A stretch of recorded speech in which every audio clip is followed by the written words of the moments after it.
Hello, hello, lovelies. I'm back today, but this time with Genshin instead of Minecraft. Today I'm just going to be doing the Natlan tribal stories. I did most of them. I think I still have to finish the last part of, like, there's like 3 quests in every tribal story, or like 3, I don't know how to explain it. Like 3 parts. Yeah, 3 parts in every tribal story. And one of them I'm at the last part, so the big main part, and then I got one other one. I can't remember which ones. I just know I have 2 left. So my plan tonight is to finish them. Trying to catch up in all my Genshin crap. Go ahead and move desktop. And make sure I turn on my audio this time, because I have a bad habit of not turning it on. And y'all don't hear it, but I hear it, but it will play- when I have Spotify playing just for the stream, I'm hearing both sounds. I'm hearing that and Genshin, and I'm just like, my ears are getting destroyed, hearing 2 different things at the same time. Now, hopefully this don't lag too bad. I never know with my laptop. Especially with Genshin. This is also why I haven't played Fortnite in a while, because I used to play it. I had played it once before on stream, but it was so freaking laggy, I was like, you know what, this is not worth streaming.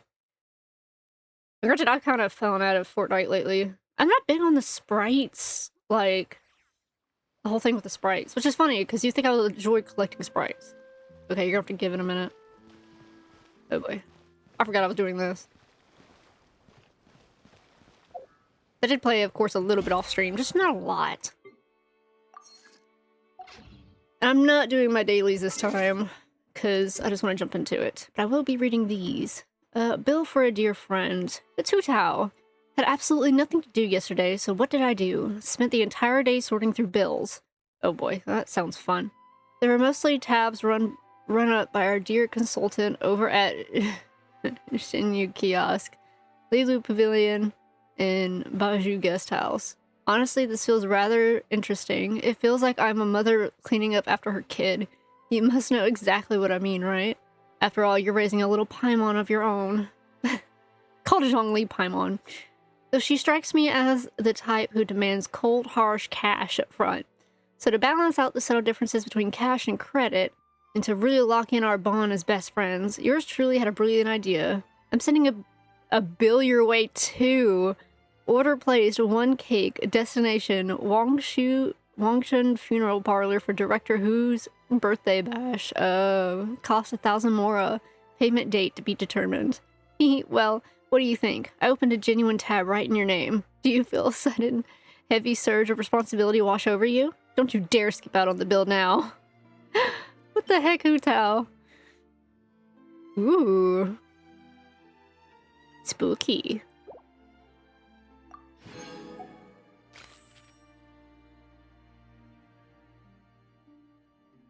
There's a web event.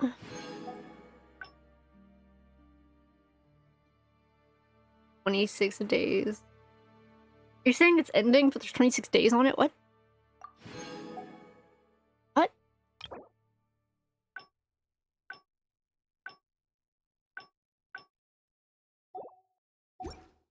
Okay. So got that done. I don't think I gotta do anything else through here. Where do you want?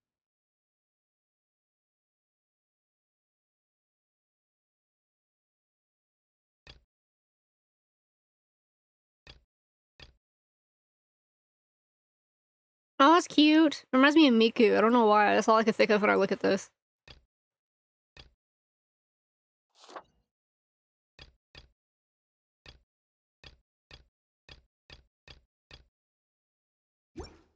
Go Alright. next. If you'd like to see Liyue's. Oh, it's just that again.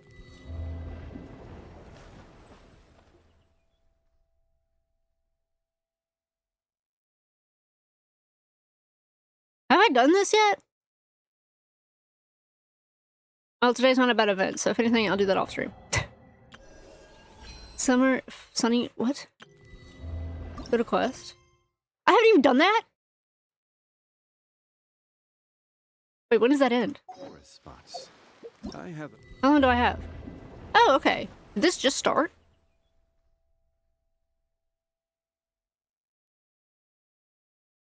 The fun Oh, another Fontaine Film Festival.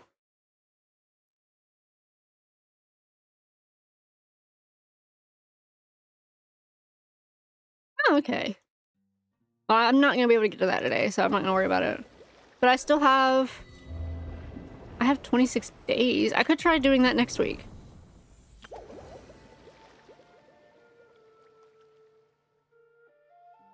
I can't help but look at her and just think of Miku.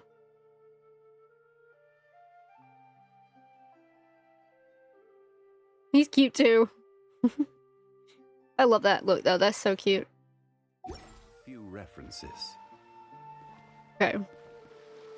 So, back to business. So we're not doing that. I'll save that for next week. I believe it's this one. I have so many quests to do. Oh my gosh, it's not even funny. Here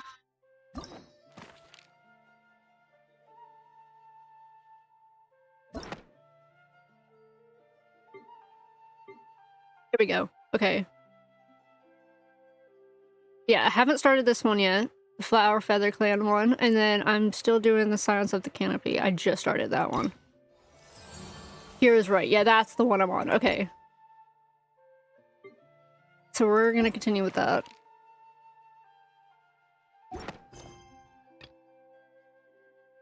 Put on focus.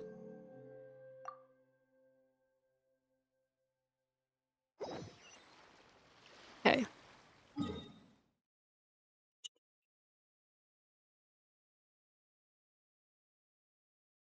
I say, where are you? Hello?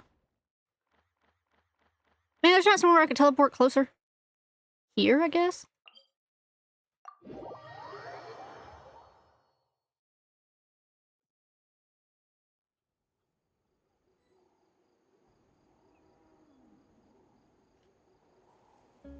That is so pretty. I need to up my mouse sensitivity. Oh gosh. Don't do that. Noted. Ooh, plants! Give me. No, I mean, I gotta cook something with it.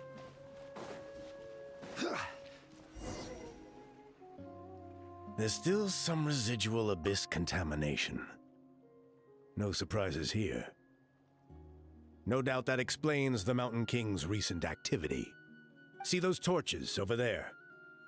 Those are sacred flame offshoots that we requested from the Stadium of the Sacred Flame. They contain the power of the Pyro Archon. Are you saying that the sacred flame and the turnfire are the same thing? For ceremonial purposes, at least. Sending someone to the Night Kingdom to retrieve the legendary turnfire isn't exactly an option. More to the point, though, the sacred flame is able to burn away abyssal filth. So that's why we use it in the ceremony. Gotcha! So basically, we just need to clean up the filth with the sacred flame. That's one part of it, yes. But the complete ceremony is a bit more complicated than that. First, the flame bearer must collect the kindling of the sacred flame from the starting point. Then use a grappling hook to fly up into the sky and light each of the sacred flame pillars. Then they must go down into the canyon, all the way to the cave where the Mountain King slumbers, lighting braziers and the final altar along the way. The most skilled flame bearers can accomplish all of this without touching the ground once. As much as I hate to admit it, Kanich is capable of this. Wow! He can do Kanich, all my that beloved. flying without ever falling to the ground? So can you, Paimon. Well, of course Paimon can. It'd be much harder for you guys. Well, sounds like Paimon needs to be there for the job. Don't worry. It's not a requirement of the ceremony. You're allowed to touch the ground. The only thing you're not allowed to do is turn back. The flame bearer must always keep moving forward. You can't skip a pillar, then come back to it after lighting the next one. To do so would be to disrespect our ancestors. So, what actually happens if you do turn back? Surely the fires don't just go out. Well, if you're not careful, you might get burned. What about today then? Does the same rule apply? Oh no, don't worry. Today is just a practice. The order doesn't matter. You just need to take the sacred flame, cleanse the filth, then go light all the braziers. Are you ready? Let's begin. I'll repeat the key points again. Gather the kindling, cleanse the filth, and light all the braziers. I'll wait for you at the end. Gather, cleanse, light. Okay. All purifying sacred flames. Smaller flames split from the stadium of the sacred flame, intended for the Turnfire Night ritual conducted by the Scions of the Canopy. They contain a blessed power that dispels the darkness, interact with lit braziers, I guess that's what that is, to obtain the sacred flame's protection. Then collect and throw flame granites to cause explosions that will scatter the abyss's power. While under the protection of the sacred flame, you can approach an unlit brazier and ignite it. Okay.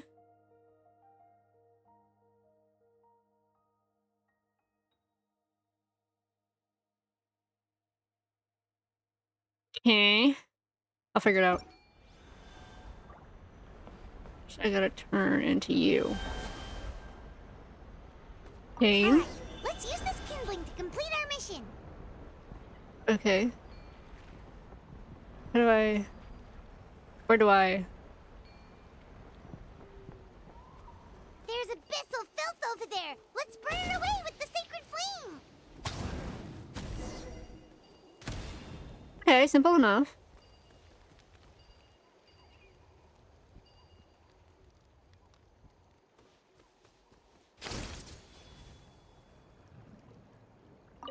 Take the fruit.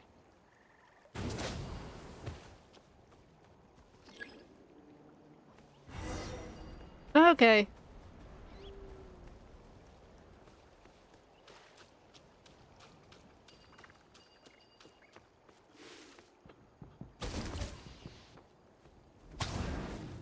Okay, that was... We don't talk about that.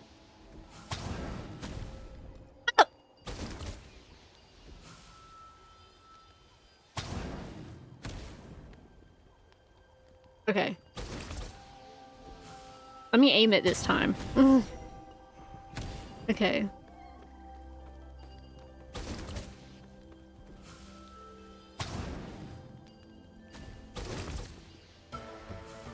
Bro, what?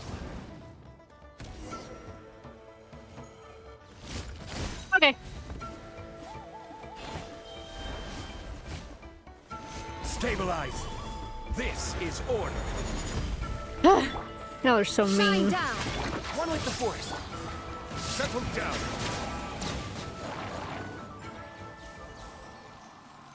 I hate those guys. Okay.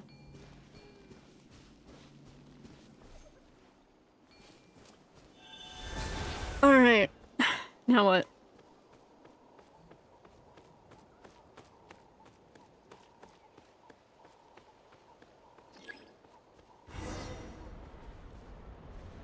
Do one more. Oh, I see it. Okay. That should be all the braziers. Let's regroup with Trinidad.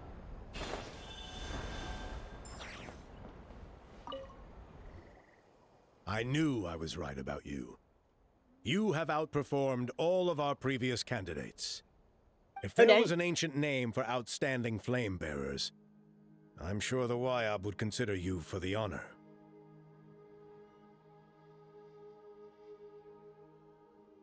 Paimon could probably get the job done too. Sorry, I'm eating. Yeah, although it would probably take Paimon quite a bit longer. Ha ha ha. All right. Now there's still a few days left until the ceremony. I should get back so I can inform the chief and the other elders that I have found the flame bearer we need. Oh, you mean they've still got to sign off on it? Some of them are still hoping we can come to an agreement with Kanich. But that's only because they haven't seen you in action. Still, I'm the one responsible for securing a flame bearer. And my recommendation is you. Just for Aw. Paimon's own peace of mind, Are you sure it's not gonna be a problem having Outlanders take on such an important role in your ceremony? See that place over there? There was a time long before the age of Burkina and the Mountain King, when we Scions of the Canopy called that our home. After a period of upheaval, our ancestors were forced to move away. Now it has become a place where our youths go to develop courage and kindle a spirit of adventure. If we failed to keep the threat posed by the Mountain King at bay, it might not be long before we have to move again and find a new home. So to answer your question, I think everyone will agree that you are the right choice. Fair enough. Desperate times call for desperate measures. I'll need you to drop by my place at some point before the ceremony, if that's all right. There are still a few final details that we need to discuss. Okay, see you later then. You have my gratitude. Such a nice guy. We've helped out with a lot of other local festivals before, but this one feels a little different. Anyway, let's take a break before heading back to Trinidad's place. Oh? I'm being spied on. I don't know how to feel about it.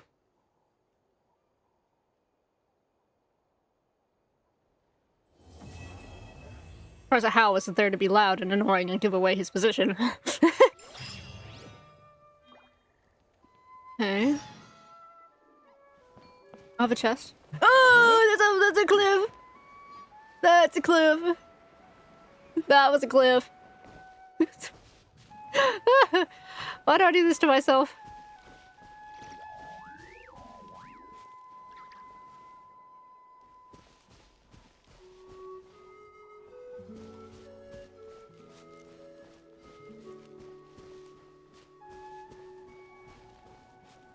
This poor guy. You're stuck. Blocked. Aww. No, I must help it. Little side quest.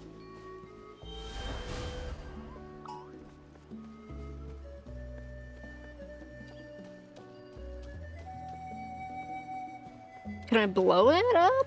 No, I gotta move it. I'm gonna grab these.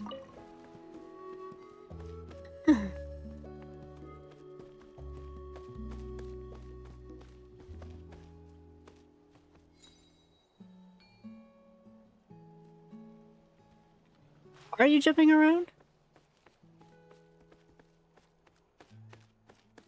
Okay, I'm stuck.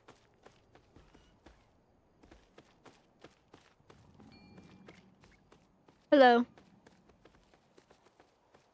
I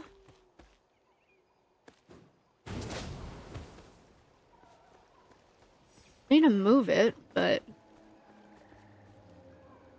Oh, are you up here?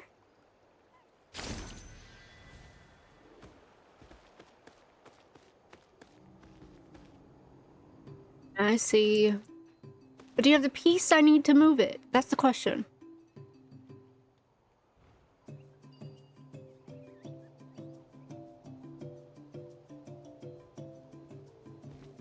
There's one over there.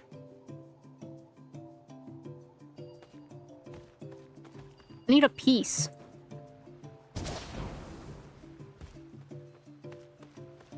Here, maybe? Nope, there's some chests. I'm getting distracted. I'm supposed to be doing quest stuff. I'm getting distracted. But I want to help it. I wonder if I can just blow it up from here. I tried. I'm gonna take these real fast. I can't do anything without something to grab it with.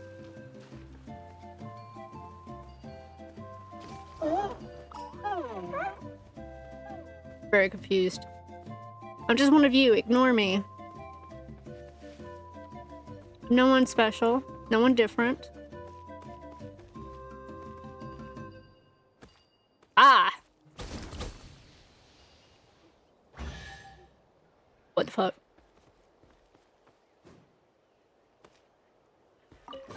I'll take it. Now can I take that piece with me?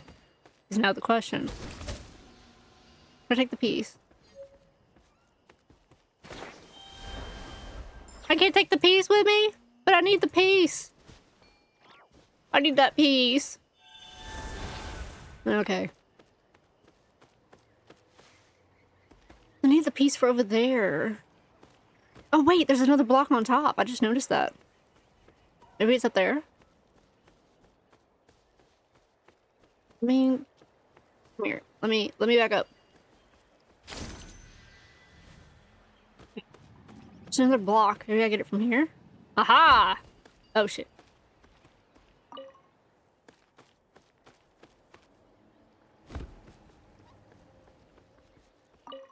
There we go. I did it! Out. Oh jeez, I just smacked the crap out of myself.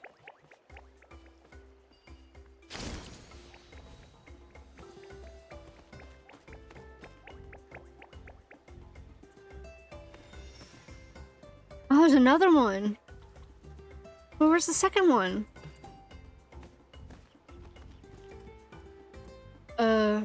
Well, that one was down below. This one says up above, so this one's above?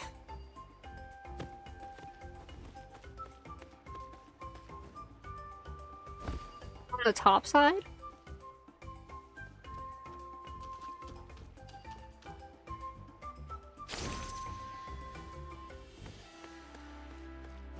Supposed to be another one.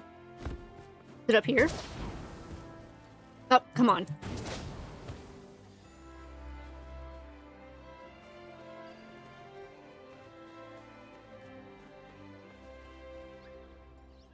Is it up here somewhere?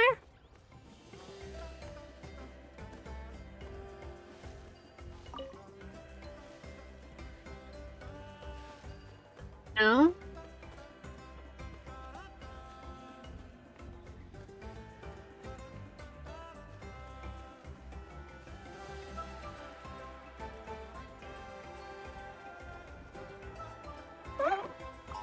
Hi. I'm here for the flower. Never mind, it's a fake. Don't grab that!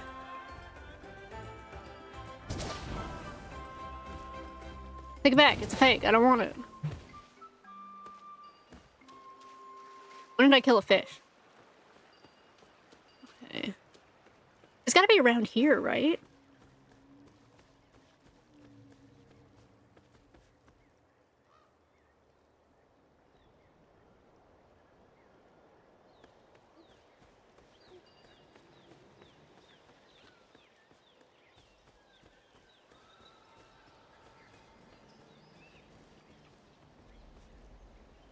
There's a chest! I want it! No!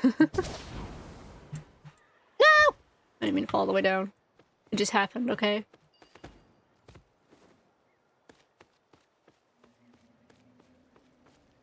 I see you have a chest. May I have it? May I take this? Thank you.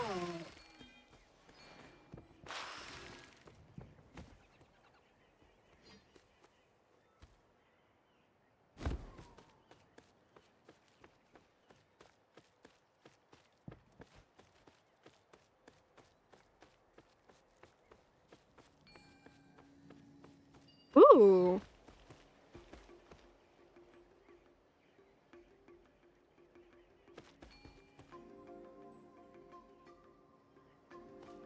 I found a location I've never been to before. Grab that. There's supposed to be one more. Where's it at? What does my bag need me? What do you need? Oh, because I found that.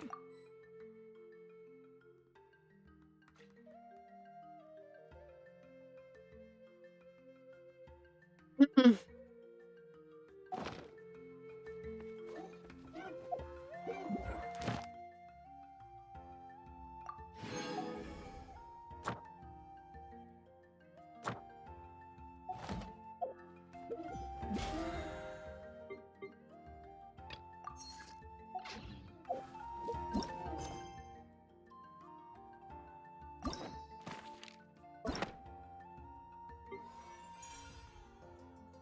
Yes, I have a feeling this was his story.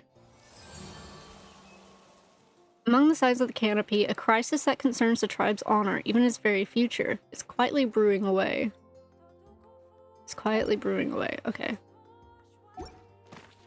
Hey, I guess I need to get back to the thing, because I'm getting nowhere with this, and I don't feel like searching everywhere for it. Hello. Yes, yes, I'm one of you. Nothing to worry about. I'm just one of you.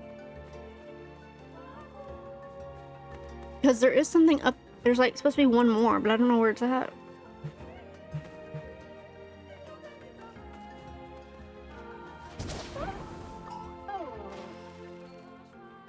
Hi.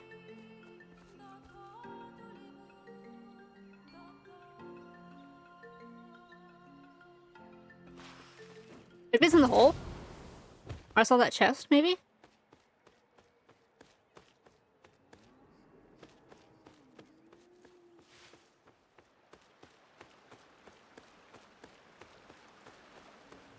Try in here.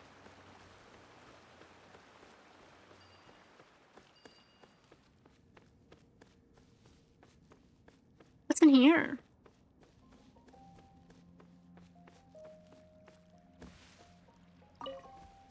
Oh, it's where this guy's at. Here, have some food. Someone brought good food. Nice. When he's back, we eat together. When will he come back? Oh, here, I brought you food.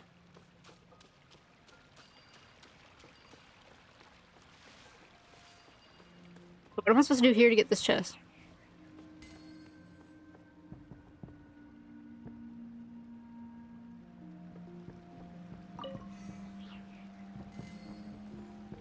Do something, right?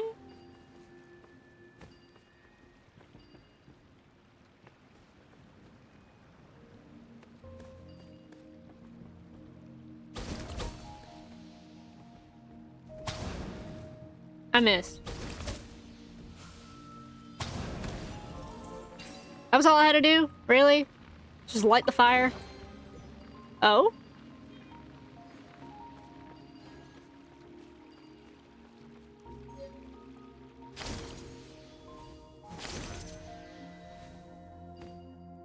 What's the point in doing that?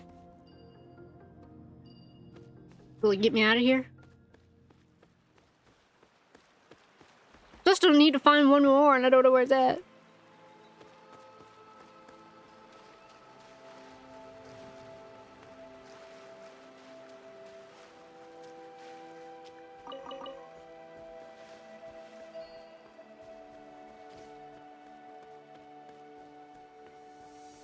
It wouldn't be too far away from it either.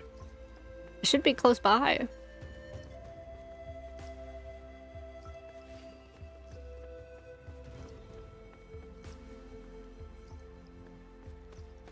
I give up. I don't got time to wait on all this. Let's go and claim rewards real fast.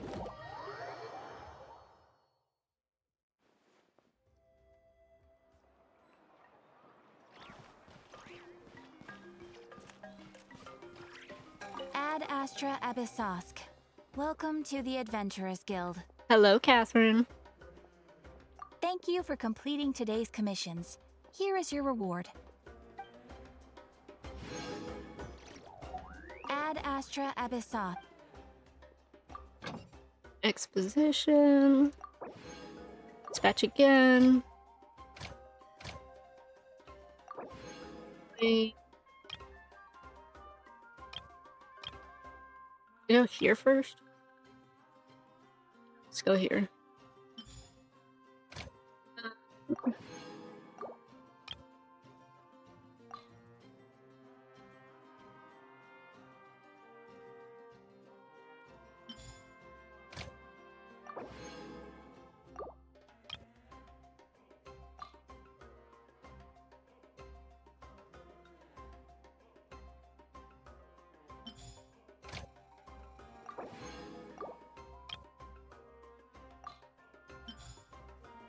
Alright, got our buy sent.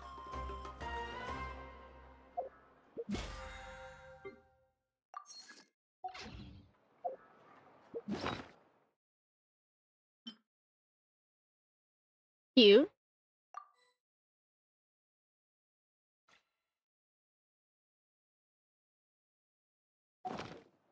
Osmanthus wine Oh, tastes quiet. the same as I remember. But where are those who share the Bud. memory?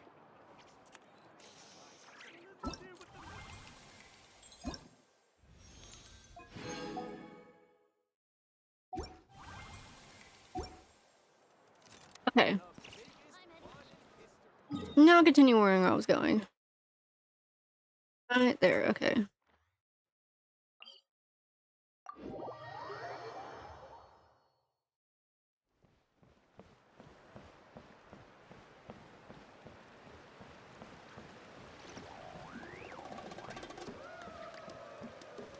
Can each.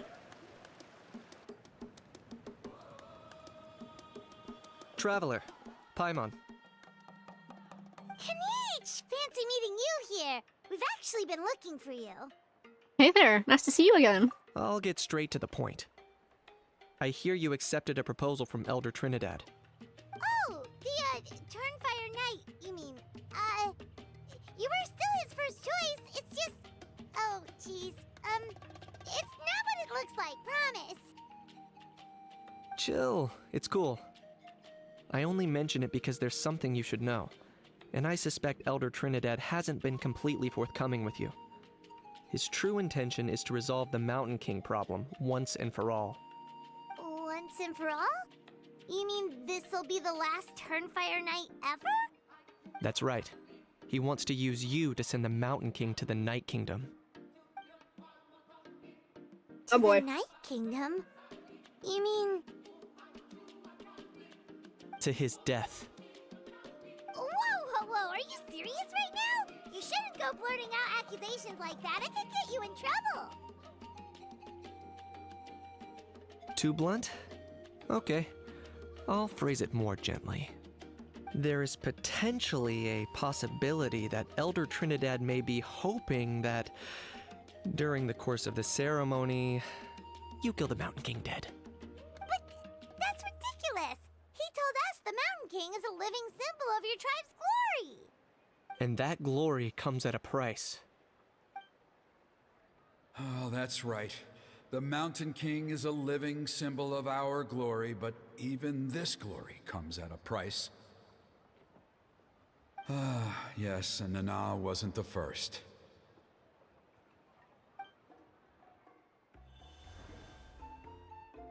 Is it because of his companion, Nana? Mm-hmm. She likely won't be the last to lose her life either. Still, is killing the Mountain King really the only way? It seems so extreme. How does he plan to kill him? The Mountain King is a unique case when it comes to abyssal contamination.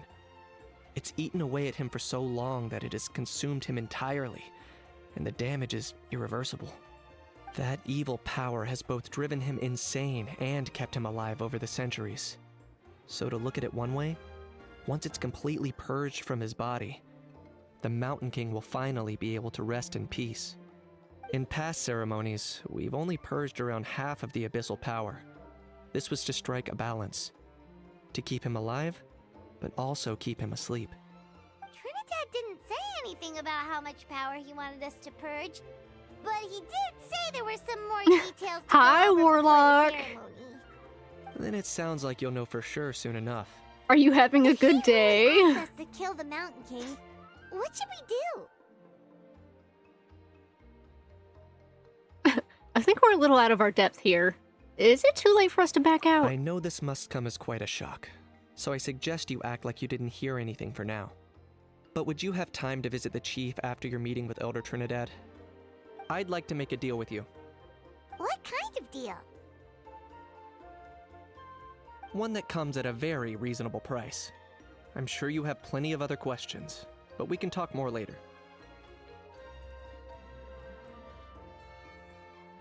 Okay, we'll be there. Good. See you soon.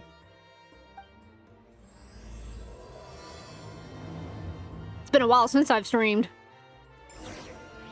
But good to see that you made it.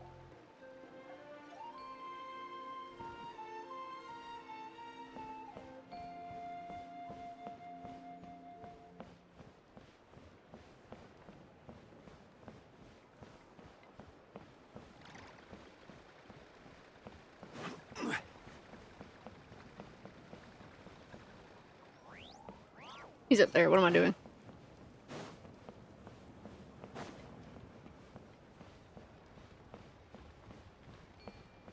Hi, Trinidad. Ah, mighty Outlanders, you have returned. Did you have a good rest?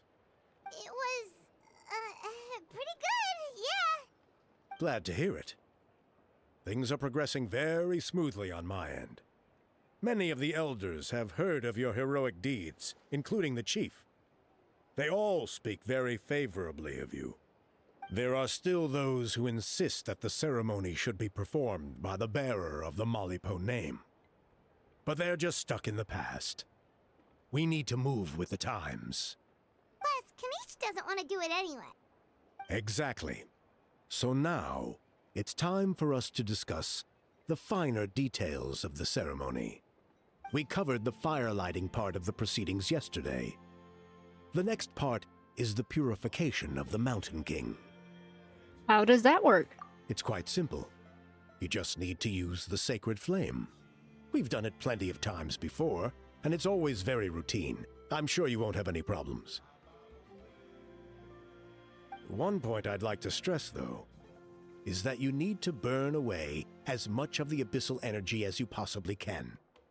The more we dispel, the longer the Mountain King will remain asleep. Asleep, huh? Oh boy. Paimon, shh. Paimon, quiet. Precisely. In previous years, the Flame Bearer has often been unable to dispel a sufficient amount of abyssal energy. That's the only reason why we have to perform the ceremony on a regular basis. But I understand that you have a lot of experience fighting against the Abyss. And you seemed to wield the sacred flame quite effortlessly yesterday. With your help, I'm optimistic that this time, we can dispel all the remaining abyssal energy from the Mountain King's body, freeing us from this ever-looming threat for many years to come. Traveler? Got it. Anything else we need to know? So this doesn't faze you at all, huh? You clearly have a lot of confidence in yourself. That's really all you need to know. The ceremony is in 3 days. I'll come and fetch you when we're ready. In the meantime, feel free to look around our settlement. It would mean a lot to the elders if you got to know some of our people. And if you wouldn't mind helping them out with a few errands here and there, that would be even better. So now we have extra errands to run? Maybe we should add a little extra to the price. Just a humble suggestion, that's all. It will help you gain the respect of our people. And as a mighty hero, I truly believe that's what you deserve. I'll be sticking around over the next few days, so if you have any questions, you know where to find me. All right. Kanish was right. We should go meet up with him right away. Emotional support is important. See where he was at before? Oh no, he's over here. Hello. Ah, you're here. Kanish, Elder Trinidad said that. I can tell. It's written on your faces. Is that the Traveler and Paimon? Forgive me for not being there to welcome you on your arrival. That should have been my duty as chief. Hello, Chief Waina. I only heard the news from Trinidad yesterday, so I asked Kanish to invite you over for a quick chat. It's our pleasure. I believe Kanish has already filled you Stream in, going good? so We just I'll get started, straight but to so the far point. good. Firstly, I fully So endorse far, your I'm not having appointment as crazy flame lag, bearer which for the is upcoming always Turnfire Night. always a blessing. However, I would like to request that you take steps to ensure the Mountain King's safety. Every child of our tribe grows up hearing the tales of our heroes, from Yupanqui the Firebringer to Burkina and the Mountain King who fought against the Abyss. This is our history and our heritage, the source of our pride and the center of our faith. To kill the Mountain King would be to destroy our spirit. I would never be able to face our ancestors in the Night Kingdom. Nana's death was a great tragedy, and I do not blame Trinidad for the actions he has taken. Nevertheless, I cannot allow any harm to come to the Mountain King. The very roots of our identity are at stake. My honored guests, please give this matter your serious consideration. There's no solution that would satisfy both sides? Perhaps there is. But despite all our attempts to contain the situation over the years, we've not found it. Right now, I should like to hear where you stand on this matter. I'm inclined to honor your request. I'm inclined to honor my agreement with Trinidad. I need some time to mull this over. I'm gonna let's sneak off for some other tribe tonight.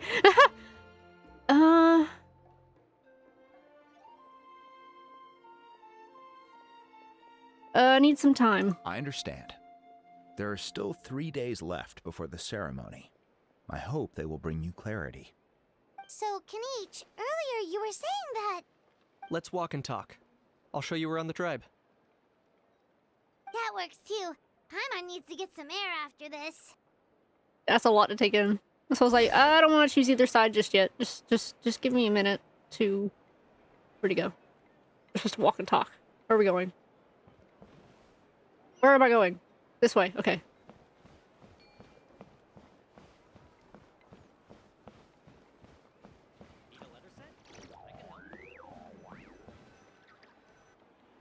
Kanich, Paimon finally understands why you turned Trinidad down. You knew what he was planning, didn't you? That's why you didn't want to be the flame bearer this time, because it's a double-edged sword. The whole Mora thing was just a sneaky excuse. Double-edged sword is right. But my response wasn't merely an excuse. To solve this exceptional problem, an exceptional price must be paid. Are you saying you have a plan? I'm working on it. Really? Well, come on then, let's hear it. In a moment. Didn't you have a question you were about to ask me? Oh yeah. What was it again? Oh, right. We need to talk about How. He's completely unhinged. That's the point. Where is he today? I agree that he has a problem. He needs disciplining. So, I hired him a teacher. Got him a teacher? You got him a teacher? Oh, Paimon would love to see him get scolded for bad behavior. Oh boy. Anyway, moving on. When we ran into a How, he said you two were investigating some abyss thing together. Is that related to the whole Mountain King situation? Yes, that's the angle I've been working on. I'm a Saurian hunter, but I occasionally hunt the abyss too. One time, I was pursuing some purple demonic dogs when I accidentally entered a hidden space. I did some research after the fact. Apparently, they're known as beastly rifts, and there are many of them of all different sizes. That's where those purple dogs were coming from. So, if we can locate one of these beastly rifts, clear the monsters out, and move the Mountain King inside, he'd be able to continue living, but without posing a threat to the tribe. whoa, that sounds kinda crazy. Would it really work? It's not without its risks, of course. There's a lot of unknowns in the equation. For instance, for all we know, a prolonged period inside the rift could make the Mountain King's condition worse. Oh boy. Still, we desperately need something like this, even just as a temporary measure. You've seen the conflict the issue is causing in our tribe for yourselves, and believe me, it's been a long time coming. But will this just make the it chief worse? is adamant about keeping the Mountain King alive, whatever happens. They're I worth can it? understand. It's less about the Mountain King and more about preserving your culture and heritage. Yes, but on the flip side, you've got people like Elder Trinidad, who is more concerned about protecting the people he cares about, now and into the future. And he has every right to take that view. It's one thing to try and preserve the last remnants of a glorious past, but making your kin pay the price for it? That's what I was thinking. No one can seriously tell them that's a fair trade. It's not. You're right. There's no easy answers here. Let's leave that to one side for a moment and assume we go with your plan. How do you actually intend to find one of these beastly rifts? Because at least in our experience, the dogs open the rifts when they want to attack us, not the other way around. I think I know a way. Are you really gonna do this? You have any better ideas? Not at the moment, but Uh, it just feels like using the power of the Abyss for our own ends isn't gonna end well. exactly. Listen to After all, Paimon. the Abyss is what turned the Mountain King into a monster in the first place. People are gonna think you've lost your marbles. If it doesn't end well, then that's the price we pay. Everything in the world comes at a price.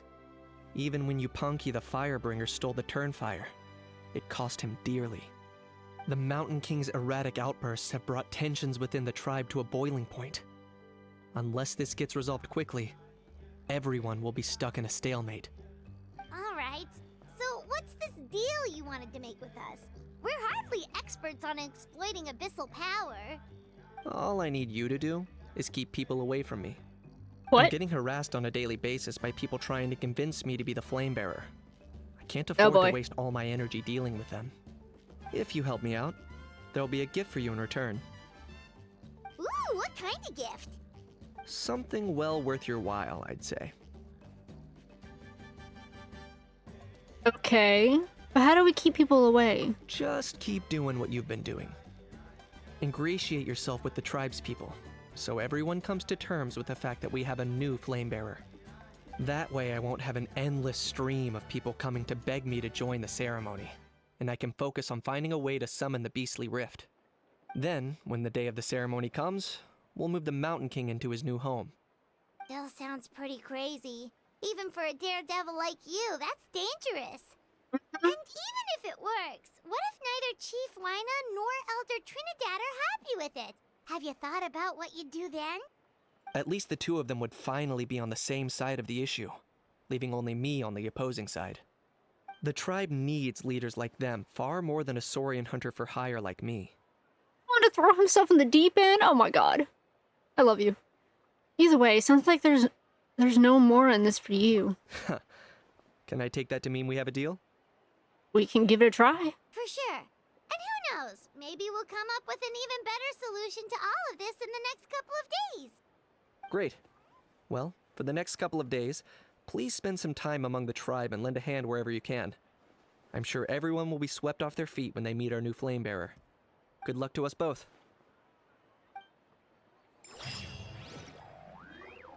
Oh boy.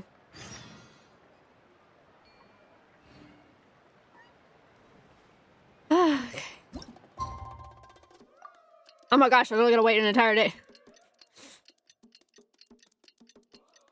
This clock didn't exist. We'd be spending way more time in Genshin.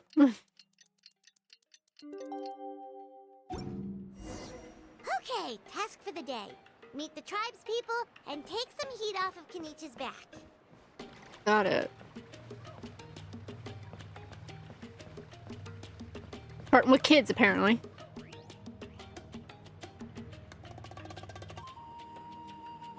Pony, how can you call the Mountain King a monster? Because he hurt a lot of people, and look what happened to Nana. But it wasn't on purpose. The Mountain King is sick, that's all. He's been hurt by the abyss. That's true, but the fact remains that he's now a threat to all of us. I'm on Huni's side. How can you be so harsh to someone who's sick? If you don't take back what you just said, I don't know if we can carry on being friends. Oh boy. Huni, what's wrong? Pony's saying nasty things about the Mountain King. It's not right. He's our hero. Once upon a time, maybe, but not anymore. Hey now, let's not fight. Aren't you best friends? Yesterday, maybe, but not anymore. Toba? Fine. I guess my dad is right. Things change, and you just have to accept it and move forward. As of today, our friendship is over. There's no going back. Oh, come on, cut it out, you two.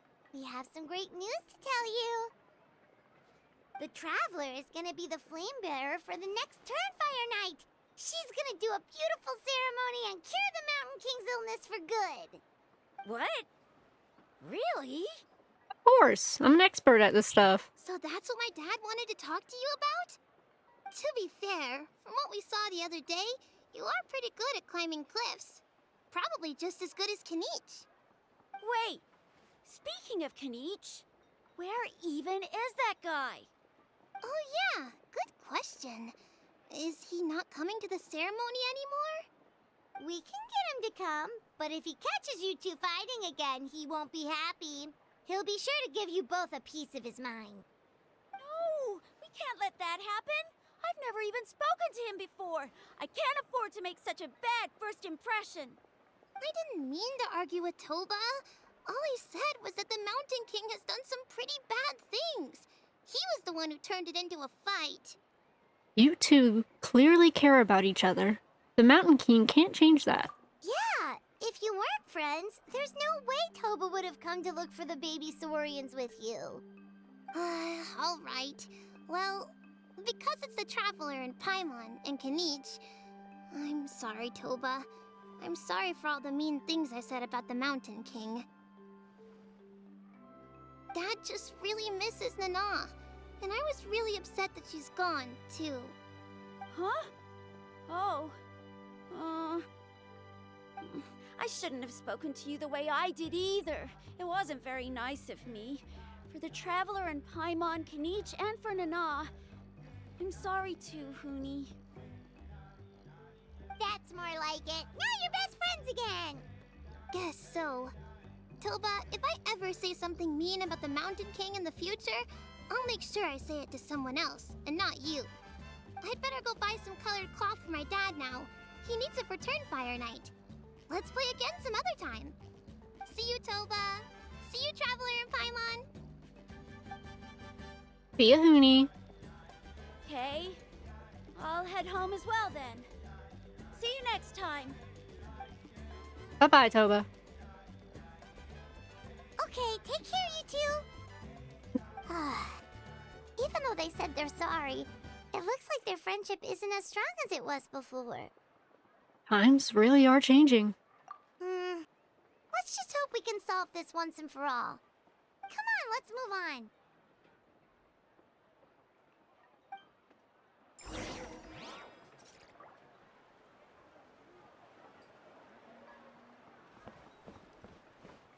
Huh? What's going on over there? Let's take a look.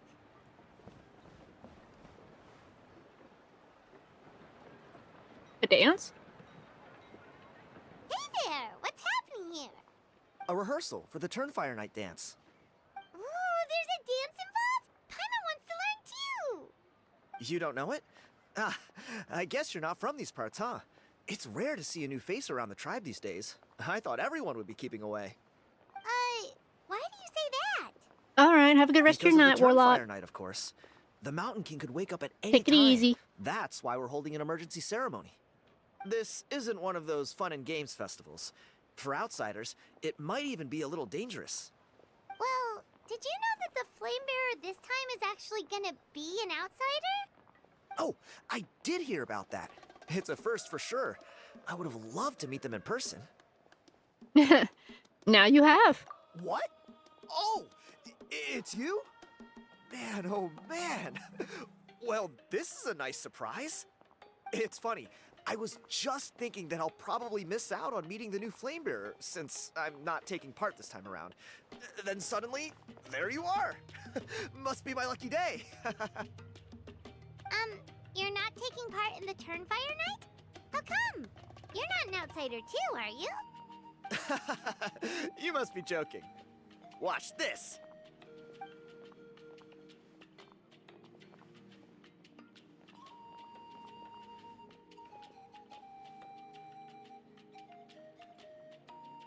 Not bad, right? Yeah, I'm considered one of the better looking guys who dances beneath the pillars of the sacred flame. Been doing it a few years. Always gets the ladies out to watch. Oh, very impressive. So why'd you quit? Well, I feel like the whole Mountain King situation is getting more and more precarious. It's just not safe here anymore. One of our elders' Saurian companions even lost her life not long ago. The question is, what are we gonna do about this in the long term? But our leaders don't have any answers for us. They're probably too busy fighting about it amongst themselves. The way things are going, it's only a matter of time before it gets violent. So I figured, you know what? Now's as good a time as any to get away for a little while. Go do some exploring. You look a little disappointed. Disappointed? Nah, it's a great opportunity to go see the world. As every male scion of the canopy knows, Wherever you are and wherever you go, the only way is forwards. We take pride in that. I won't forget my roots. Fair enough. So what's your plan for the next step? I managed to get in touch with the Saurian Relics Association. They gave me a simple test. Find a decent quality relic, and they'll make me a member. What's the Saurian Relics Association? You've never heard of it? It's a group of amateur history enthusiasts who do research on the ancient Saurian era. They're all about collecting relics and remnants from that age. Speaking of which, the guy who was Flamebearer before you, I've heard that his Saurian buddy comes from that time. A how? A how's a relic from an ancient Saurian civilization? Oh, yeah, him. So you know those two already, huh? Then, do you know how they met? It was deep inside some mysterious ruin, and they signed a contract there. The association folks say that the kind of contract usually comes with a huge hidden cost. Really? That sounds ominous. Who knows? But if it's true, Kanich can probably handle it. He knows what he's doing with weighing up contracts and costs and stuff. I doubt he'd make a contract that doesn't benefit him.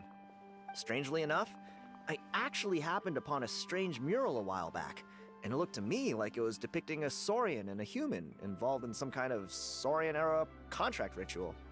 Oh, does that count as a relic then? You bet it does. I was all ready to go take a picture of it and use that as my entry ticket to the association. But after all the abyssal activity recently, I heard that area's been overrun by monsters. The best laid plans, huh? I'll just have to wait and see if things improve. Or... you look like you know your way around a fight.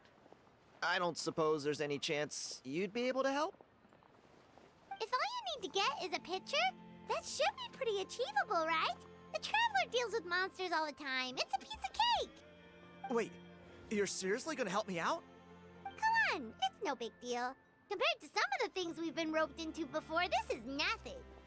Pyro Archon above, you two have hearts of gold, you know that? You're the kind of people who could dive into the Turnfire deep in the bowels of the Night Kingdom, and it wouldn't burn a single hair off your head. I'll take that as a compliment? Of course it is. All right, come with me. I'll show you the way.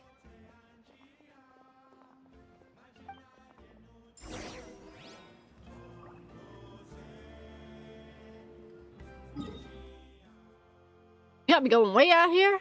And of course, there's nowhere specific I can teleport, so I guess here.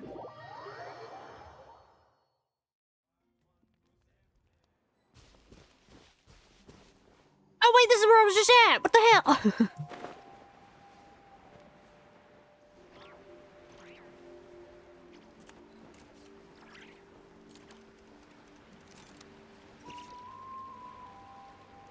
You just made me come all the way back to where I was at before.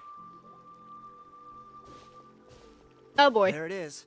It's inside these ruins. As you can see, the place is crawling with monsters. I hate these guys. Alrighty then. Stay back and take cover, Tiago. This could get dangerous. We'll take care of them. Great minds think alike. I'm not about to cramp your style.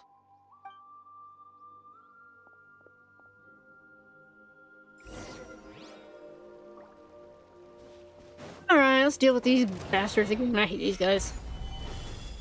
Illusion shattered! Can't see? I'll uproot you! Silence! The tides beckon.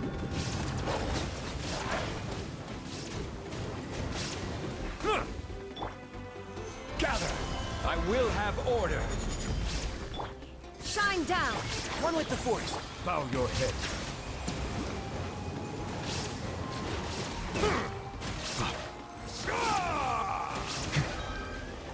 Okay. I just hate how much it drains their That should be the HP last of them. over time. I think Tiago had the sense to stay in his hiding place, or things could have gotten really hairy for him. Hey, look! That's gotta be it, right? Definitely looks like a mural. It's a little on the small side. True. Now that you mention it, most ancient murals take up a whole huge wall. This looks more like someone with a paintbrush got bored and started doodling. It does match the story he told us, though. There's a Saurian and a human.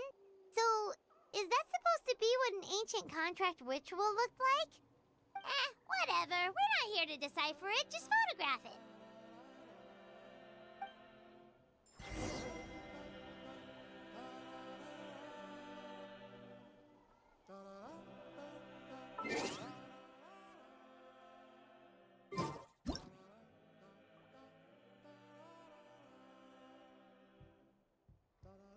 Right character.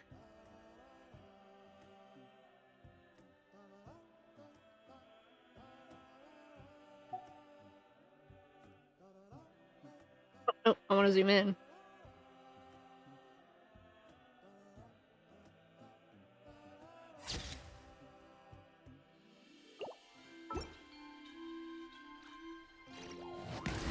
That's not what I wanted to click. Wrong button.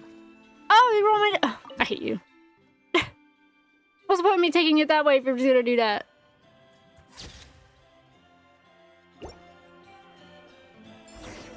That's a wrap. Let's take it back to Tiago. Let me heal everybody some though.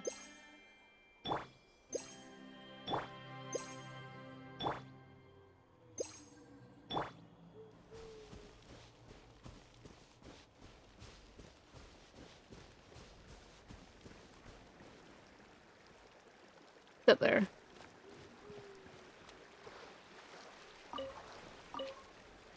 Fish!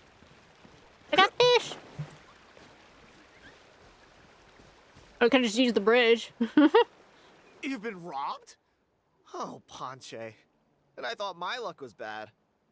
Oh boy. Oh, I put blood, sweat, and tears into that, and now I've got nothing to show for it. Some gap-toothed goon stole it from me.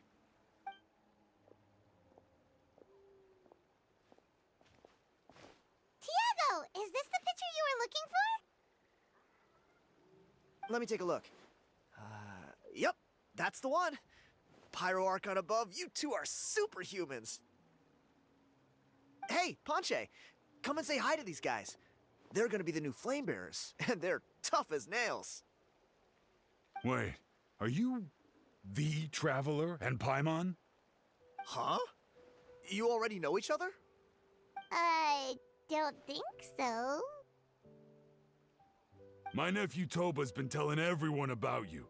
He says you're crazy strong, super friendly, that you helped him out, and that you're gonna be our flame bearers this Turnfire night. Oh, so you're Toba's uncle. Great to meet you, sir. Sounds like we managed to make a bit of a name for ourselves. Toba's not wrong, my friend. These two are honestly some of the nicest, most genuine people I've ever met.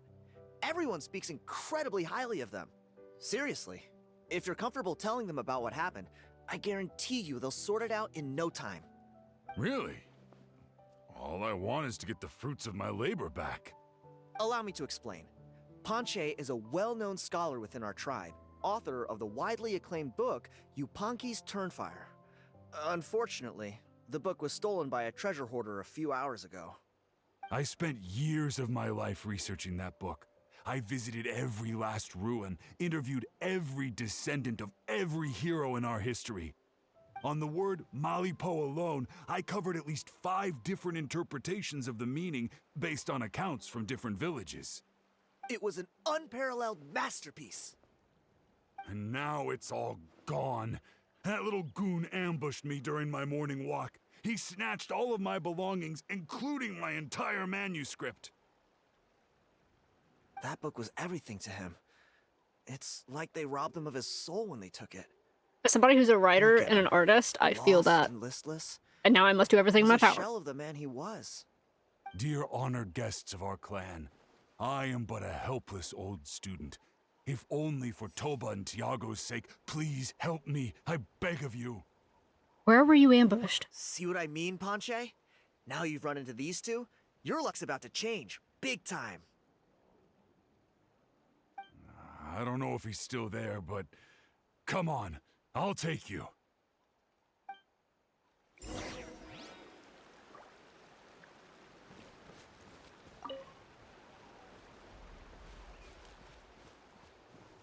Oh gosh, I just realized it's 4. No, I'm not fucking walking that far. I just realized it said it was like 400 miles away. I was like, nope. Down here? Oh! Hey! You thieving rat! Give me my things back! What do you want now, you old bum? God, you're a waste of space. Prepare to get shoved butt first into a tree hollow. That's quite the... Okay. I dare you to try. Oh, what's this? Brought a little bodyguard with you, huh? All right. Let's see what you've got. What's this? Eat dirt, suckers! The hell?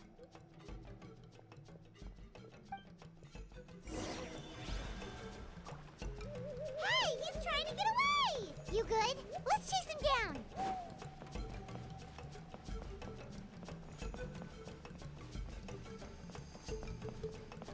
I made sure he ran faster than me.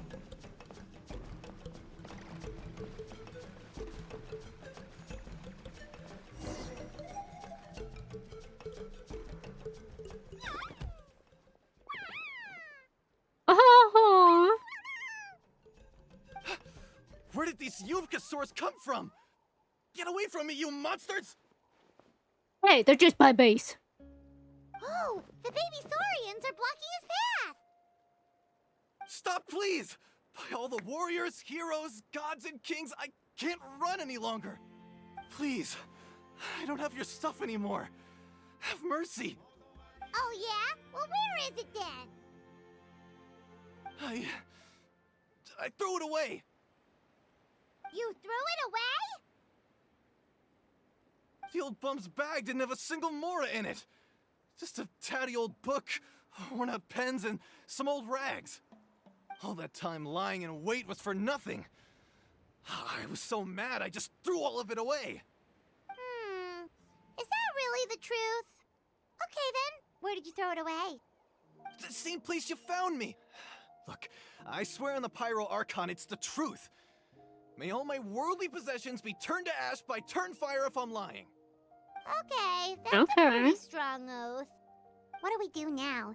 It sounds like he's telling the truth. Let's go back to where we were and see if we can find anything. Right. Let's hope nobody gets to the book before we do. We'll never get it back then. Meanwhile, in a hidden cave.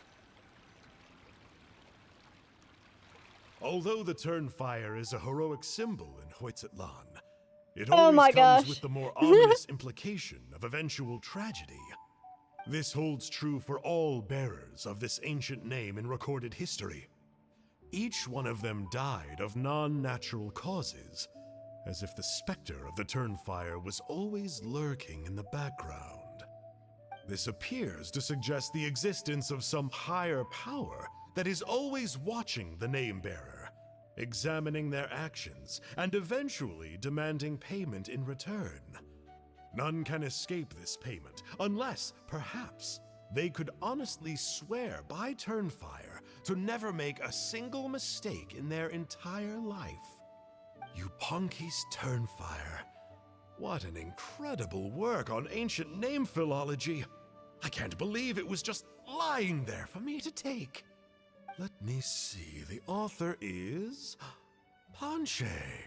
Nice. A gentleman and a scholar. Silence, book muncher. The great Kahula will suffer your droning voice no longer. Do you truly find no joy at all in perusing such rich historical records? Joy? What joy is there in this pointless drivel? Well, it makes a pretty shocking prediction. Every bearer of the ancient name Malipo eventually meets a grisly end. Maybe that's the price you pay for the name that means price? What? You're saying Kenichi will die a violent death? So I'll finally get to take over his body? When will that glorious day arrive? The great Kahula demands to know! Wow, you are just irredeemable, aren't you? An agent of chaos down to the core. You make us Abyss Order folks look like saints in comparison. Silence, maggot! To presume that anyone compares your kind with the great Kahula is sheer vanity. And if that day ever comes, oh, your doom will soon follow. You don't need to lecture me about Doomsday. Here's what I know, based on countless historical texts. All civilizations will be reduced to rubble by the passage of time. From ancient kingdoms, to heavenly thrones, to worlds beyond, there are no exceptions. But from the ruins of every civilization, the dust will rise and never settle, thus transcending the confines of time. That dust is what we call a civilization's spirit. And you, great Kahula How, are one such speck of dust from a bygone age. I've paid dearly for the chance to observe you up close. Now, let me take a good look at you. We'll see whether any memories of that age still remain inside you. I'm so creepy and evil.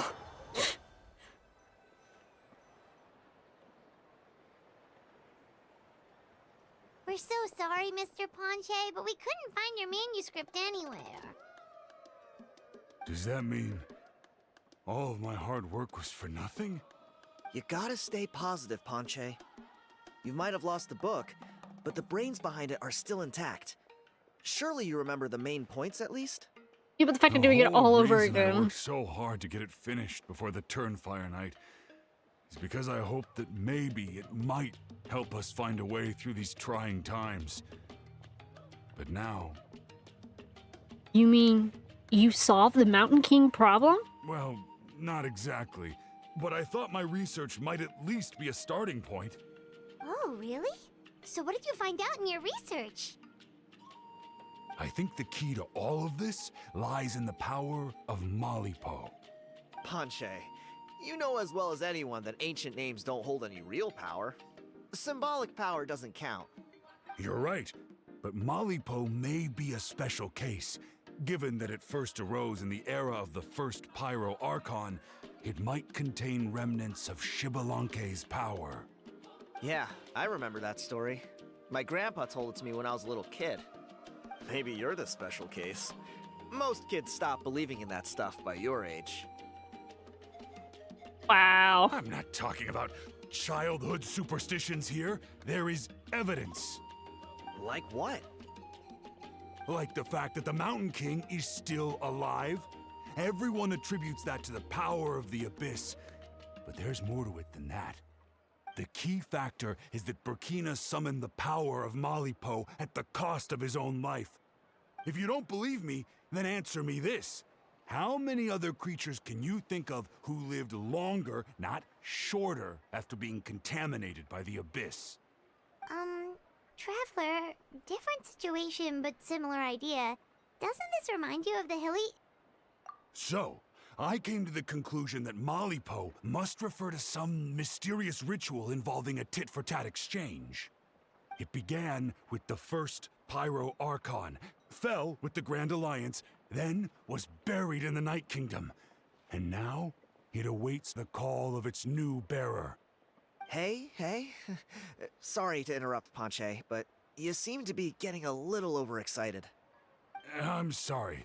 I was originally planning on presenting my findings to Kinich. I'd hoped he would be attending the upcoming ceremony. Sounds to me like you dreamed up one fanciful theory to support another. Kinich, what are you doing here? I more or less finished what I was doing, so I came to have a quick catch-up. Now a good time?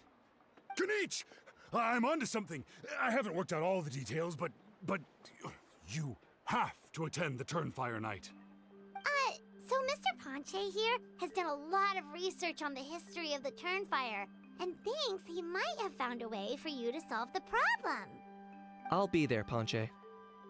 Let's go.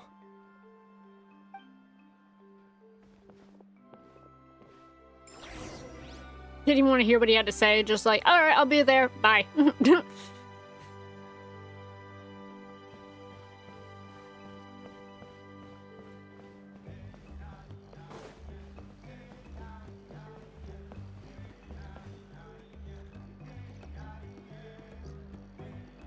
Here will do. Have you found a way to summon a beastly rift? Yeah. I'd like your help giving it a trial run tomorrow.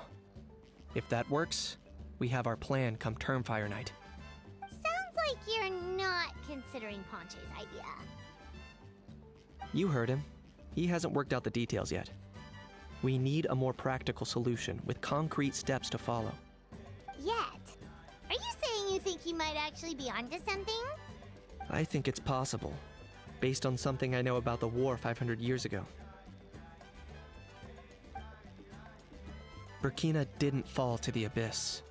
He was killed by the Mountain King in an episode of madness.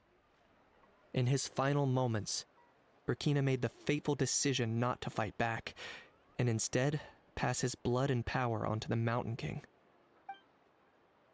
Maybe he thought the Mountain King was stronger than him, and more valuable to the tribe. Or maybe it was just out of loyalty to his friend. Either way, I can believe the Turnfire was involved. Whether you think his sacrifice triggered it, or his fate was sealed from the moment he took the Malipo name, it makes sense to me. How can you drop these truth bombs with such a straight face? This is what I've gleaned from my many interactions with the Mountain King. His mind is so disordered, it took some time to piece it all together. The story Elder Trinidad told you was the more palatable version of events. The truth is even darker. The Mountain King's mind isn't just disordered. He is suffering and feels great shame. I believe he wants to be put out of his misery. What? Then what should we do? Should we grant him his wish? Of course not.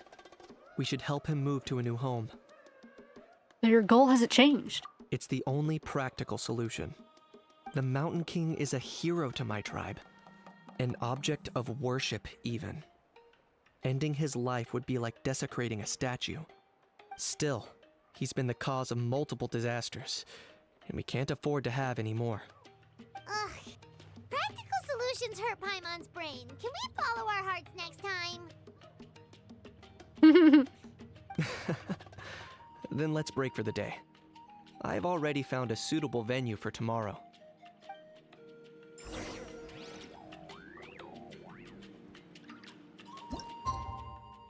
And pass on to the next day.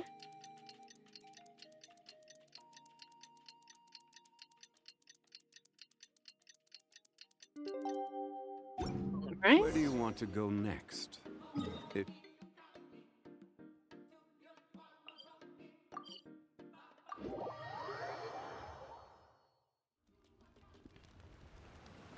An each. You're here. Very punctual. Oh, so the gruesome twosome come crawling back. Here to make amends after the gross irreverence you displayed last time? Very well. The almighty Dragon Lord, Kahula How, shall grant you the audience that you seek. Now, pucker up and kiss our feet. I don't like that you're saying pucker up with showing your butt. Kanichi, didn't you say you found him a teacher? He's just as out of control as ever! Hey!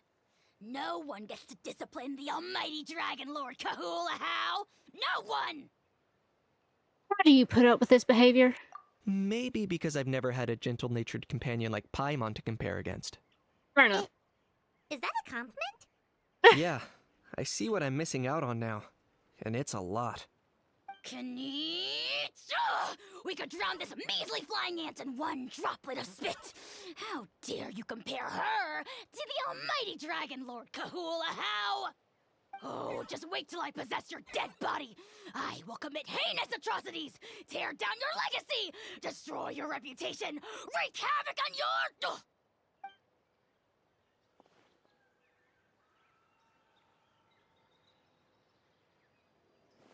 Traveler, Paimon, let's get down to business.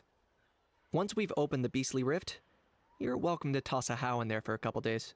Nice. With pleasure. You don't need to ask twice. Check it out. The smirk I I had. got my hands on this device in a trade.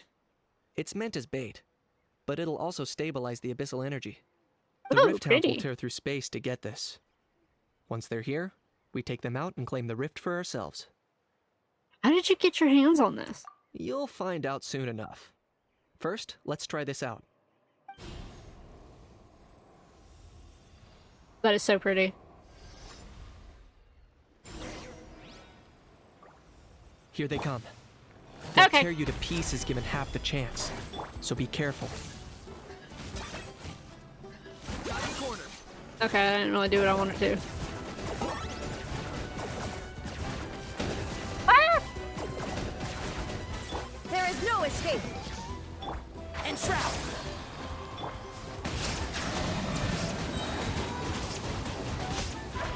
Be sanctified. Come on, die already. Stabilize. There we go. Uh-oh. Are there even bigger ones on the way? Oh no. You see, Kinich? I'm a man of my word. In fact, I'd say I under-promised and over-delivered.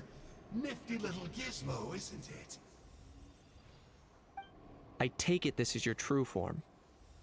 Now that our deal is complete, it's time to start the next phase of our relationship. I made a promise to the great Kahula How, and now I'm here to seize your body for Oh, his this was the guy use. from earlier. Cliché, I know. The hero's trusted partner sells him out to the abyss in a shocking act of betrayal. Cue bad guy speech and drawn-out death sequence. Huh? Angel? Huh? Huh? What are you two doing here? Oh, Mr. Kinich, this is not what we agreed on. Traveler, this is the gift I got you. I know you're looking for intel on the Abyss Order, so I thought he might be of use to you. But it looks like you've already met. Yeah, we've met. I've beaten him up before. Yikes. Frosty reception. Gotta say, I kinda pictured this moment going a little differently. Tears of joy welling up in your eyes as you say the words, "It's good to see you again, old friend." Don't be ridiculous. Sounds like you've been reading too many romance novels. There we have it. Change is inevitable and nothing lasts forever. What a pity. Well then, time for you to meet the new me. This time, please call me Sanka. Sanka! Aha! So you're Glasses Guy! You tricked Huni and Toba into telling you a bunch of stories! What's your real name? What does it matter? A name is a superficial label. It's what's deep down inside that counts. And I've shown you the deepest parts of me. You mean the masochistic parts? Did I say that right? That would explain a lot. Why else would you show up Probably here butchered and that so start bad. acting like a wise guy? You looking for a fight? I'll pass. I do rather like you, as I've said before. But my one quibble is that you really don't know your own strength. Then what are you doing here? Wait, of course. You're the one behind all the recent Abyss activity. Let Paimon guess. You've been provoking the Mountain King too. Haven't I told you before? I'm not part of the inner circle who do our Highness's bidding. My interests are far more low stakes. I spend my time digging for truth in ancient doodads and books. You really think a benchwarmer like me is capable of more than that? I investigated him. He's not connected to the recent events. Just happens to be in the area. So, I struck a deal with him. He helps me summon a rift. I allow him to do some historical research. But that's all over. And now Kinich wants to hand me over to you. Well, I was hoping this would be an opportune moment to whisk away his body. That would have given me some more time to study the great Kahula How. But now I've run into you, which is just my luck. Or maybe I've incited the wrath of the Turnfire, and this is the price I have to pay. But I don't understand. What did I do wrong? You tricked Huni and Toba.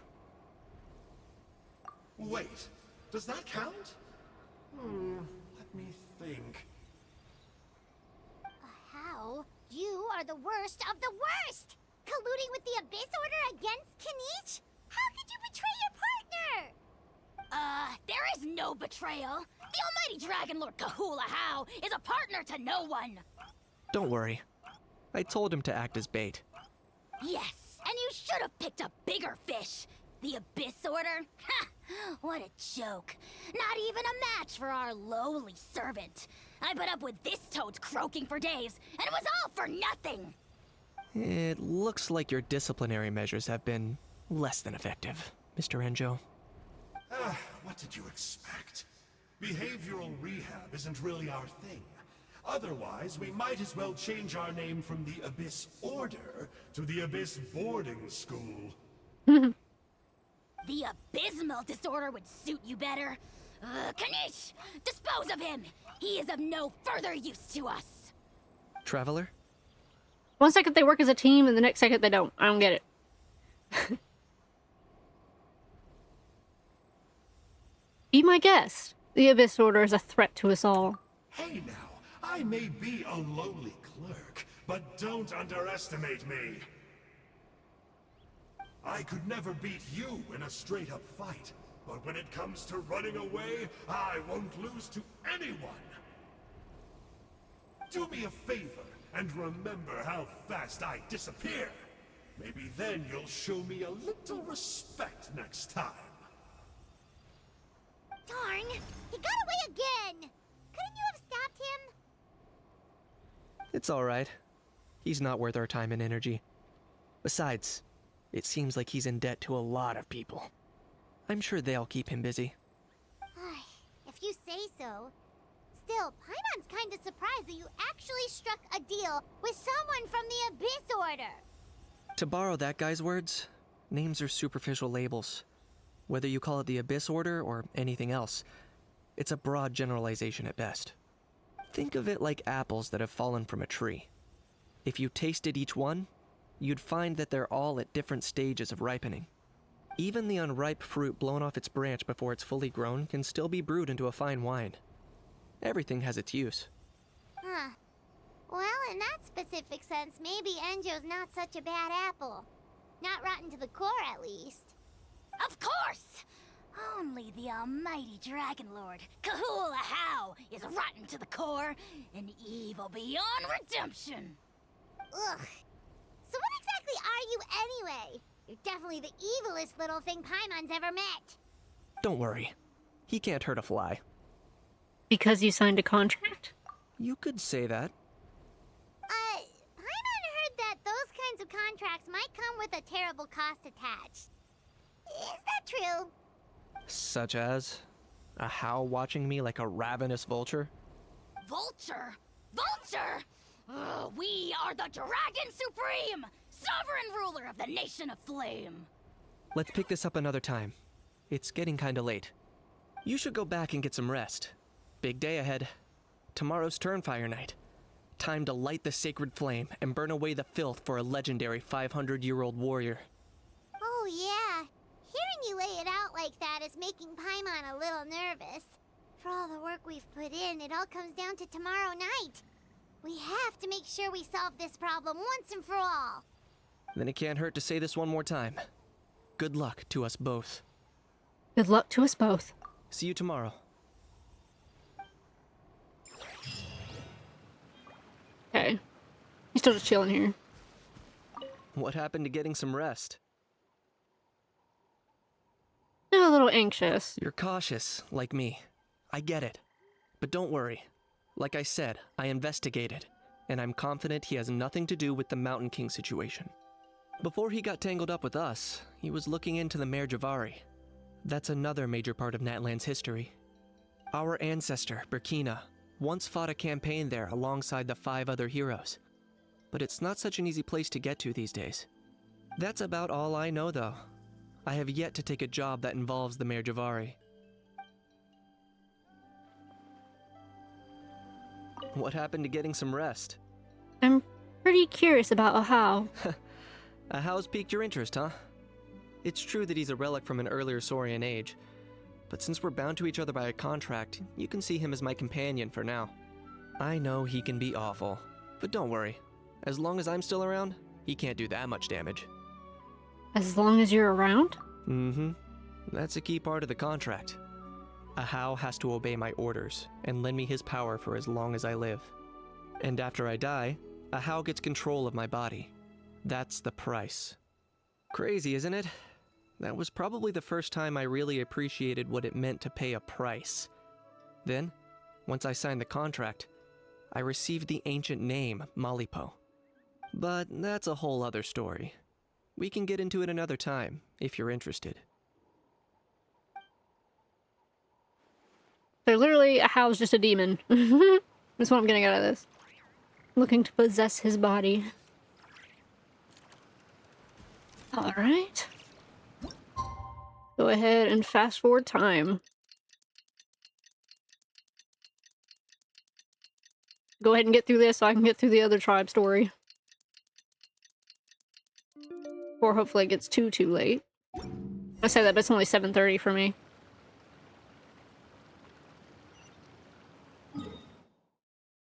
Now we gotta go back here.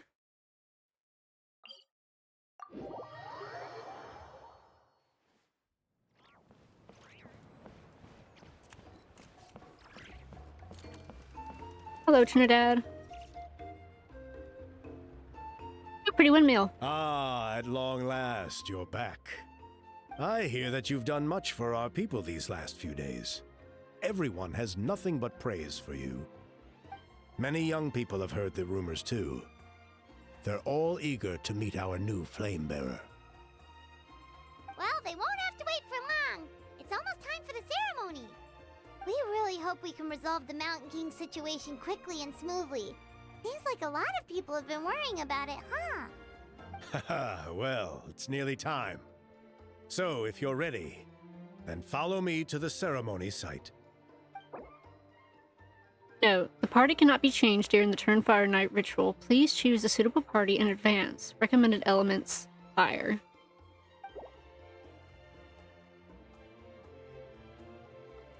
Of course, there's no rush. I can wait for you right here. Okay, well, if the recommended I need is fire, then I might as well change Tainari out. Change out Tainari.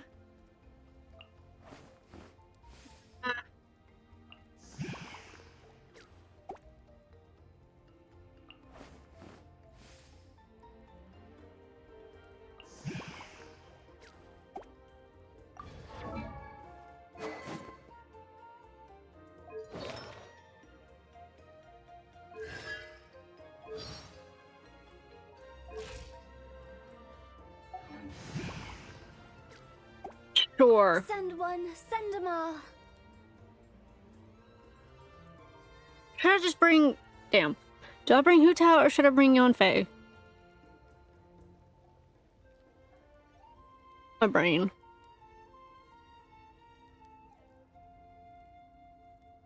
That way, no matter what, I'm using Pyro. I think I'll bring her just in case. I don't know how much it wants me to use Pyro. I'll just bring Yonfei. Every journey. Shall we go? Yeah, let's head off.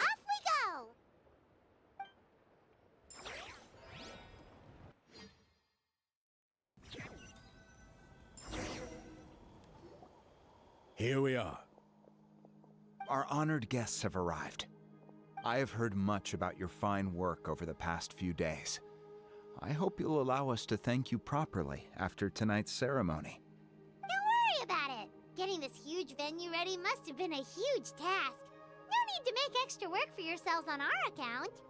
If it means getting the Mountain King issue resolved, No cost is too great to bear. A resolution will come in due course, but every great fire starts as a tiny spark. We must take it one step at a time.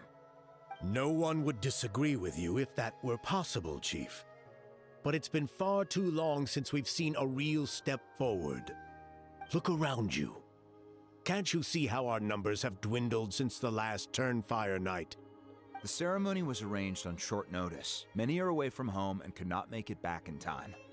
That may be so, but still... Oh boy. Good evening, Traveler and Paimon. Oh good, cut the argument. Not a moment too soon. Yes. Chief Wayna, Elder Trinidad, could you give us a minute? I'd like to give the Traveler a few pointers as the previous Flamebearer. Very well, but make it quick. Let me know when you're done and we will begin the ceremony. Let's step to the side. Has anyone gone over the key steps of the ceremony with you yet? Yeah, Elder Trinidad did, but, Paimon seems to have forgotten them? What a surprise! The flying ant has an ant-sized brain. If you don't want your tongue to be burned off by the sacred flame tonight, I suggest you stay quiet. See those sacred flame pillars? Once you've lit the fire, go light each one up in turn. Once that's done, head down into the cave where the Mountain King slumbers. Light the braziers along the way, then bring the flame to the final altar. Then, the ceremony is complete. That sounds simple enough. The process isn't complicated, but remember, you mustn't turn back at any point. If you miss a pillar, you can't light the next one, then come back to it. You have to keep moving forward, or it's seen as disrespecting our ancestors. If that happens, you won't receive the blessing of the Turnfire, and you'll have to start over. I made you a diagram that summarizes the steps. Take a look. Got it. Oh boy. Directions. I suck with directions. Illustration of the Turnfire Night ritual. It resembles the scions of the Canopy's totem. So you start here and you... Okay. So go start with the furthest one out. Granted, I'm sure it will tell me which one to go to first. That's our part. What about you? I'll be with you the whole way, and once you've lit the altar, I'll start summoning the rift. You can leave that side of things to me. Just focus on your part. Okay. We'll try to remember all that and get it right the first time. Well then, shall we begin? Ready when you are. But I think I saw Huni and the others just now. Maybe you should say hi before you start. Might make you less nervous. Just tell the chief when you're ready. Okay. Get a little chat going. I just got a bug on my face. I felt it. Ugh. It's crawling on my lip. I didn't like it. Me. Oh, Miss Traveler, you look so pretty today. Aww. You're gonna make sure the Mountain King never threatens us again, right? I believe in you. I'll be cheering you on the whole time. So sweet. Protect her at all costs. Trinidad? Mighty Outlanders, the time has finally come. You know what must be done. Please remember, you must cleanse as much abyssal energy as you can. This is the only way to prolong the Mountain King's slumber. I am sure you have what it takes. You could tell he's trying to say, like, an underlying way. Destroy him. Ella! Miss Traveler, you're finally here! I even dragged my uncle out to watch the ceremony. Although I'd hoped for the Malipo name-bearer to perform this ceremony, that was never anything to do with you, so please don't take it personally. I got thinking last night, and I realized if the lesson of Malipo is to look forwards, then I should accept that my book is gone and start anew. Besides, sucks, so I know that sucks. More to write about this time, given this will be our first Turnfire ceremony featuring a flame-bearer from another land. I'll be taking detailed notes. Good luck, Miss Traveler! You got this!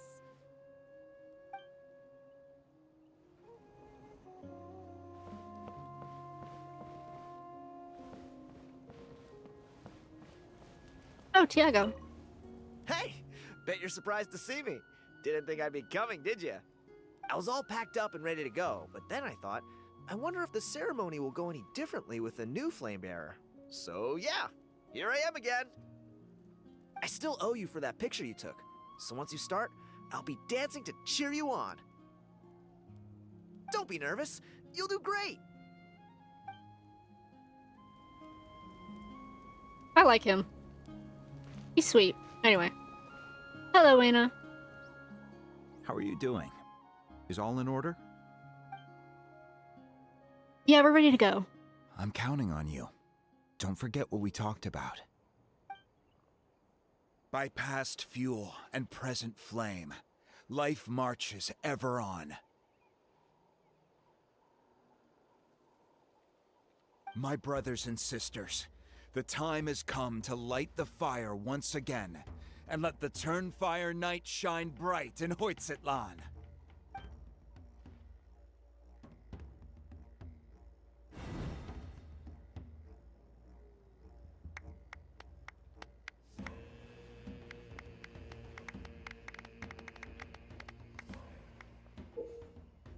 Alright, go to the altar to obtain kindling of the sacred flame. Once you obtain the flame, draw closer to a brazier to ignite it. Okay, so I gotta turn into that, okay. The ritual has a specific order to it. The sacred flame according to the fixed order or fail. Oh, pass the sacred flame according to the fixed order or fail. Head straight toward the ritual's end. Turning back now will spell naught but failure. Oh boy. Go get the sacred flame. Wait, I gotta turn into this dude first. Alright. Obtain.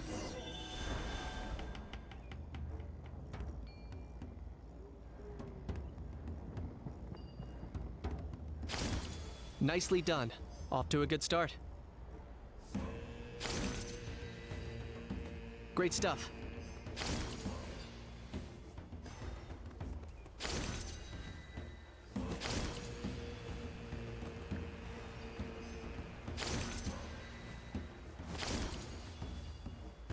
You're over halfway.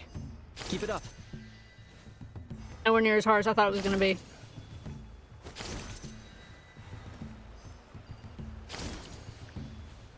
Impressive. Just one more to go.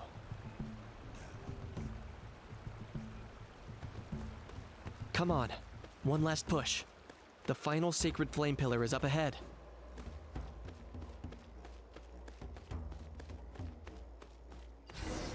I did it!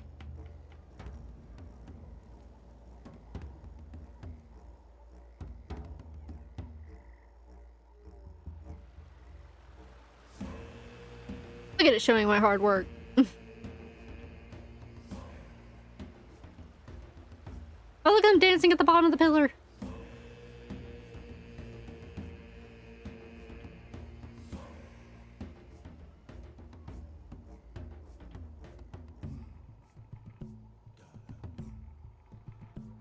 Great. All the pillars are alight. Next, it's down into the canyon and head for the Mountain King's cave.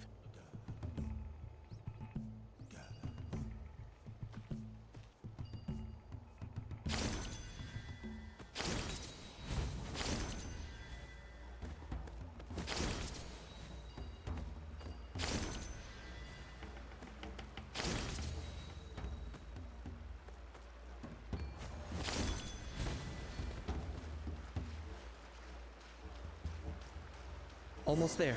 The cave is just up ahead.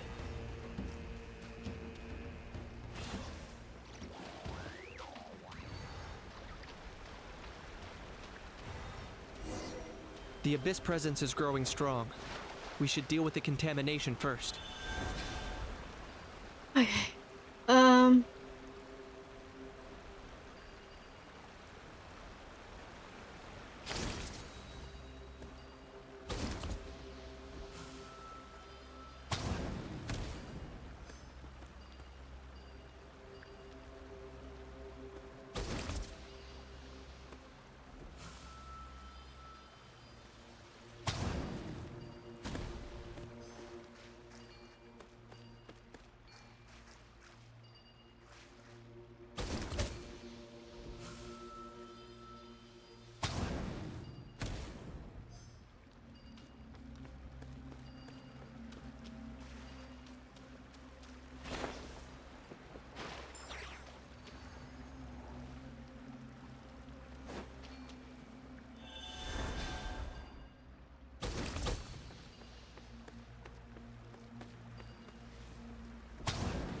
the last one?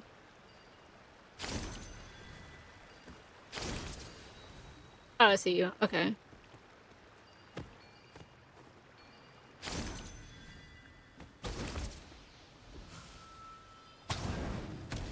Got it.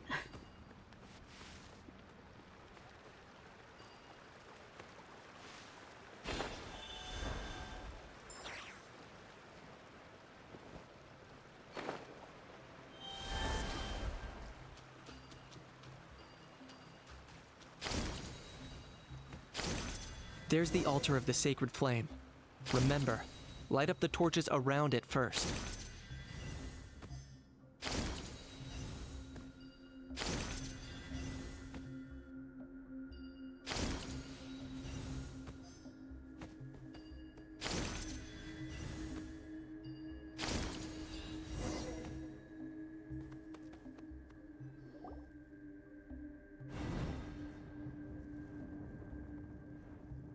I did it!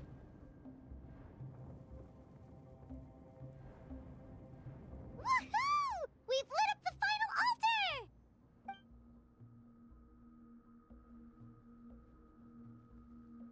That's the Mountain King up ahead, right? That's him. Kongamato, king of the Yumkasaurs from 500 years ago. He's very powerful. Paimon can tell. He's huge. Oh, that Let's abyss tread on him. carefully. We don't want to wake him up. Do we pretend to purify the king? You've made it at last.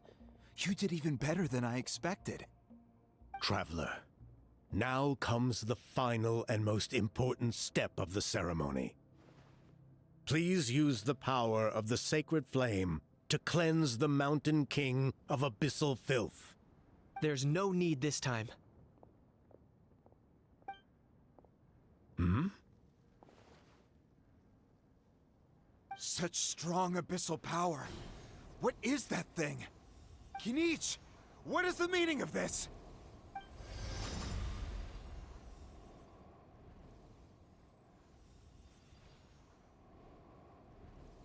Is that a beastly rift? Chief Wayna, Elder Trinidad, this is about to get a little dangerous. You should step back. What do you think you're doing? Solving the Mountain King issue.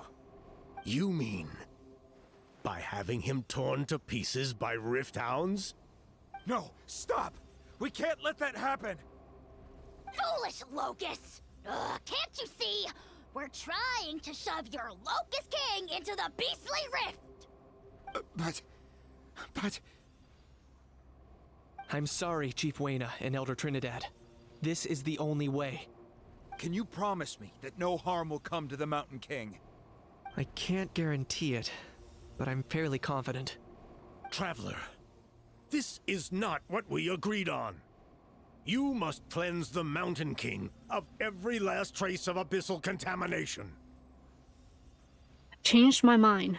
I don't want the king to die. Okay, I see what this is. You've been in cahoots this whole time.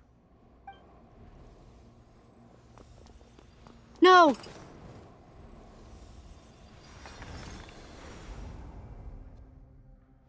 Why did you do that? You imbecile! What have you done? Oh no! The device is destroyed! You forced my hand.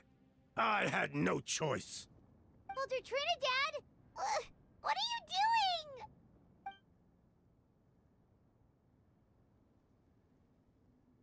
No, the Mountain King is waking up. He will cause even more casualties. Everyone out, now!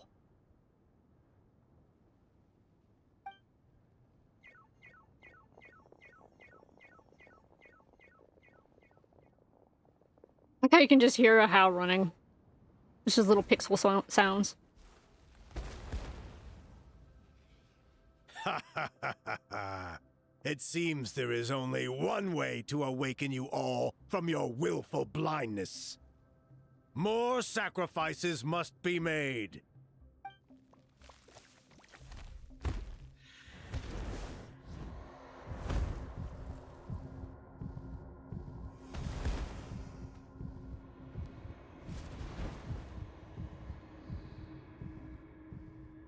Take me, O Mountain King!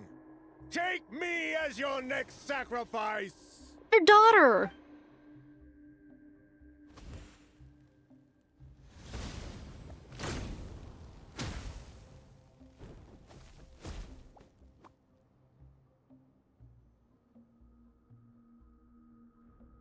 Right. Everyone's still outside. We have to keep the Mountain King here. Give me a hand. Locked on.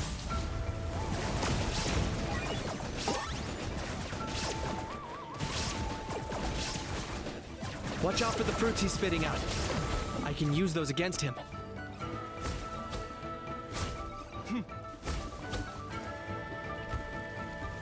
Okay. Ah!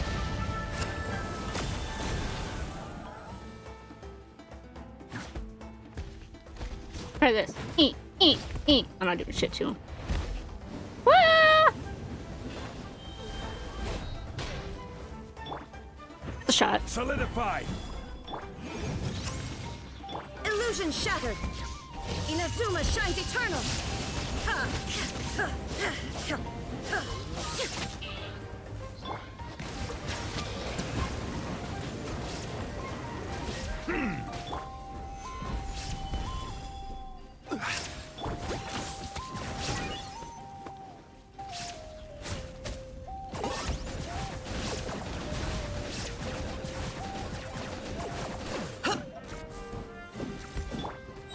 Gather. This is order. There is no escape. Motion to compel. Time for your arraignment. Yeah. I said to bring Pyro for what reason? Target acquired. It's not working for me.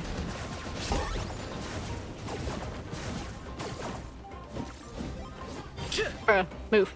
Move. Let the mighty be humbled.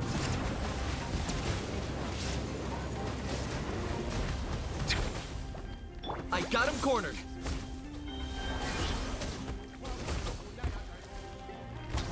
Ah, forgot I gotta aim that bitch.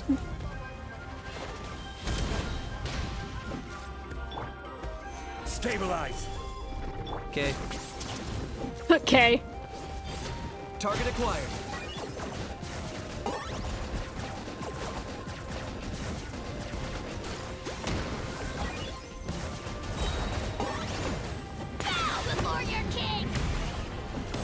Oh fuck!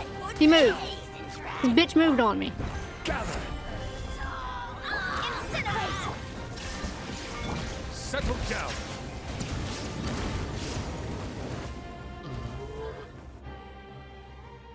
I'm a bad fighter if that wasn't obvious. Ooh, cutscene!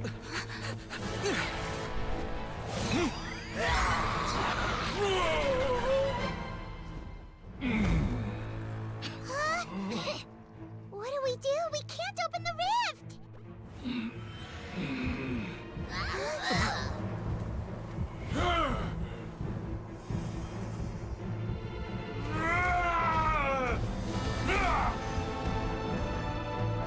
Kill me! Put an end to White's at launch shame!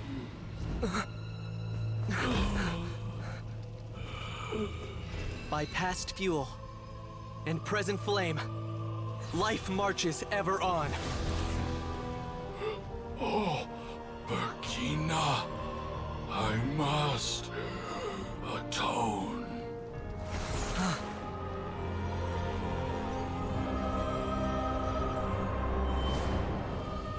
Patience. We will answer to the fire for all our deeds. Even if one day I fall behind, never look back. Keep moving forward, as we are now.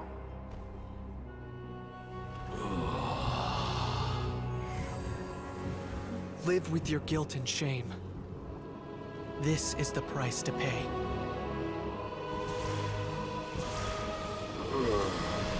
Heir to the Turnfire, please use my ruined vessel to train the heroes of the future.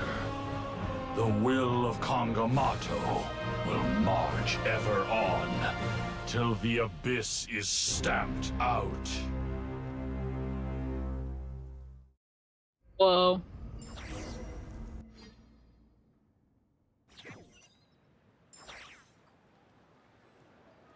What just happened?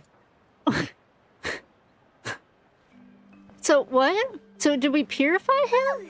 Pretty eventful day yesterday, huh? Paimon wonders how things are doing now. Let's go ask the chief.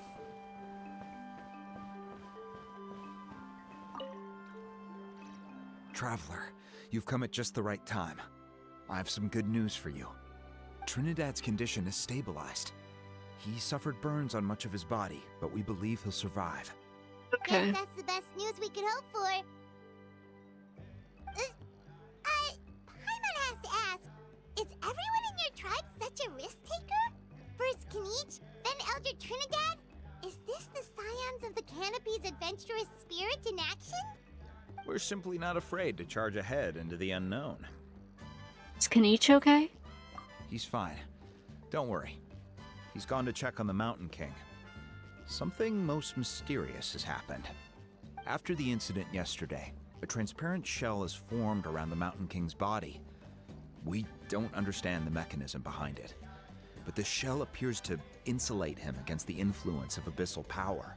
That's good. It's somewhat akin to a scab, in that it stops the abyssal energy within him from bleeding out, while also preventing further abyssal energy from seeping in and infecting him. We've never seen anything like it. The tribe's most senior elders believe it was caused when he was burned by the sacred flame, similar to the way burned wood becomes charcoal. I think their theory makes sense. After all, we've never thrown the Mountain King directly into the sacred flame before. Wow. So it's made a barrier against abyssal energy? That's a good thing, right? It's practically a miracle from what we've seen of it so far. It means that the Mountain King's level of abyssal energy is now stable. No longer will we need to perform an annual cleansing ceremony. Wow, that's amazing! Is it really just the power of the sacred flame? I know what you're thinking. The young people in the tribe are already speculating that yesterday's ceremony was a Turnfire night like none other in our history. Because you and Kinich, you summoned the very flame that appears in our ancient legends. A great transparent ball of fire. And that fire is what saved the Mountain King. It's pouring rain, so if my power cuts out, I am sorry. If my stream cuts out. I may be the chief of this tribe, but I'll I've get it only back ever up known the Turnfire whenever as a power concept comes in back our on. legends. I cannot answer that question. That's if it happens. I'm not If sure. anyone can answer it. But it sounds like it's raining hard I suspect outside it right would be now. the bearer of the Malipo name. He is in the Mountain King's cave as we speak. Ah, so Kinich then. Why don't we go see how he's doing?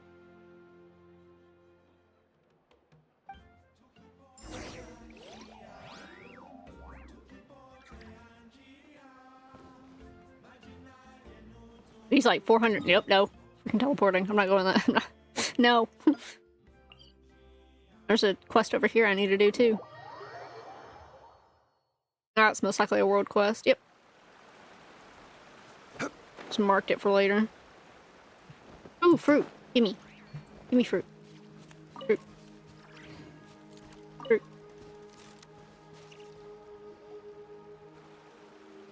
Hey, Kinich! Hey yourselves. You two doing okay after yesterday? We were gonna ask you the same question. You scared Paimon half to death when you rushed into the fire. Sorry. I couldn't just stand and watch the Mountain King get burned alive. So you thought you'd try and extinguish the sacred flame with Dendro? Or is that an attempt to make the almighty Dragon Lord Kahulahow die of laughter? The sacred flame only possesses a fraction of the Pyro Archon's power. It's not as if I was fighting the Pyro Archon herself. Kinich, when you went into the flames, were you intending to, Intending to what? do the same thing as Burkina? Sacrifice myself? Of course not.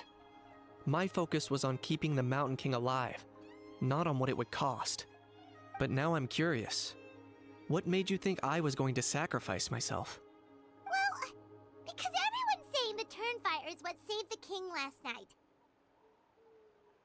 And Ponche's theory was that summoning the Turnfire is a tit-for-tat exchange, right? So, Paimon thought you decided to pay for it with your life. So you've heard that rumor too. I'm afraid I can't say for sure. What happened yesterday was a first for me too. Well, even if you don't know, there's probably no one in the world who does. What I would say is, if that really was the power of the Turnfire, I'd sooner believe that the Mountain King summoned it himself. The Mountain King? Then, what price did he pay? The core meaning of price is not atonement or compensation, but what you're willing to give up in order to obtain what you want. It's easy to die for your sins, much harder to live with the guilt and keep on going. In the end, the Mountain King chose the latter option, for Burkina and for the tribe. That's the price he paid. Alright, so how is the Mountain King doing now? Health-wise, there's nothing to worry about. He'll enter a fighting stance whenever we set foot in his territory. But his attacks are gentler now, and not as crazed as before. Like he said yesterday, he just intends to be a sparring partner for people to practice with. You said health-wise. Is something else bothering you? Yeah. I tried communicating with him again, but he didn't respond. We dare say that Locust King has well and truly lost its mind. The lights are on, but nobody is home. Its body remains fighting fit thanks to the perverse power of the Abyss, but time has been less kind to its soul. It was ground to a pulp long ago. But we saw him come back to his senses yesterday. That was merely one last burst of brain activity before it croaked. As you humans would say, it went out with a bang. Oh, come on! Stop being such a doomer. Paimon bets the Mountain King has finally let go of the tragedies of the past now, and is focusing on moving forward. That's why he doesn't have time to chat with us. He's too busy thinking about the future.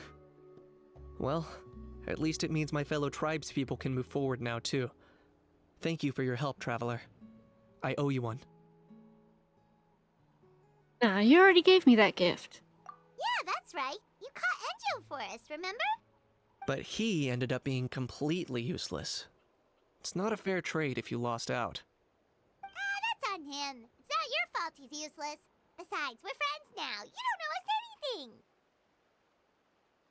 Friends? But your friendship is an even more valuable gift. I can't in good conscience accept it for free. So promise me, if you need anything in the future, you'll come to me. For you, I'll do anything. Aww. Yay! We did it!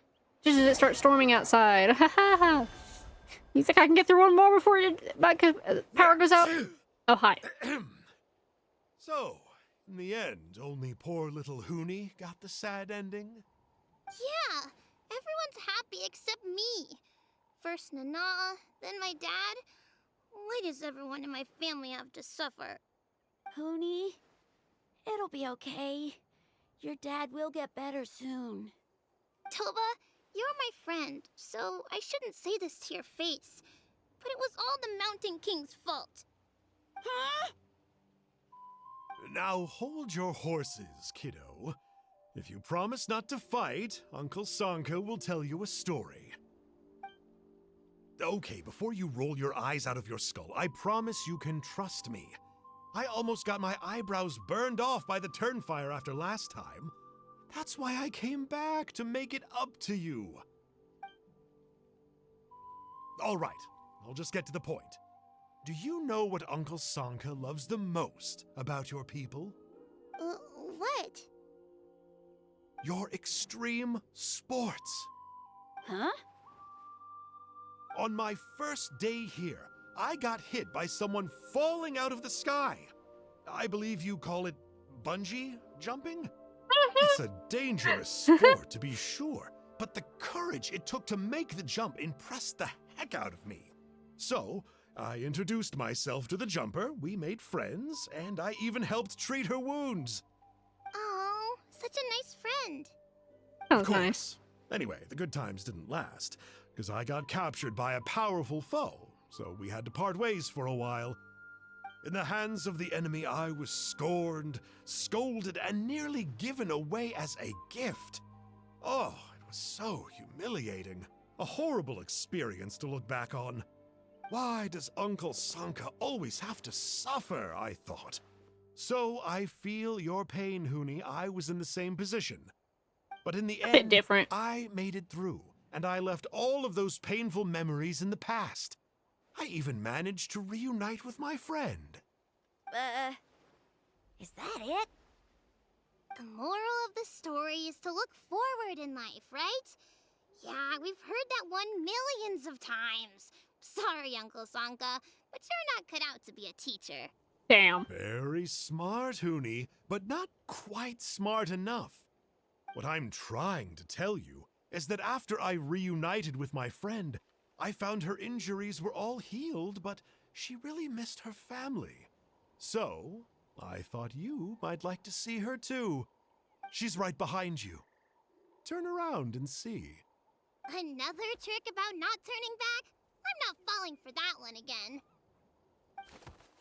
Huh?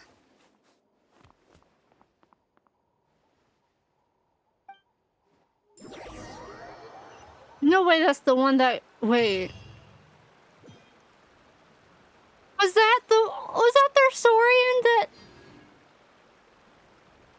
Osmanthus wine tastes the same No! as I remember. Was that the Saurian they were sad about this whole time? But where are those who share the memory? It was alive this whole time? Oh.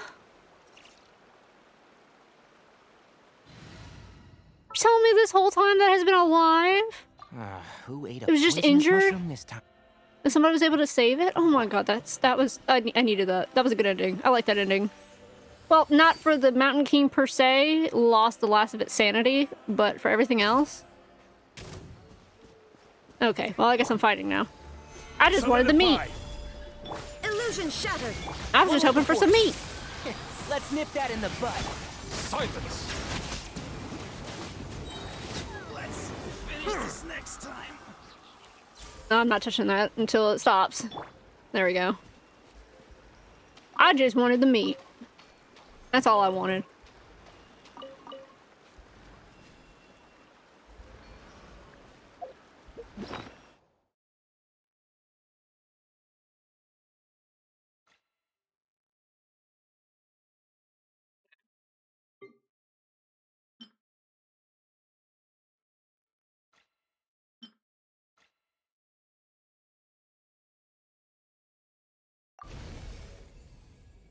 Hey, he got added. Look how cute. No matter the cost, I believe in her to the end. I forgot it adds on to them as I'm doing them. Okay.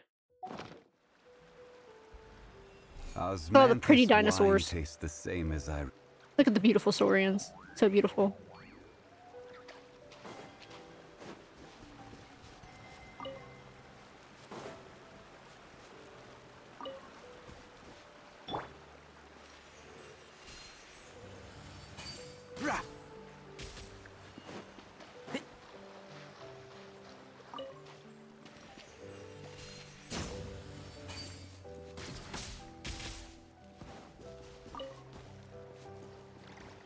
I don't mean to kill these cuties, but I need the food. Gimme! They don't give me much, though.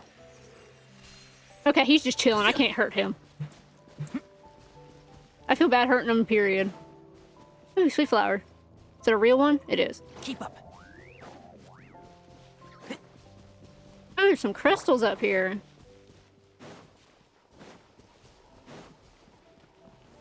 Stabilize.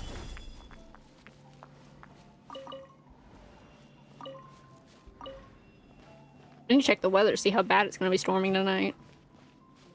There's a storm going on right now. Solidify. Crystals. Okay. I do need to start with the next story, but I want to see if the weather...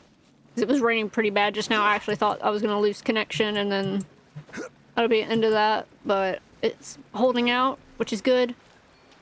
I'm going to check. Crap! I'm going to check gonna take a minute to check, on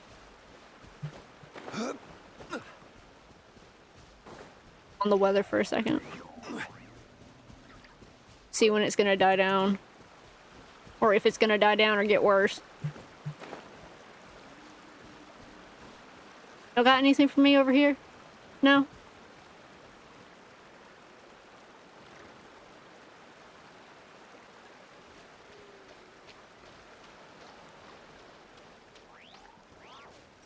Look at these beautiful saurians. Beautiful dinos. Look at them. They're so pretty.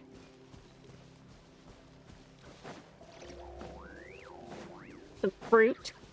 Take the fruit. Sure, there's some over here. Hello. Don't mind me.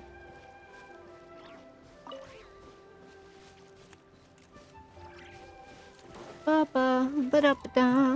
Whoop.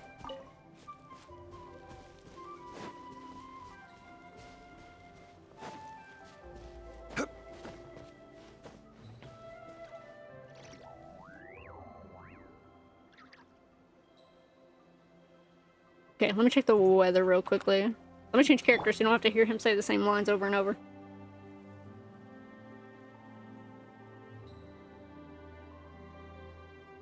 Hopefully it won't be too bad. I know I heard some thunder. I don't know how bad it's gonna get. And I just heard heavy rain for a good minute. I thought it was gonna knock the power out.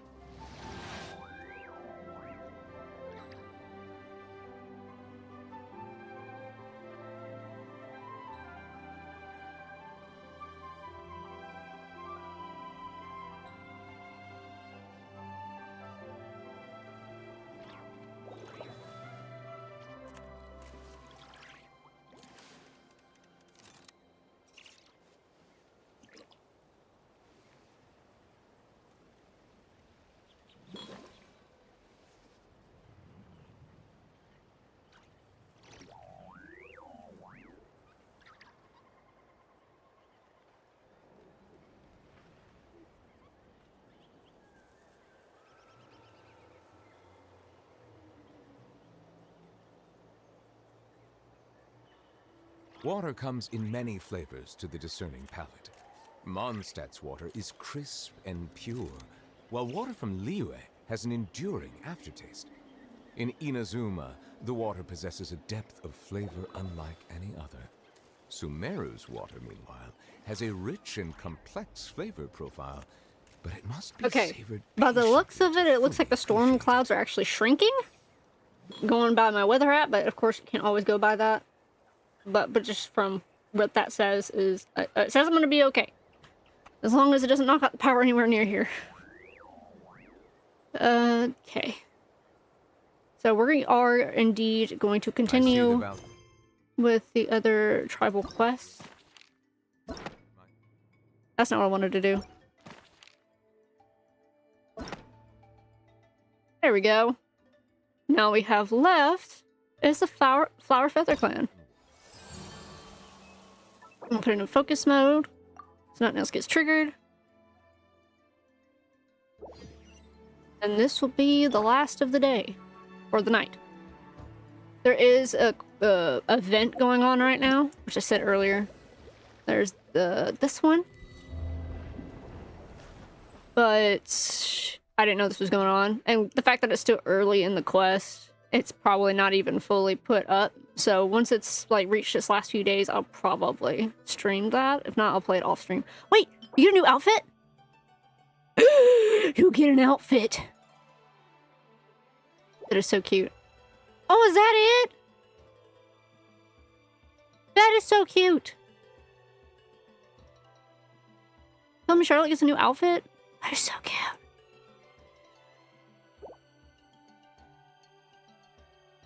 Either I'll do that off stream or I'll plan this for when it's further in. Oh, you get this cute little fish tank.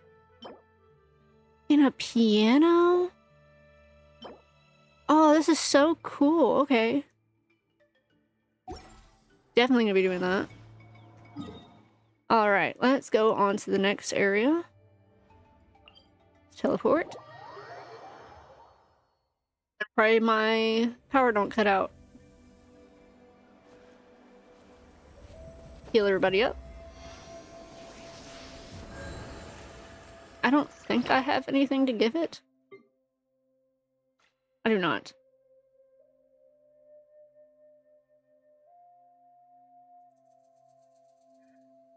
Okay.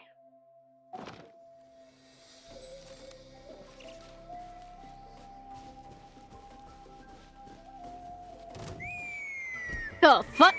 Hello? Huh? What's that sound? Seems like it's coming from that bridge.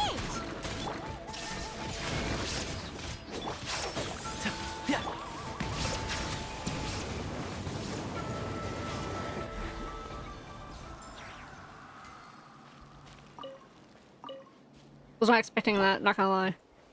Was not even trying to do that.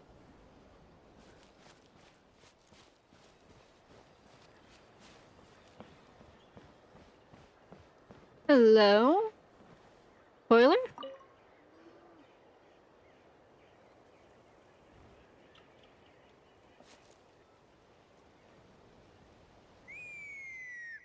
Oh, that was her making that sound. Oh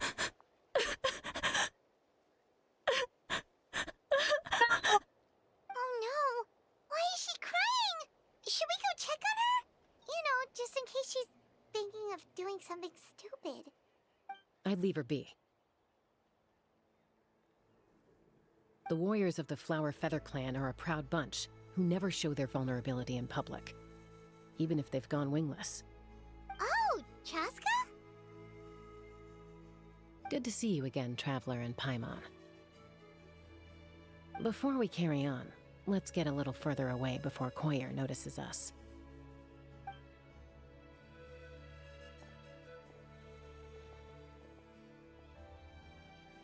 So, that girl on the bridge, Koyer, you said? Should she really be on her own right now? With the mental state she's in, it just seems risky. Don't worry. That's exactly why I'm here. Elder Alpa sent me to keep an eye on her. If she does attempt the unthinkable, I'll swoop in and catch her. I doubt it'll come to that, though. She's a fighter. A warrior, in fact.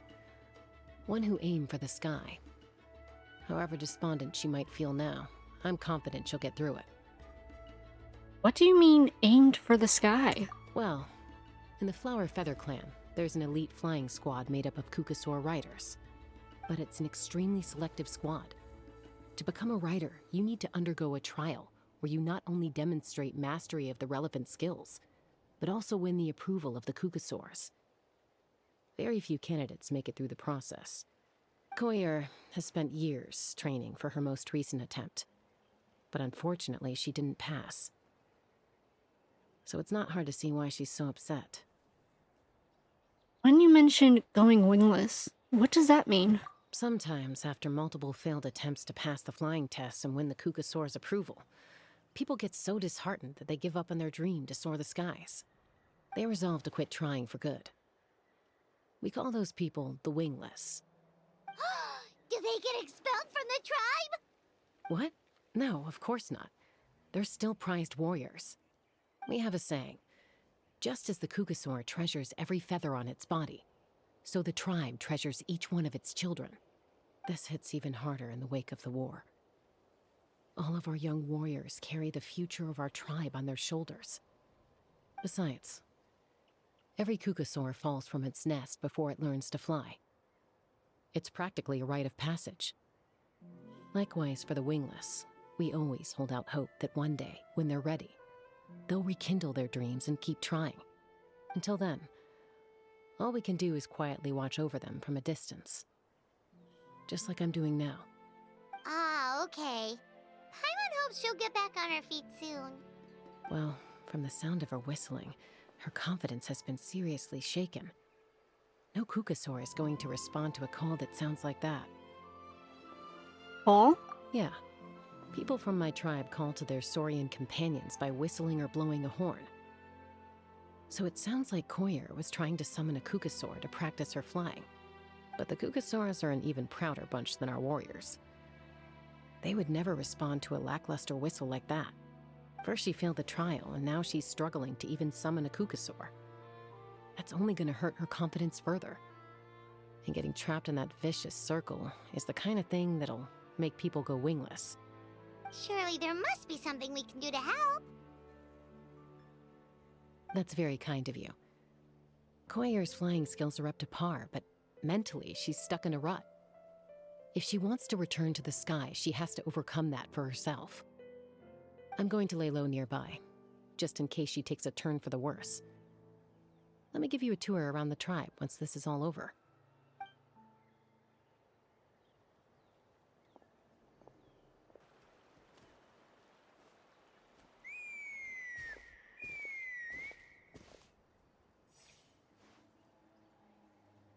Koyer still isn't giving up.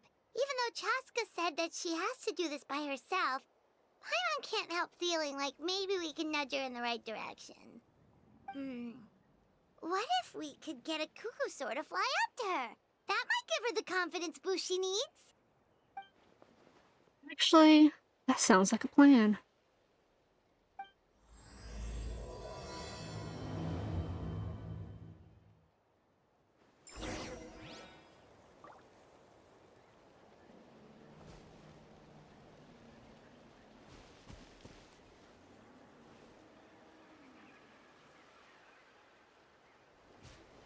Oh, I'm supposed to turn into one. Oh, okay.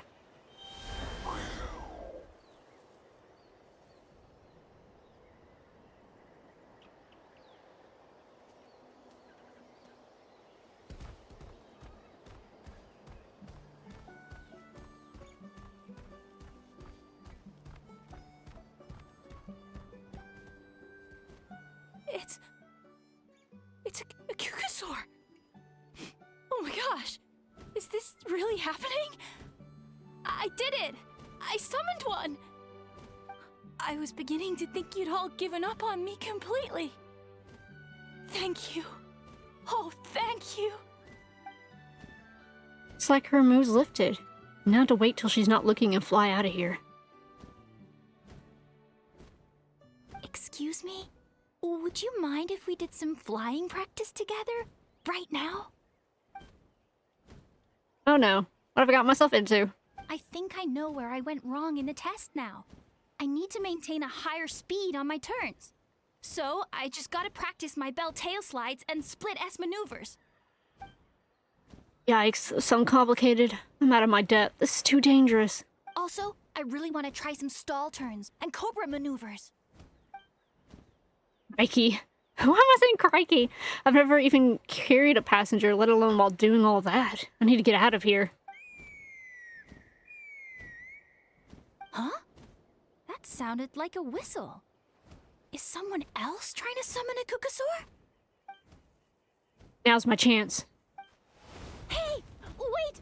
Wait! With the whistle providing the perfect cover, you make your escape.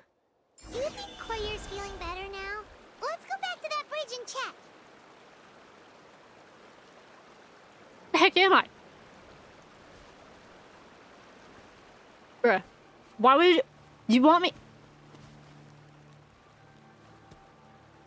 Okay.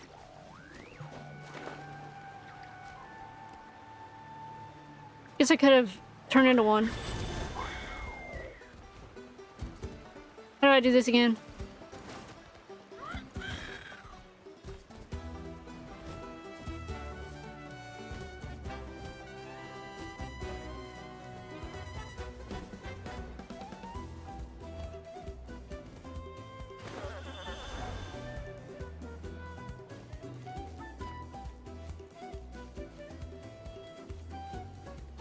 Bro, stop paying attention to me. Okay.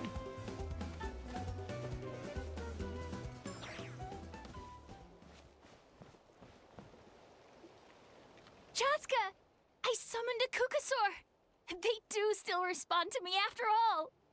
Although, unfortunately, someone else summoned it away again before I had a chance to go for a flight.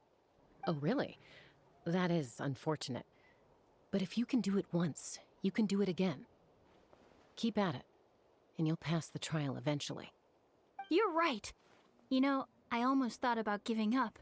but I'm glad I didn't. Hey, Chaska, how's Koyer doing? Huh? Who are you?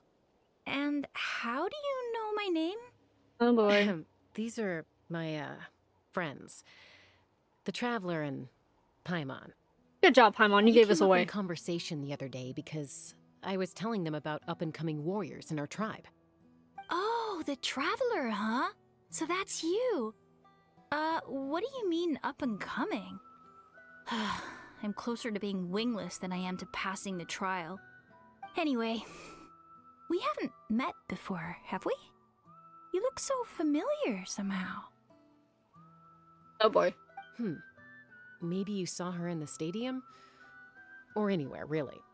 She's been all over Natlan lately, so it's not surprising that you've seen her around. If you say so. Yeah, that must be it. Koyer, Chaska.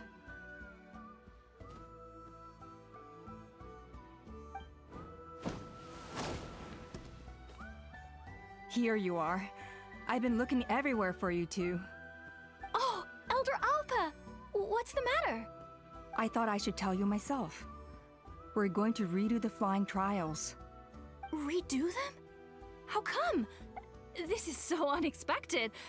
And I can't believe you came out here just to tell us that in person. It's embarrassing to admit, but due to time constraints, we didn't do a proper inspection of the arena before the last round of trials began. Then we started to notice many candidates performing worse than expected. So we redid the inspection afterwards and found a number of issues which likely impacted candidate performance. Okay. This was entirely our mistake, and I apologize unreservedly. I know it doesn't make up for it, but I thought bringing you this message in person was the least I could do. Oh, okay. Chaska, these people you're with, are they the Traveler and Paimon? Huh? You've heard of us? I have indeed. Gathering intel is an essential part of being a warrior. Plus, you've already made quite a name for yourself in Natlan. Actually, I've been meaning to invite you to enjoy our tribe's hospitality for some time. Hospitality? That includes food, right? Biggest Of course priority. it does. If you let us host you, you'll be treated quite lavishly. Mighty warriors are highly revered in our tribe. Besides, we still owe you for your help during the war. Without you, we would have suffered far worse at the hands of the Abyss. So I like the chance to show you our gratitude on behalf of the whole tribe. Mighty warriors, plural? So Paimon counts too? Paimon's starting to like you a lot. That should go without saying. Your flying skills are the envy of our tribe. That's a good point. The Flower Feather clan seems like a really nice bunch of people. We definitely need to take her up on this offer. Last time was just a flying visit. We never got to check the place out properly. Well, I'd love to stay, but I'm afraid I still have to inform the other candidates about the retrials. With our younger generation's future on the line, there's no time to lose. Wait, Elder Alpa! Let me help! The sooner everyone gets the news, the better! Very well. In that case, Chaska, could I leave you to entertain our guests? Sure thing. Okay. Let's meet by the Obsidian Totem Pole later. Koyer, let's get going. Okay.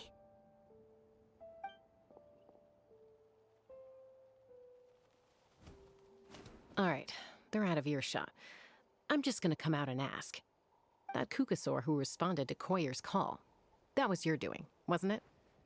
I grew up with these creatures. I could tell something was off the second I saw it. Her whole demeanor seemed less like a Kukasaur and more like, well, you. So I figure you must have been pulling the strings somehow. I can't believe you saw through it. She looked very flustered when Koyer asked for a ride.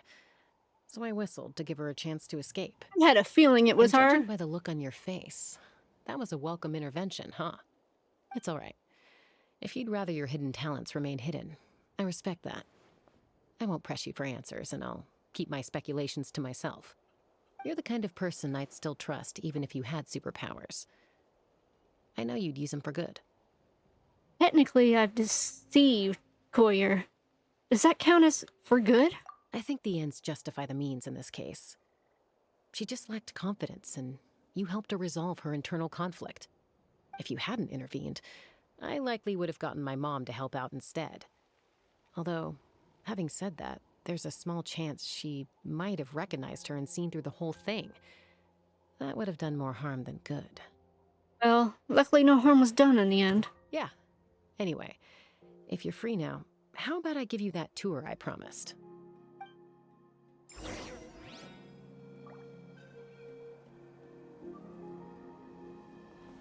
After I hunt some birds. Give me a second. Okay! Don't do that! Keep up.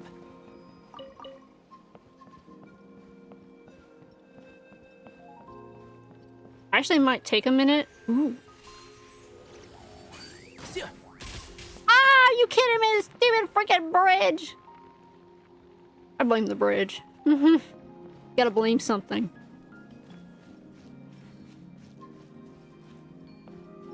So there. Ooh, fruit. Gimme, gimme, gimme, gimme.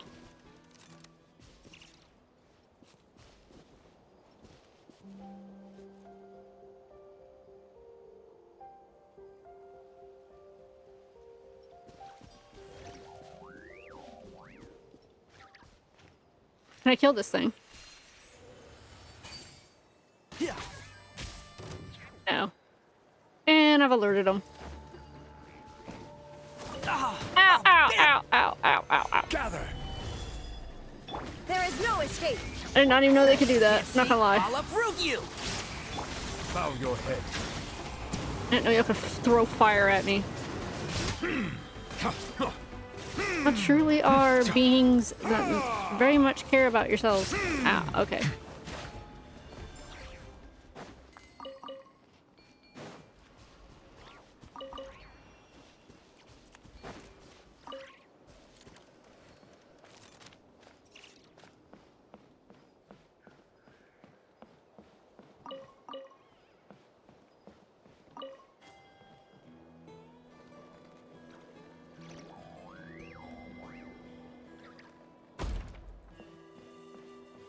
Right, I'll be right back. I gotta actually use the bathroom. I'm just gonna stop it. I'm just gonna, you know what? We're just gonna look out from here.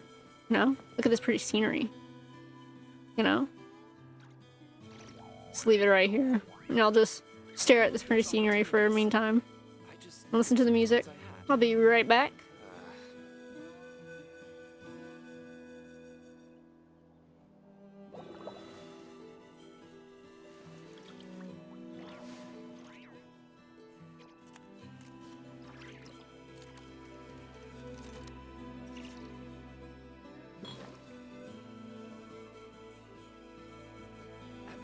Opportunities. I just never took the ones I had.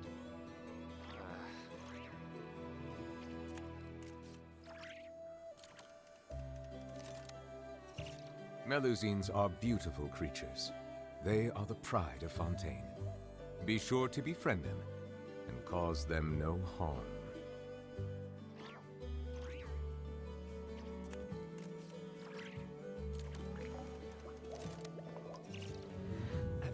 Opportunities. I just never took the ones I had.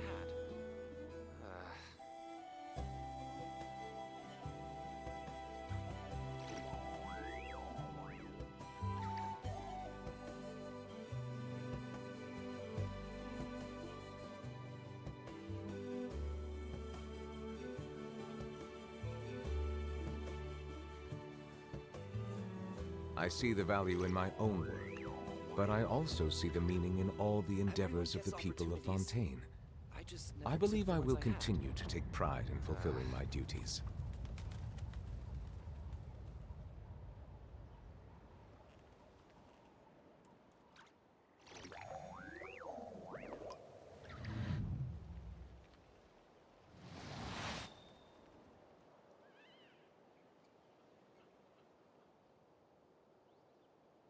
Everyone gets opportunities.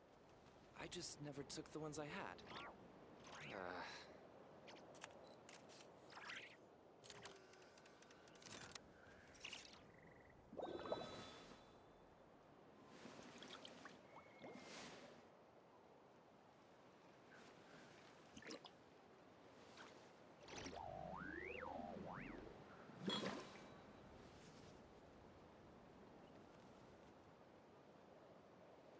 Everyone gets opportunities. I just never took the ones I had.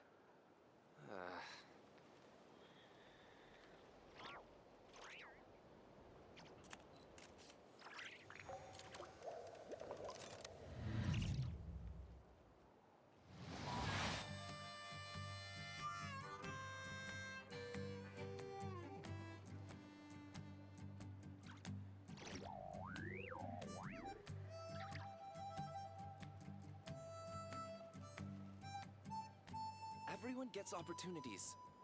I just never took the ones I had.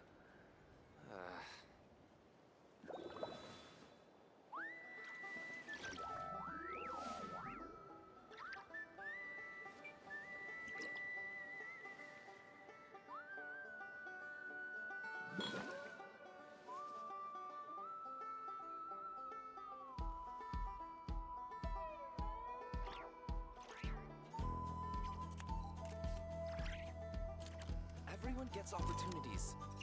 I just never took the ones I had. Melusines are beautiful creatures. They are the pride of Fontaine. Be sure to befriend them and cause them no harm.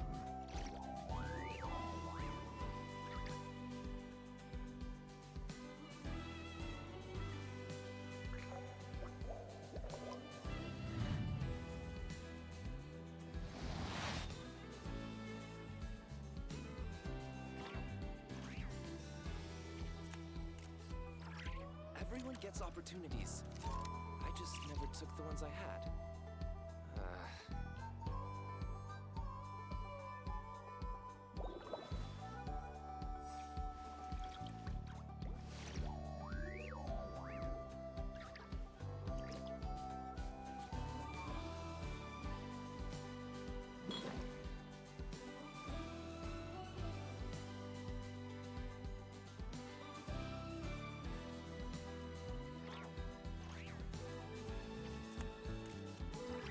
Everyone gets opportunities. I just never took the ones I had.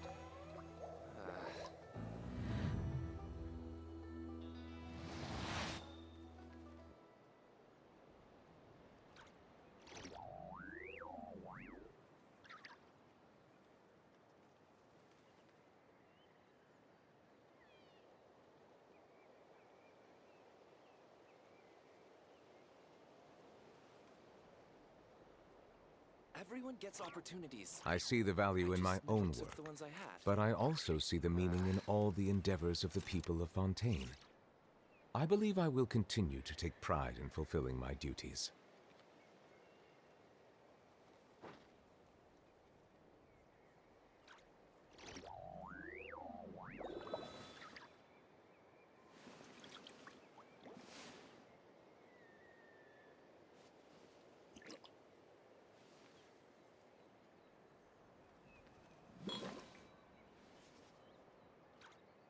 Everyone gets opportunities. I just never took the ones I had.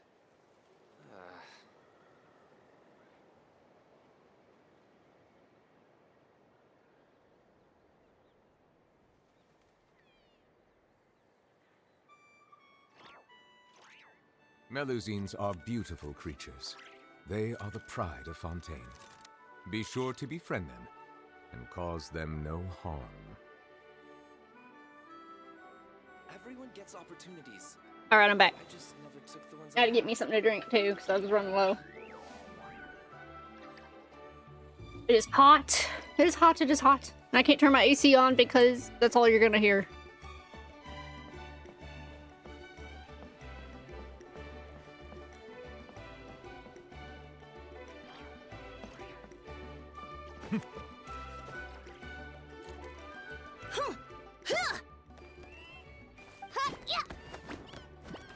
Ready?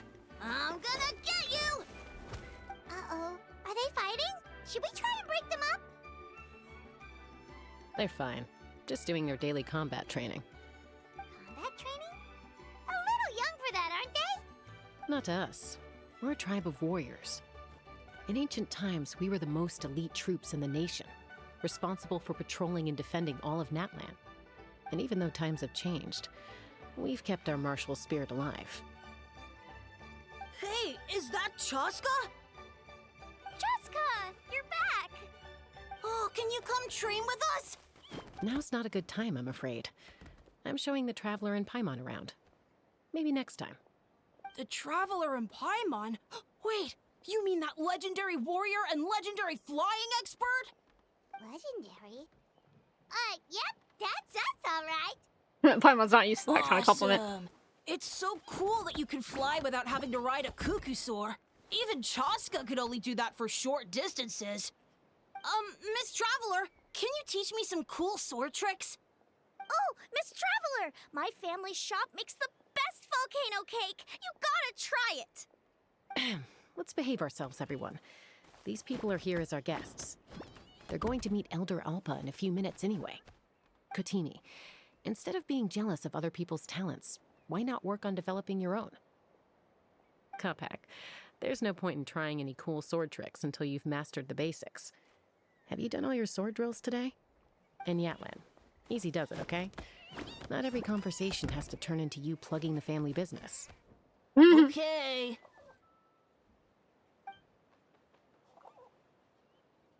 Sorry about those kids. They just got overexcited when they heard your name. Hope it didn't bother you too much.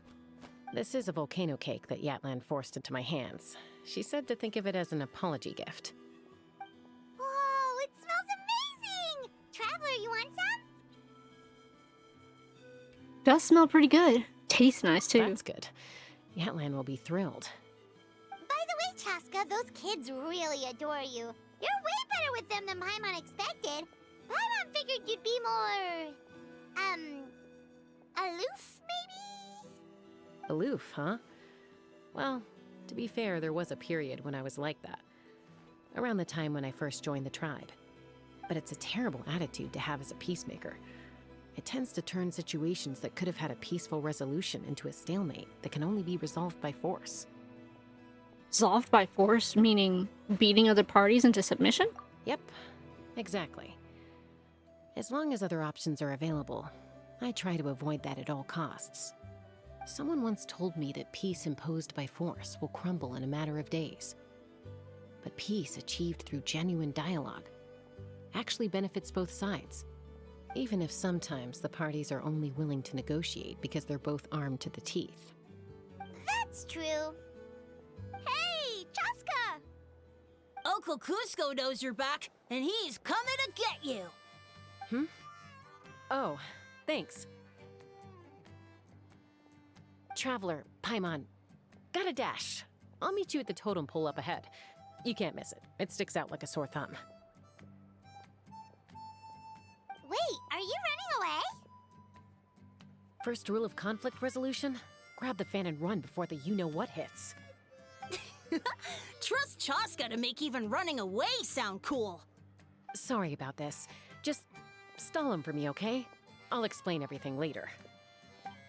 Oh boy.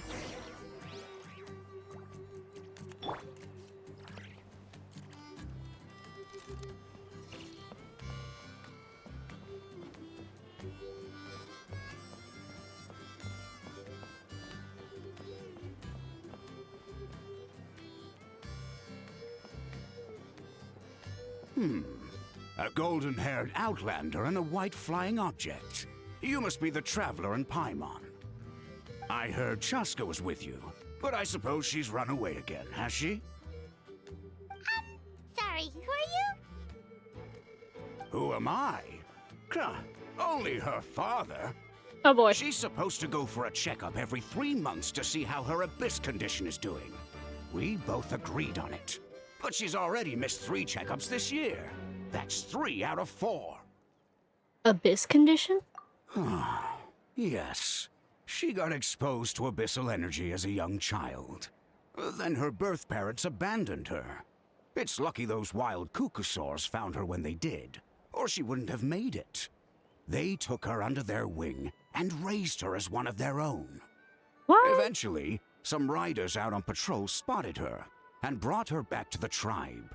But she was practically feral at that point. The moment you took your eyes off her, she'd be getting herself into a fight, or she'd run away to be with the Saurians. She seemed to prefer them to her own kind. She might as well have been a Saurian in human form. That must be the aloof period she mentioned, right?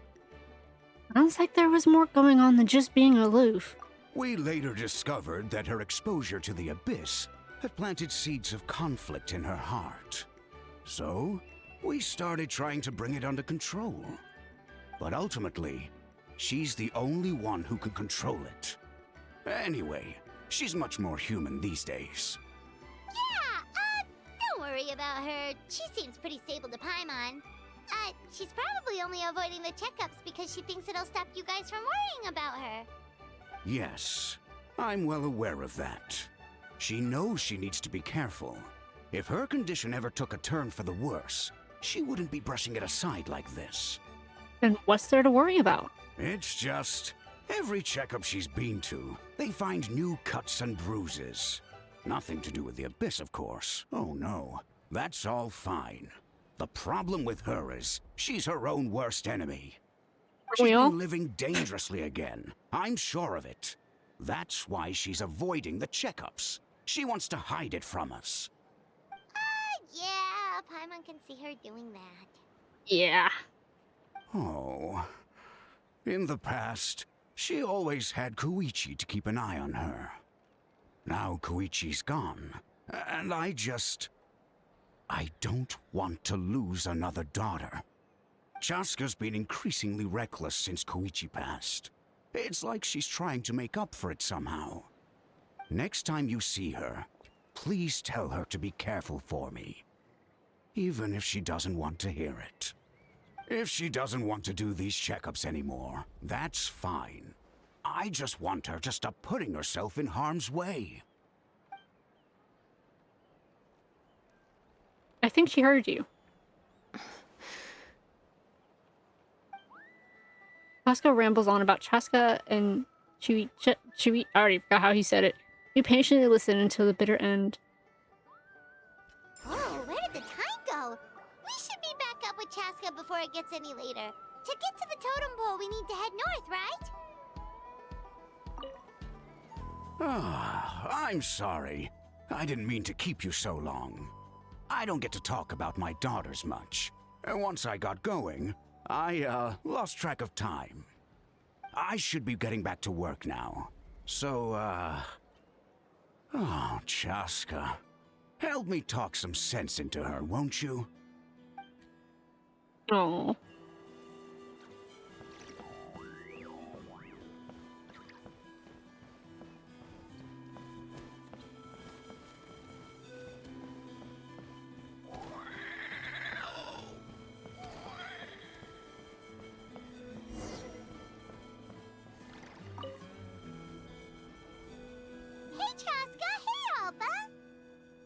Sorry to keep you waiting.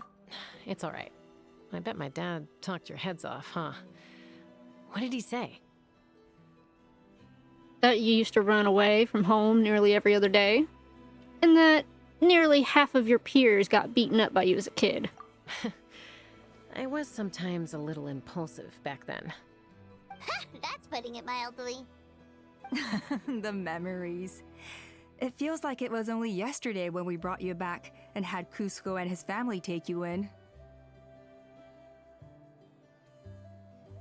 Back then, no one imagined this feral child would grow up to be the strongest warrior of the Flower Feather clan. Huh? You were the one that brought Chaska back to the tribe? That's right. Elder Alpa was already a veteran rider by then. She spotted me while patrolling from the skies and tracked down my Kukasaur mom. Mom agreed it was time I tried to re-enter human society. But I didn't know the first thing about being civilized. I clashed with everyone who had to deal with me. And look at you now. Renowned throughout the land as a peacemaker. How time flies. When the day comes that I can't fly anymore, It'll be up to you to look after our tribe and our flying squad. You know me, though. I'm not a natural commander. I'm better off as a lone wolf on the front line. So stick it out at least a few more years, okay? Give Koyer and the others time to come into their own. Oh, stop. Wait, so isn't the leader just the strongest warrior in the tribe? At least Paimon figured that's how your tribe would work. Strength is certainly a core tenet in the Flower Feather clan. But strength means far more than martial prowess alone. If it all came down to individual strength, I'd struggle to call myself a warrior, let alone a member of the flying squad. Any fighter in the tribe could take me down. Really? I had you down as an elite warrior like Chaska. Well, sorry to disappoint you. It was something I aspired to at one point. So much so that I went adventuring in the Cinder City, Natlan, to try and prove myself. But it was foolish of me. I wasn't ready. I came back empty-handed and seriously injured. The fact that I survived was something, I suppose. But after that, I never seriously considered myself a strong fighter. And yet, you still managed to become the leader of the flying squad, thanks to your experience and determination. All while battling those old injuries. Don't you think that's a display of strength in its own right? Let's shelve this discussion for now. Traveler, Paimon, there are some simple refreshments on the table. Please help yourselves. Yes! Paimon was waiting for that part! Did you just gorge yourself on a whole bunch of volcano cakes? They were for the snack stomach. The refreshment stomach still has plenty of space. You have multiple stomachs? That makes sense, actually. Paimon is so full. Well, if you're enjoying our hospitality, feel free to stay with us as long as you like. Elder Alba? There's, something's come up.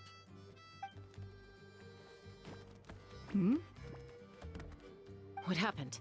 Is it serious? Shall I deal with it? It's... Some merchants showed up, not from our tribe. They said they're here to discuss some potential collaboration with us. Why now? This is terrible timing. There are a few wingless that we haven't managed to reach yet, and we still haven't inspected the retrial arena. Wow, what a busy schedule. Guess that comes with being an elder, huh? Let me handle the other errands while you meet with the merchants. You shouldn't be trying to do everything at your age. Agreed. We should help too. Seems only Agreed. fair after all that food we ate. It'll help with the digestion process. We're here for a free lunch. Oh, well, much obliged. Chaska, the remaining wingless are all people you know. Let's see.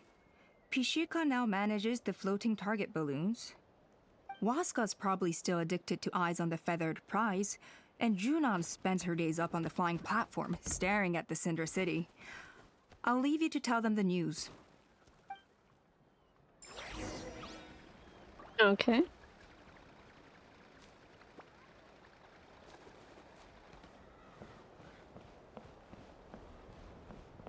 long as you've thought it through, just go for it.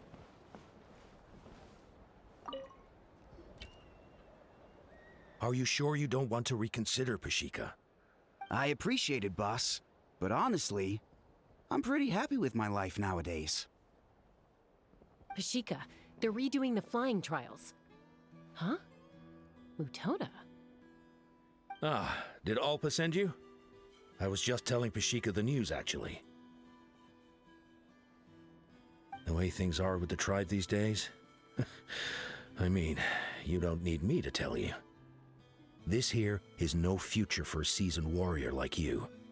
Ah, come on, boss. Do you have any idea how long it's been? I've been wingless for years now. I'm not cut out for that anymore. Of course, I'll do my part if we ever need to defend the tribe. But there's really no point in me trying out for the flying squad now. I've already made my peace with it. Not everyone has what it takes to return to the sky after going wingless. Elder Alpa's perseverance is something else. And it's okay if I'm not destined for greatness. I might not have the Kukasaur's approval, but with my hot air balloons, I can still reach the skies. Handling these balloons every day, seeing how the customers react, the looks on their faces, that's enough for me. Finding something you love doing can be just as hard as passing the flying trial. It's worth holding on to. Fair enough. It's your choice. I won't force you. Oh, by the way, you should try taking a balloon ride if you've got the time. Once you've been up there for yourself, you'll see why I love it so much. I'm a little busy at the moment, but next time for sure. No problem. If you ever want to give it a try, you know where to find me.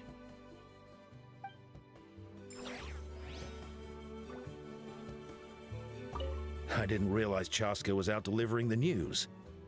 Looks like Alpa's finally learning how to delegate.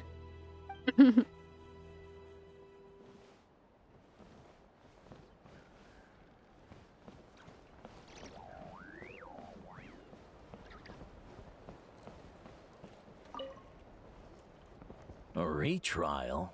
What's the point? I pretty much treat life like it's a game. No Kukasaur is ever going to approve of that, no matter how many times I try. Waskar, I can assure you, Kukasaurs wouldn't judge you for something like that. Well, they must be judging me for something. Maybe I lack fighting spirit, or just don't have the talent. Not everyone's a natural like you.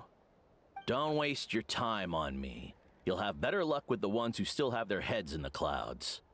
In the meantime, I think I'm gonna treat myself to a few more games of Eyes on the Feathered Prize.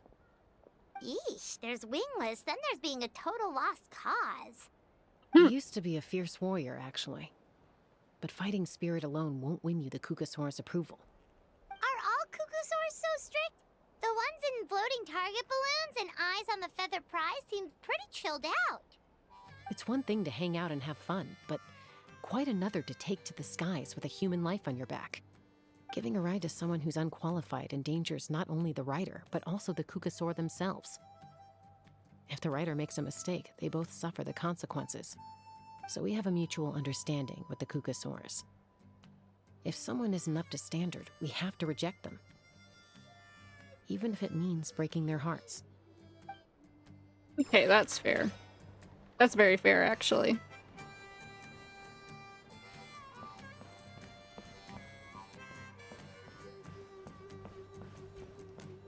What's over here? A bow.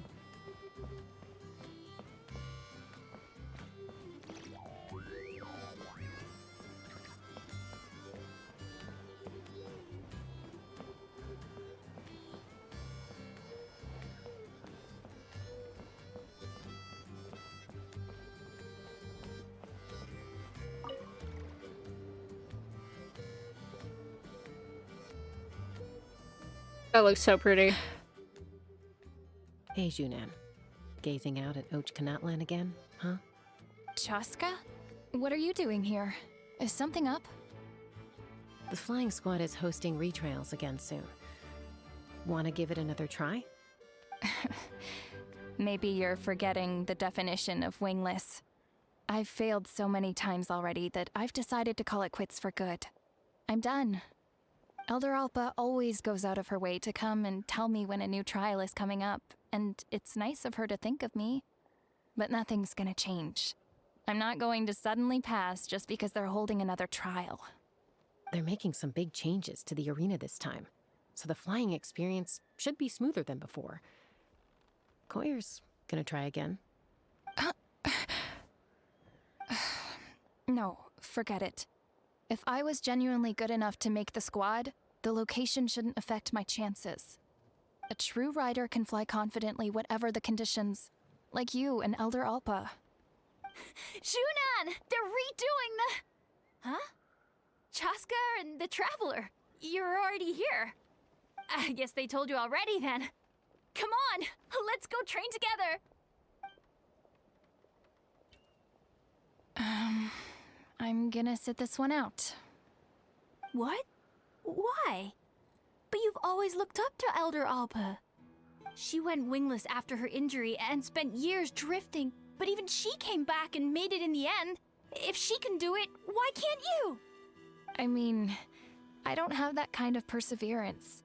And besides, the last thing I want to do is fail in front of her yet again. Oh, come on. You know you don't need to worry about that. Alright, well, how about we just treat this as you being my mentor? Then will you train with me? I mean... Enough umming and ahhing. Let's just get up in the air and figure it out as we go. Wait! Hold on, slow down. I can't keep up. Well, that's one way to do it. Yeah, Junon unwittingly chose the hard way. They've been best friends since they were kids. If anyone knows how to get Junan out of a rut, it's Koyer. You helped Koyer deal with her internal conflict, and now she's done the same for someone else.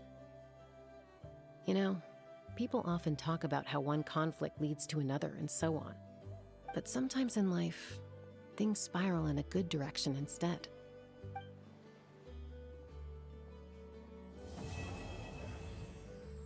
Alright, Act 1 complete. We've notified all the wingless on the list now, right? Where to next? The trial arena. It's not far from the tribe. Guess I can just jump down, to be honest.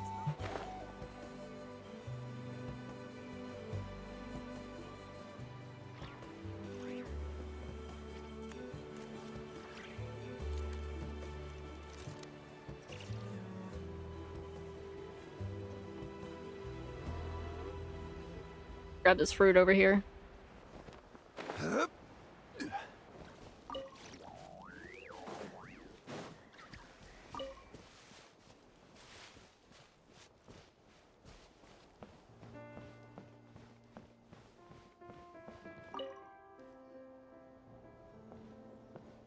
Oh, hey there, Chaska. Did Elder Alpa send you? Yeah, she's got other things on her plate right now.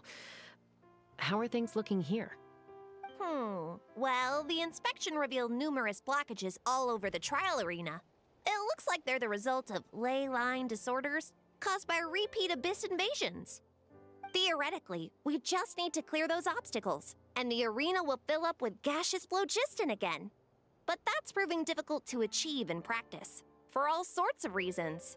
Why don't you head on down and check things out for yourself? Feel free to ask the staff for more details.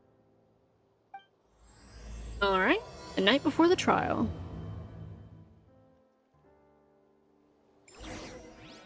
Trying to fix this place. I'm Chaska. Why don't you head on down and check things out for yourself? Feel free to ask the staff for more details. Yeah, she just repeats. Okay. I don't know if she said something different. Sometimes I do, sometimes I don't.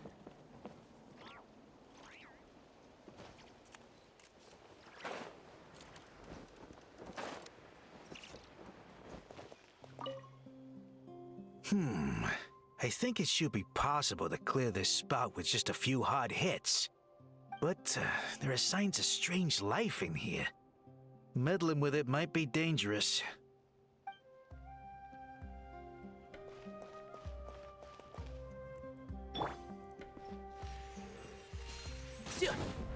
Hey! Monsters!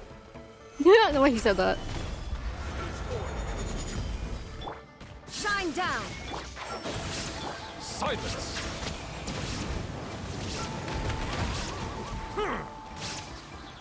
Take me up! Coming in. I thought I was done for. Oh, this spout should be good now. Thank you very much. No problem, my friend.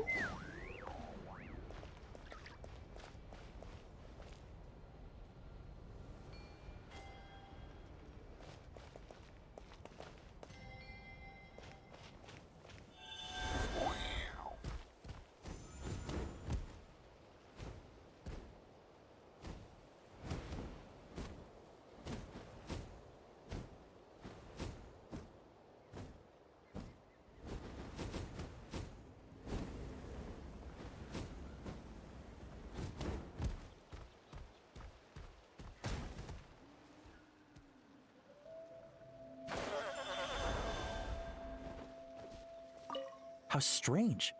Why is there so much solid phlogiston here? Well, could be from the Children of Echoes. Maybe it got swept up here due to the ley line disturbances? And I did see those strange markings on the cliff. I can't think of a way to resolve this. Short of going all the way to the Children of Echoes to borrow it to Petlisaur.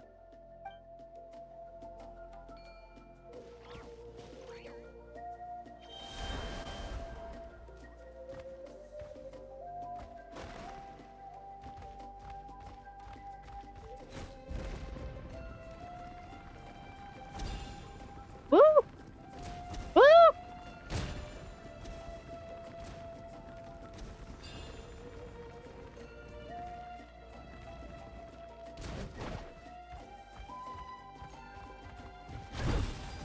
Got it.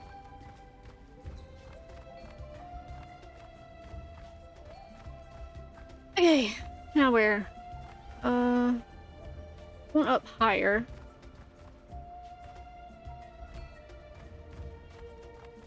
Try going higher.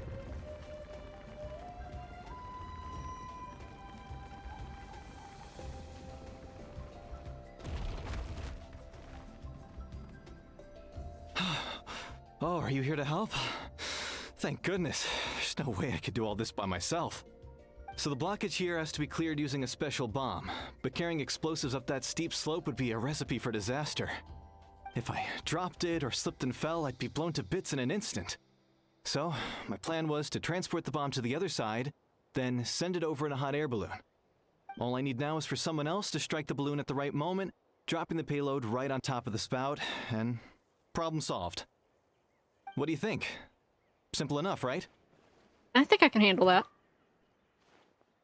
Is that hot air balloon up there yours too? Huh? Oh, that one. No, I've got no idea who that belongs to. Or how they got it up so high. I just wish I could fly up there and check out what kind of tech they're using. Ah, well. Getting the trial arena back in order is more important. Okay, so that's something to note for later, I have a feeling. Let me know when you're ready.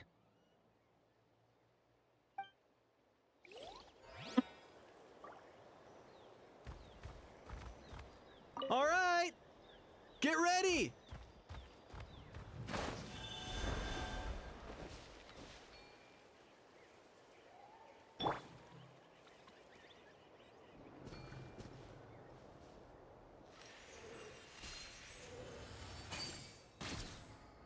I missed it. Let me try that again.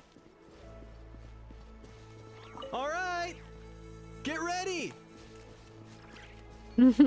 I'm bad. Gotta wait till it's right above here.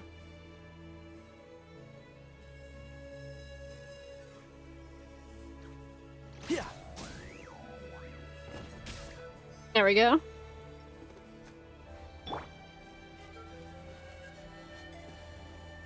One more.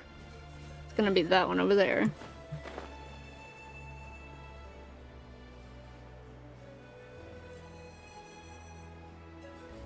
Ooh, there's a chest over there.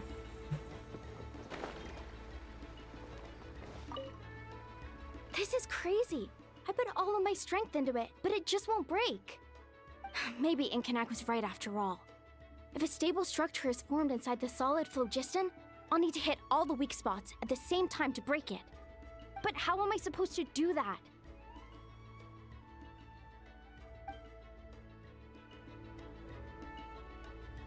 Okay.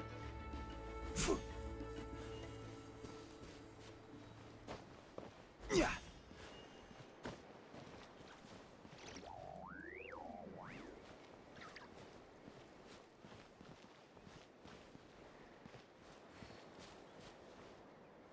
Okay, I'll take it as something to do with what it just tried to teach me. How do I open that again?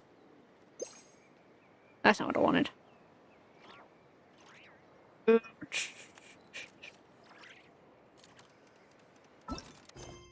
That's not what I need. Ah, darn, what button is it again? There we go. Okay. Oh, okay.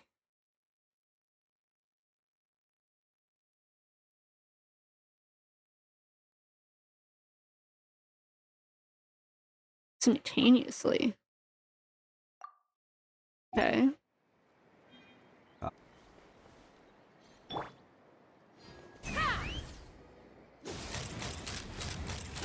gaseous phlogiston is being replenished. Looks like all the spouts have been unblocked. Let's head back up.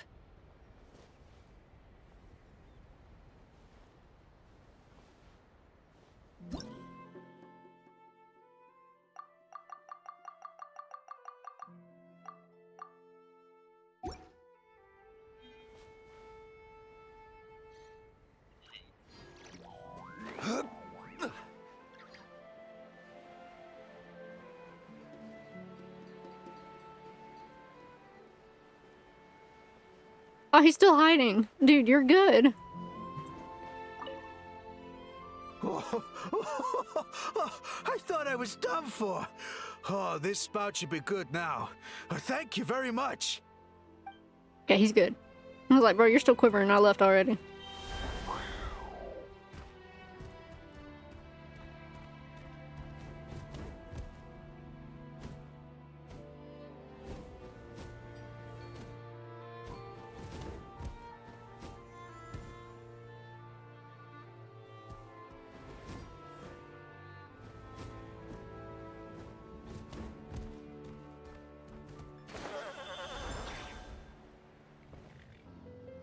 Wow, you took care of everything in no time at all. Incredible work.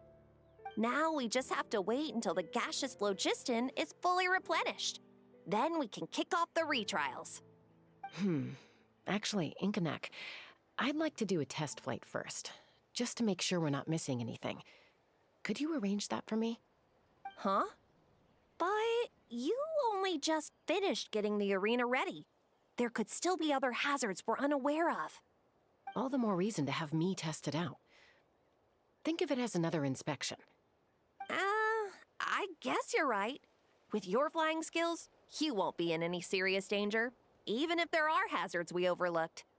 The conditions in this area seem a little unstable, but a test flight is the only way to catch any lingering issues.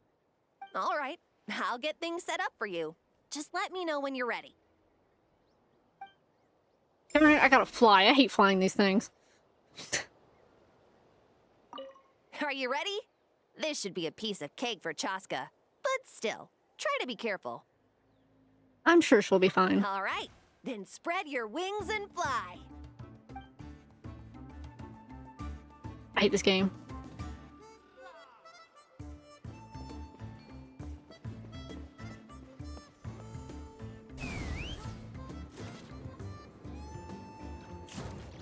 How do I go down?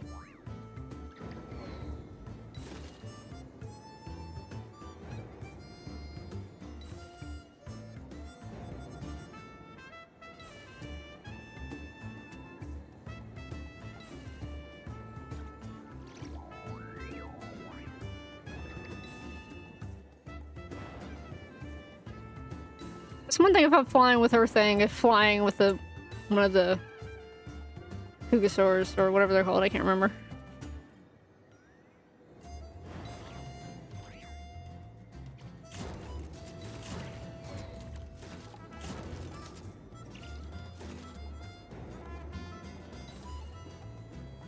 Giddy up!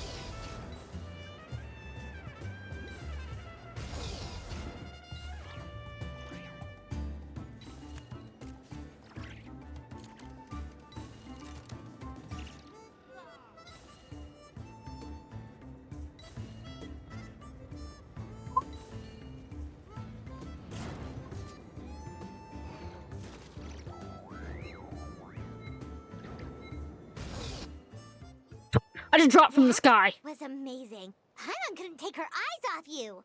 So any further issues with the venue? No, nothing major. Give it a few days, and we should be able to conduct the trials. Help! Help me! Oh boy. You're from the Flower Feather clan, right?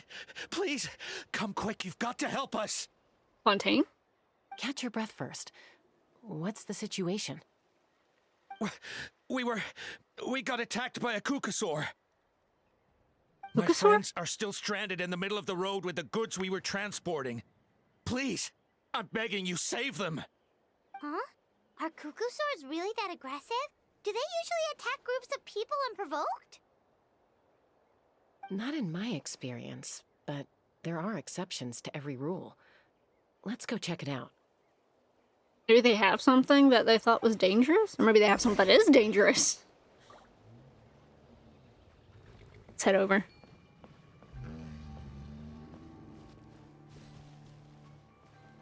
Wrong button. Ouch! I've never seen such an aggressive cuckoosaur. Ouch! I've never seen such an aggressive cuckoosaur! That was completely different than what you just said in the... That was so different.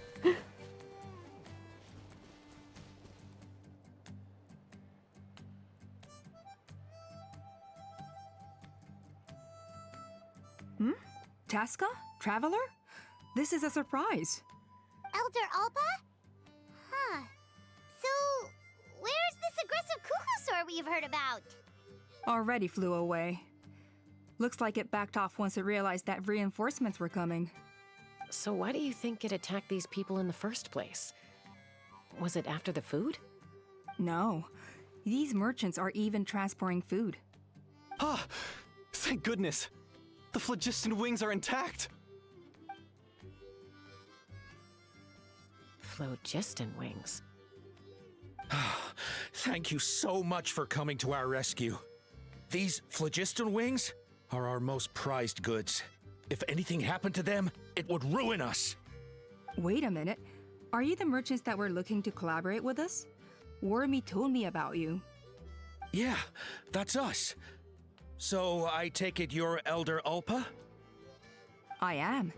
You must be exhausted from your journey, not to mention shaking up from the attack. Let me bring you back to our tribe to rest. We can talk business after you've recovered. But Elder Alpa, what about the cuckoosaur attack? Well, our guests here weren't seriously injured, and their goods are intact. Perhaps that cuckoosaur was just having a bad day. There are so many of them around here. You'd expect something like this every once in a while. I don't think we need to pursue it any further. More importantly, how are the preparations for the flying trials going? Is everything in order over at the arena? Everything's on track. The trials will be able to start very soon. Huh? Did you say flying trials? What a coincidence! Sounds like a perfect use case for our phlogiston wings. You'll be pleasantly surprised by what they can do. Oh, really? Now I'm intrigued. Well then, let's forget all about this cuckoosaur attack for now. We have some serious business to discuss. I got a bad feeling.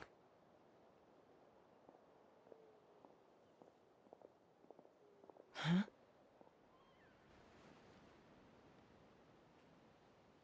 So that's it? That all went smoother than expected. Well, guess we'd better get going. Huh? Chaska? What are you looking at?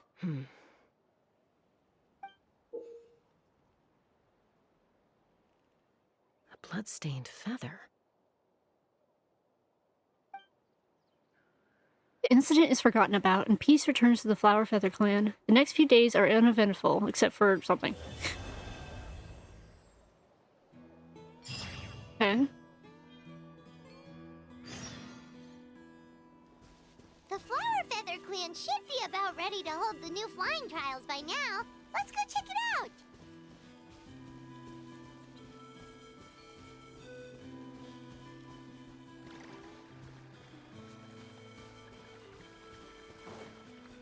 Jessica!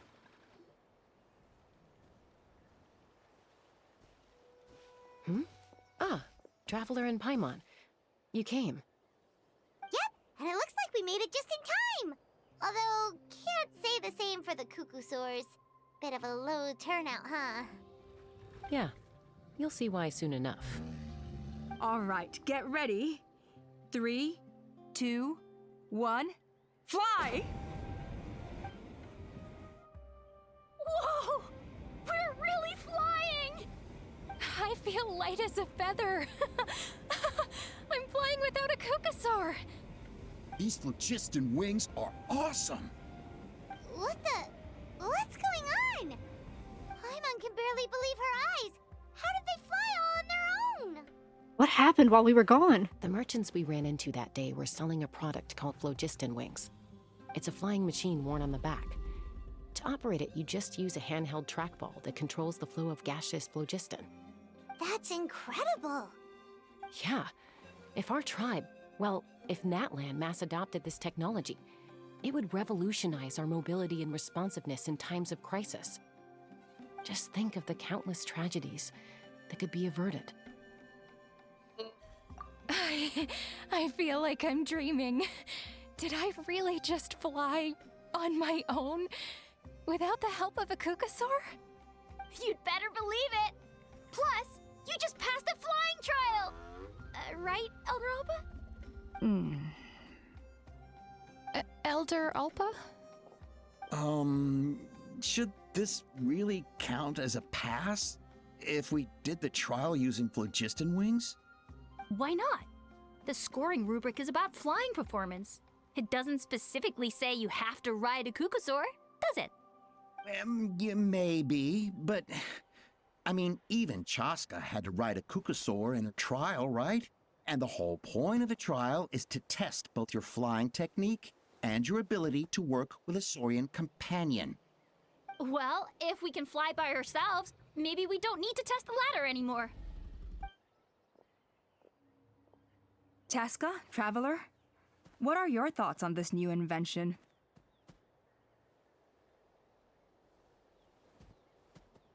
It's an unknown quantity. You should use it with caution. Right? That's what I think too. I agree that they have strategic value, but I don't think it makes any sense to evaluate candidates by the current testing standards if they're using phlogiston wings. Why? Shunan finally mustered the courage to go through with this, and now you're saying it doesn't count? We don't have any experience using these wings in battle, nor is it immediately obvious how to incorporate them into the existing systems in our tribe. Taking a longer-term perspective, I think we need to start by getting thoroughly acquainted with how these things work. Then we can develop a new trial format with new assessment criteria, tailored to candidates using the phlogiston wings. You all raise valid points. But Chaska, while your proposal sounds perfectly reasonable, it would probably take years to put it into practice. We lost so many people in that war. These phlogiston wings could be exactly what we need to strengthen our forces and boost morale in this trying time. And as for real-world battle experience, there will be plenty of opportunities to gain that. I have high hopes for you, Junon. Huh? Hey, stop staring into space! Say thank you! Oh, thank you. Thank you, Elder Alpa. You have nothing to thank me for. Remember, the way you got your wings back was by relying on yourself. Oh, Elder Alpa! Bad news! Kukasaurs are attacking the merchants again! Yeah, because you're getting rid of their job. Again? Okay, everyone, stay put while I... Huh? Chaska? She's going crazy after she saw that guns and wings. Oh, I don't like that combination with this scenario. Why did Chaska rush off like that? And then Elder Alpa and the others too? Anyway, let's go see what this is all about.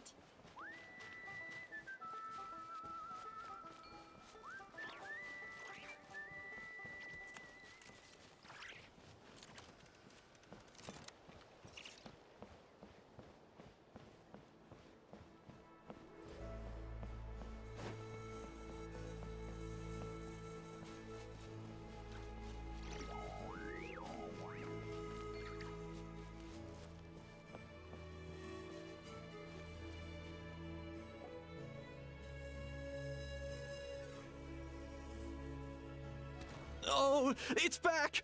It found us again! Run! Get out of here! Swings! Curses. She's really riled up this time. Hey! Stop running! We'll never outrun a creature with wings! Get back here and let's fight!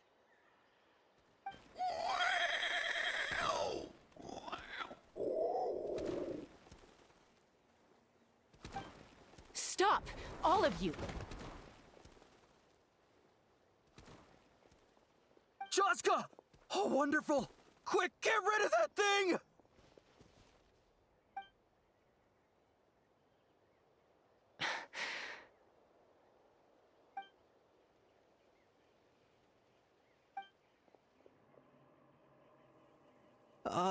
What's going on? Why isn't she doing anything? So it really is you. Sister. Sister? Wait, sister? That Kukusaur is Chaska's sister?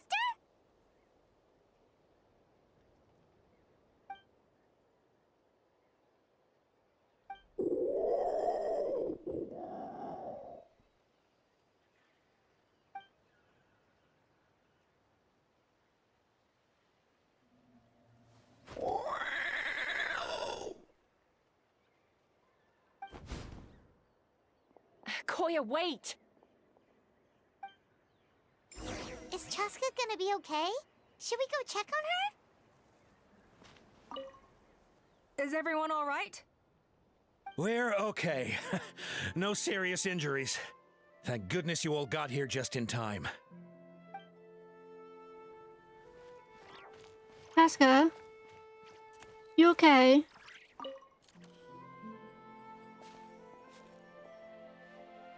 Chaska, are you okay?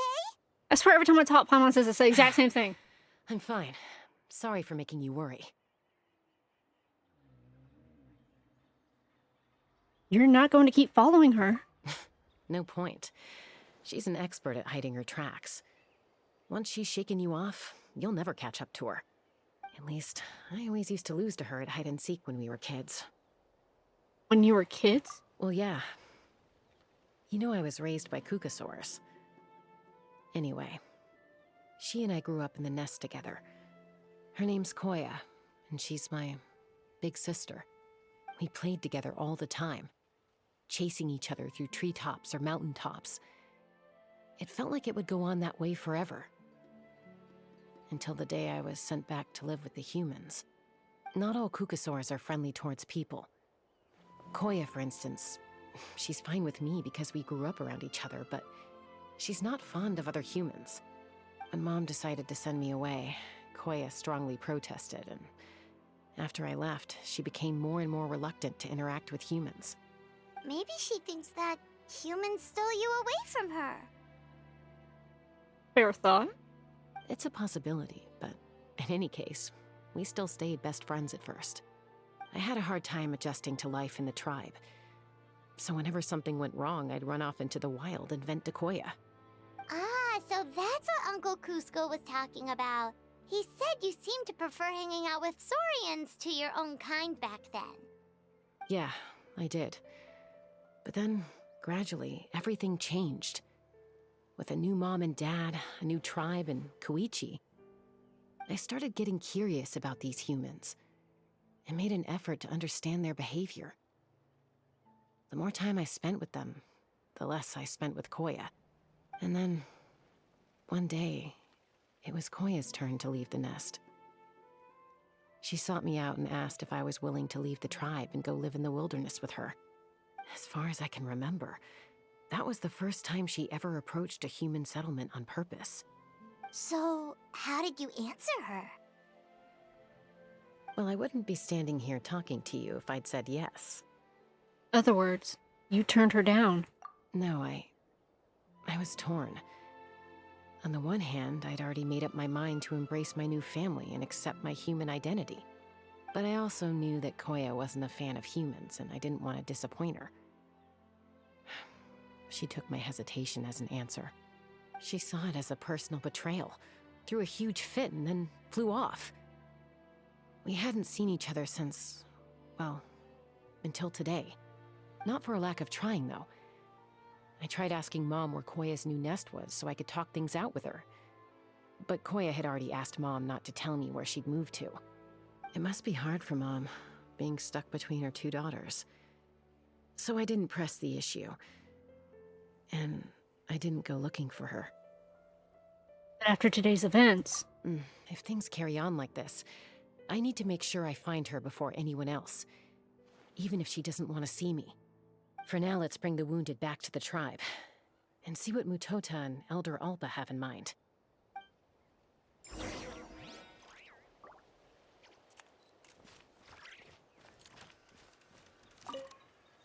What was wrong with that Kukusaur? Why was it so aggressive? If we just let it escape back into the wild, who's to say it won't attack again? Oh boy.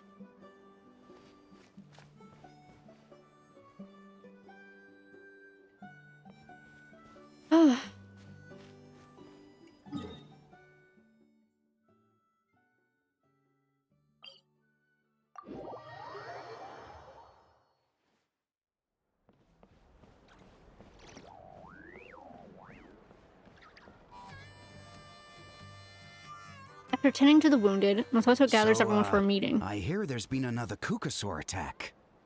Ha! I knew it! They're wild animals, and they can't be trusted. Hey, show a little respect. The Kukusaurs are our partners. Not much different, dude. Maybe in the flying squad, but they don't give a hoot about the rest of us. Well, now that we have the phlogiston wings, do we even need the Kukusaurs anymore? Are you kidding? How are we supposed to protect our tribe without them? I didn't mean it like that. Huh?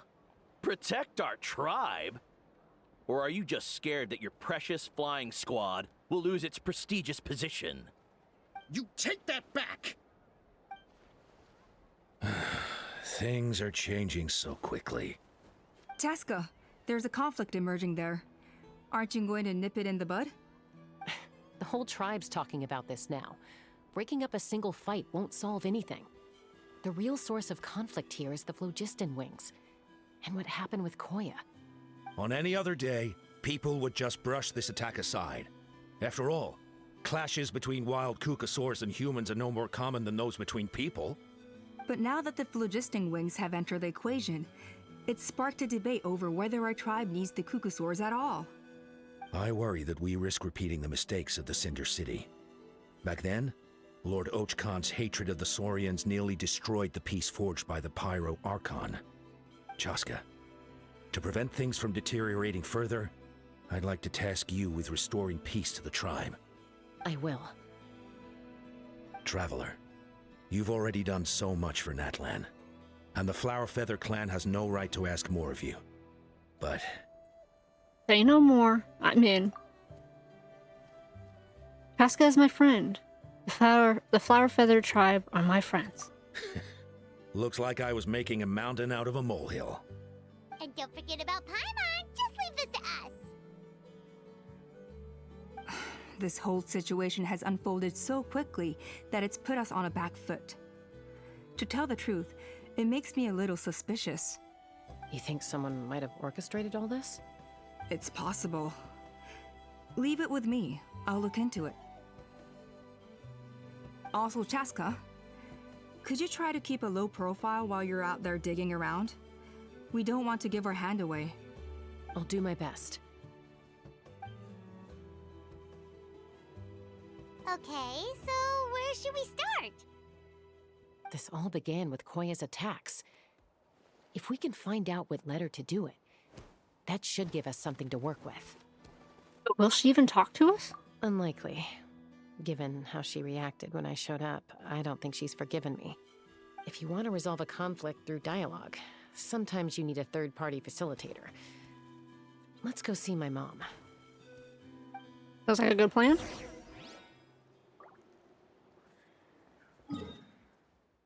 Oh my gosh, how far is your mom? What the fuck? Okay.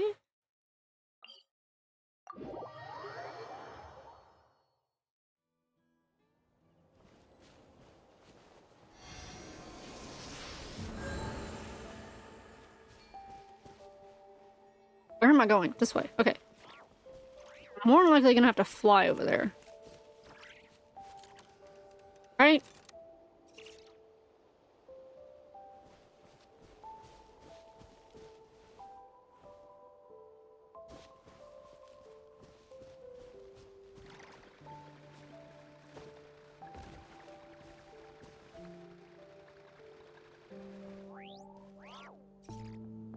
there's a chest. Gimme.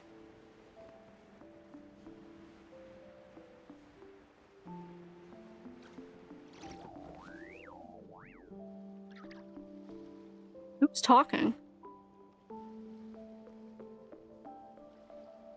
Who the fuck was talking?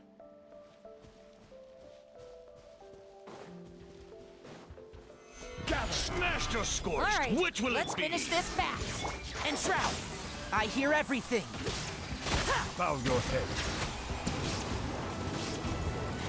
They're in that car, I just realized. The tides beckon.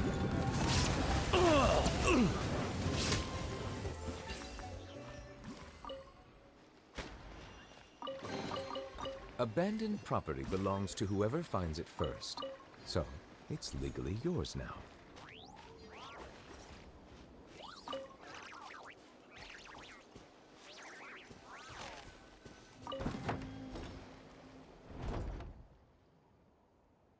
Freed, I am at last freed from the Saurian cart.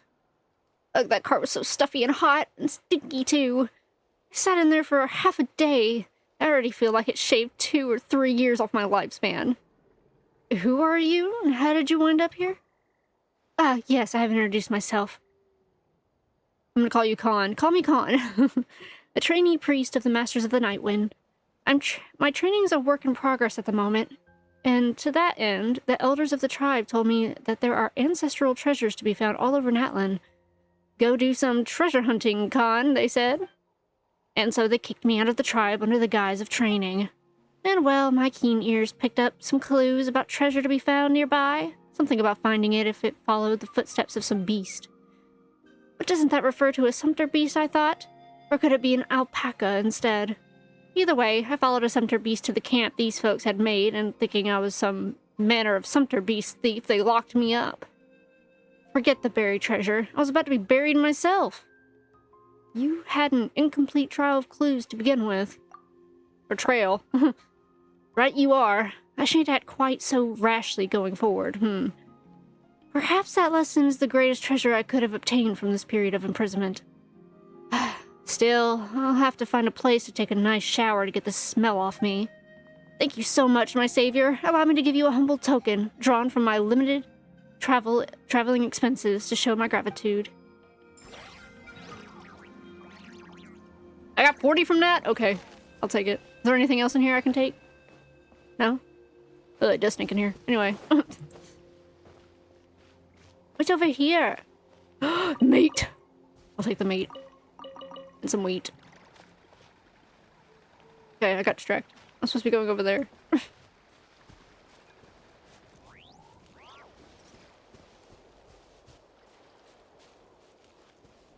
guess I can turn into this guy and just swim over there.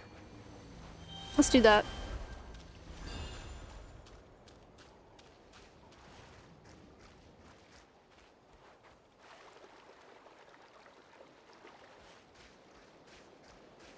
Or not, I could just walk.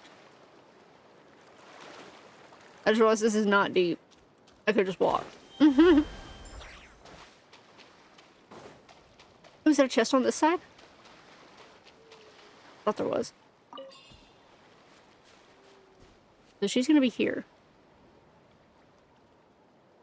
Ooh, a little cave. Cozy. Wow, so this is where you used to live as a child? Mm-hmm. When I was little, we used to do this thing where I'd jump from the top of this tree, and Koya would fly over from the platform and catch me in midair. Or sometimes we'd both fly from the treetop together, and then after some aerial maneuvering, she'd throw me up onto that platform. After we got a bit older, we went to the nearby shores looking for even greater heights. Stop! You're gonna give Paimon a heart attack! Oh, really? I just thought it made a fun story. I liked it. Then I'll share more with you when there's time. Anyway, back to the matter at hand. Call her mama. Pretty.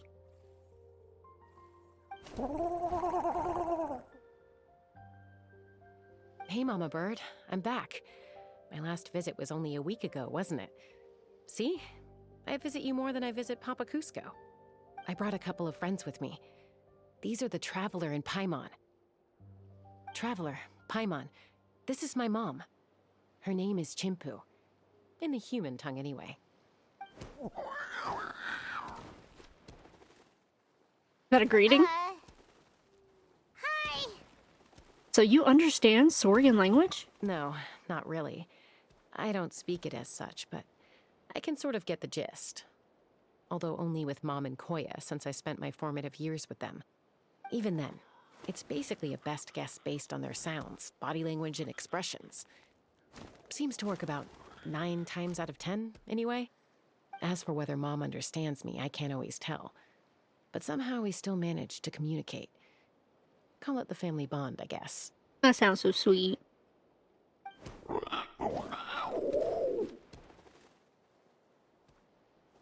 Don't worry. I'm doing well, but I think Koya might be in some trouble. Casca explains the situation to Chimpu. I know she's never been a fan of gestures. humans, but she's never deliberately attacked them before either. What's behind this sudden change? Does,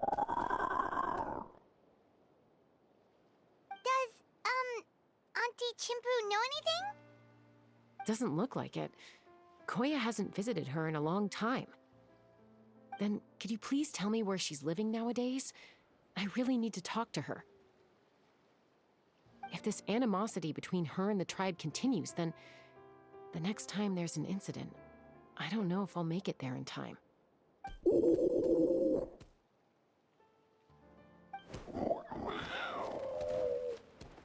What did she say? She said she'll take us there. Thank you, Mom.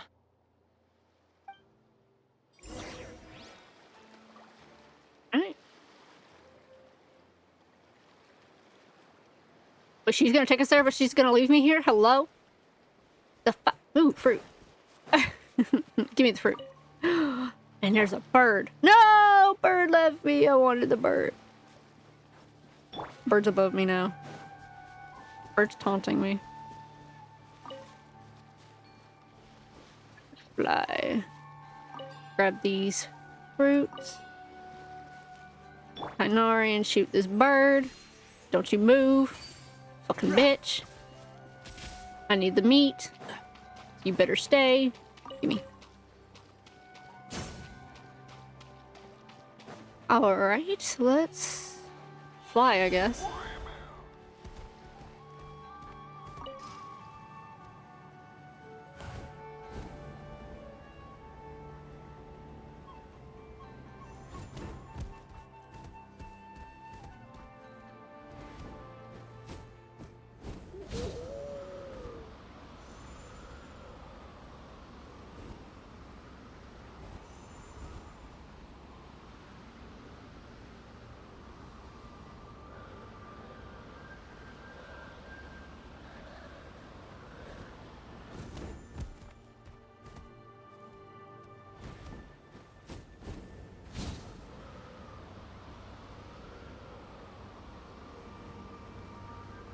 No, let me get it.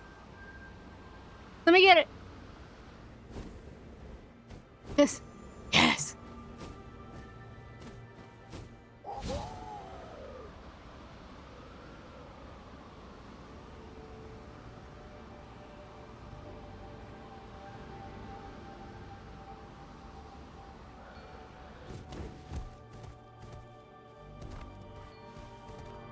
Is it down below?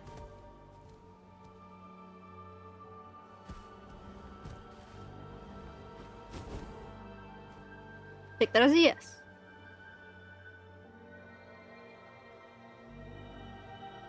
You fat penguins. This is a really remote location. Guess she was trying to get as far away from humans as possible. We stay here? Okay. Got it.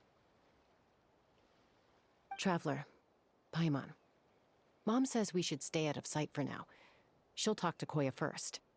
Koya is very hostile toward humans right now. So if we show up unannounced, it might just make things worse. Got it.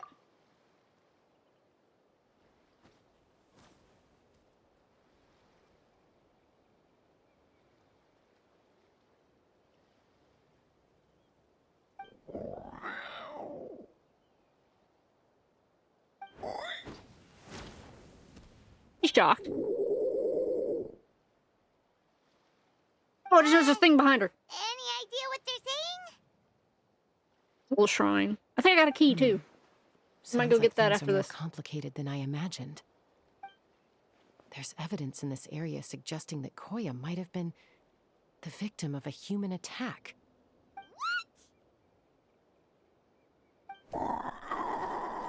It's the bloody feathers and the scars. No. What's wrong? It's Chime, Koya's child. The attackers kidnapped her. What? They came She's a over mom. the sea. Why are you telling me into this the now? cover of night, and they took Chime. What the heck? Who would do such a thing? I searched day and night and finally found them. She says them. Does she mean...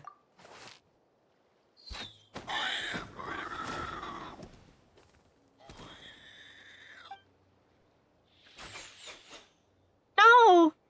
Oh, yeah! Topal's contraption is working like a charm. Got her in one. Hey, there's another one! Wait, is that the one that got away last time? Who cares? Just get them all.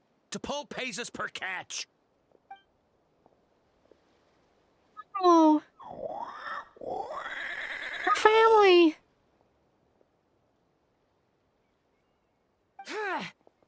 Get him, Chaska! Beat him to a pulp! Chaska? How do you get here? Quick, stop her! Put me in one! Okay. Don't you even think about running away! You know what? Let's have her vengeance. Coming in. Let's end it with her vengeance. Don't come any closer, or I'll... Go, Phlogiston Wings! Take me out of here! Uh-oh, looks like it malfunctioned. This is bad. Mom and Koya are already injured. And if that thing explodes right next to them... Help! Elemental energy suppresses it! Please, someone! Get back!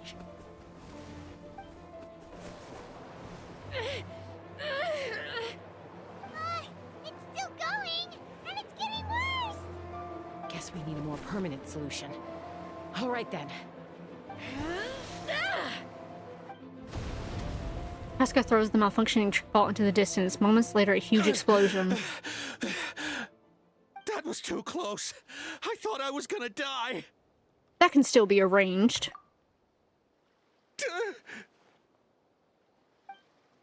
Answer us honestly. Were you the ones who attacked Koya before?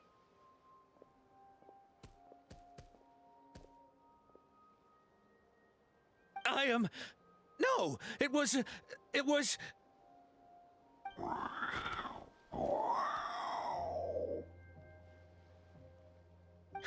Well, she says it was you. If you still want to deny it, we have other ways of making you talk. Just tell me, who sent you here? It was T'Pol. He told us to catch all the wild Kukasaurs we can find. And he also said that this Kukasaur has become a thorn in his side, so it needs dealing with urgently. T'Pol?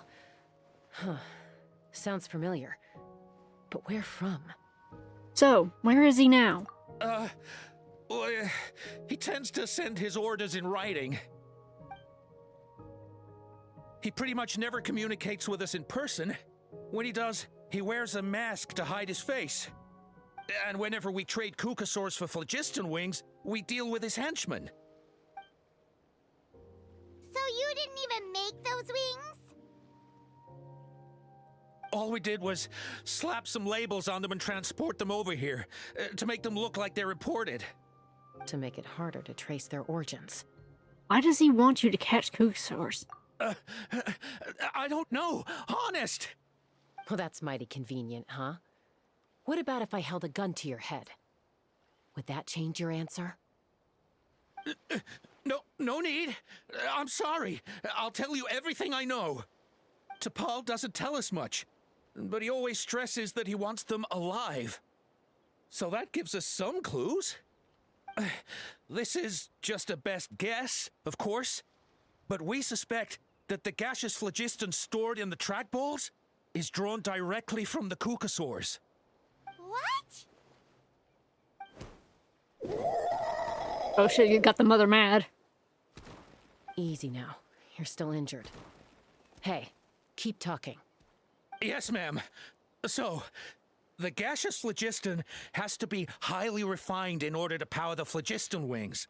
The slightest imperfection can have disastrous consequences, as you just witnessed. But the Kukasaurs have a natural ability to process gaseous phlogiston. So, if you use them as an intermediary, then...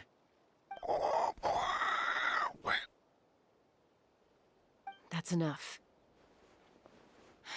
So the Kukasaurs you took, where are they now? T'Pol should have them. But no one knows where he's based, apart from him and his henchmen. We've tried looking for it ourselves, even followed them a few times. But we always end up losing track of them. Random thought. Maybe they're hiding up in the sky? Ah, that balloon up in the sky. Okay. I guess this means we can't go after the ringleader yet. T'Pol. T'Pol. I'm sure I've heard that name. Maybe it was... Jaska, Traveler!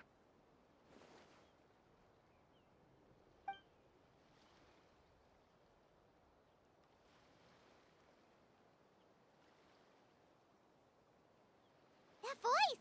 It's Alpa!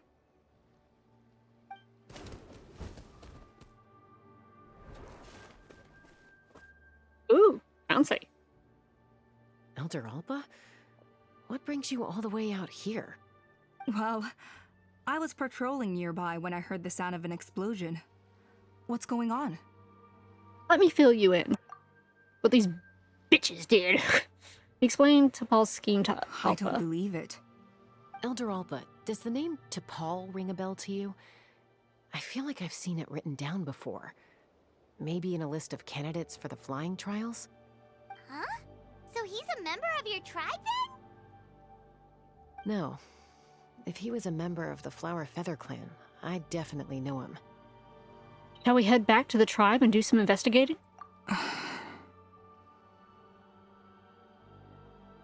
Now that you mention it, I do remember a young man from outside our tribe who came to participate in our flying trials once.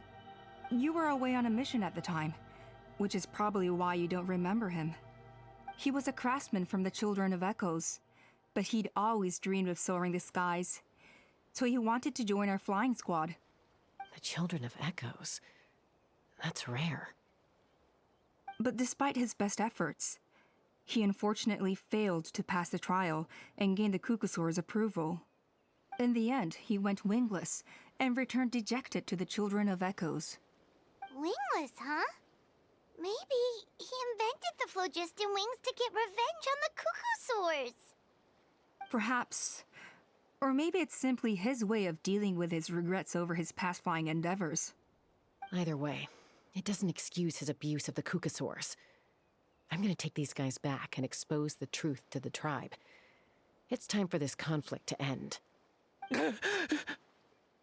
Easy, Chaska.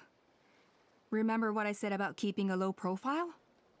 The ringleader still hasn't shown himself, and this man's allegation about powering the phlogiston wings with Kukasaurs is only speculation. Bringing these men to the tribe now won't win over any current supporters of the phlogiston wings.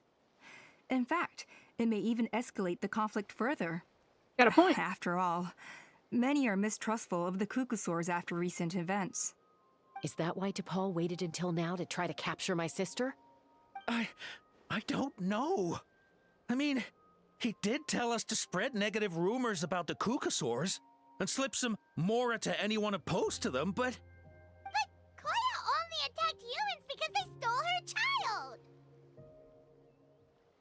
Nevertheless, we will be hard-pressed to change people's minds while emotions are running high.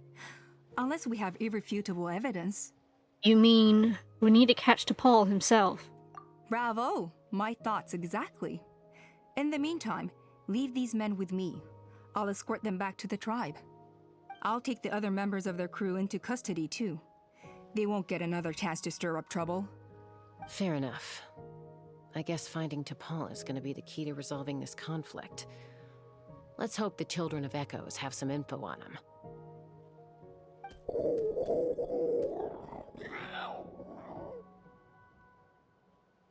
Sorry, whatever it is, it'll have to wait till this is all blown over. I have to fix this situation before it spirals out of control. Actually, we gotta find her darn daughter. Come on, sis. Rest up and get well soon. I gotta fly.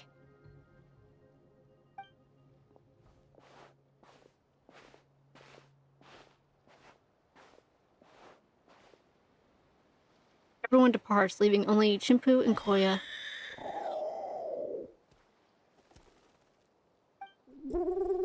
You're worried. Go ahead and follow her. Don't worry about me. Mom can take care of herself. Got it.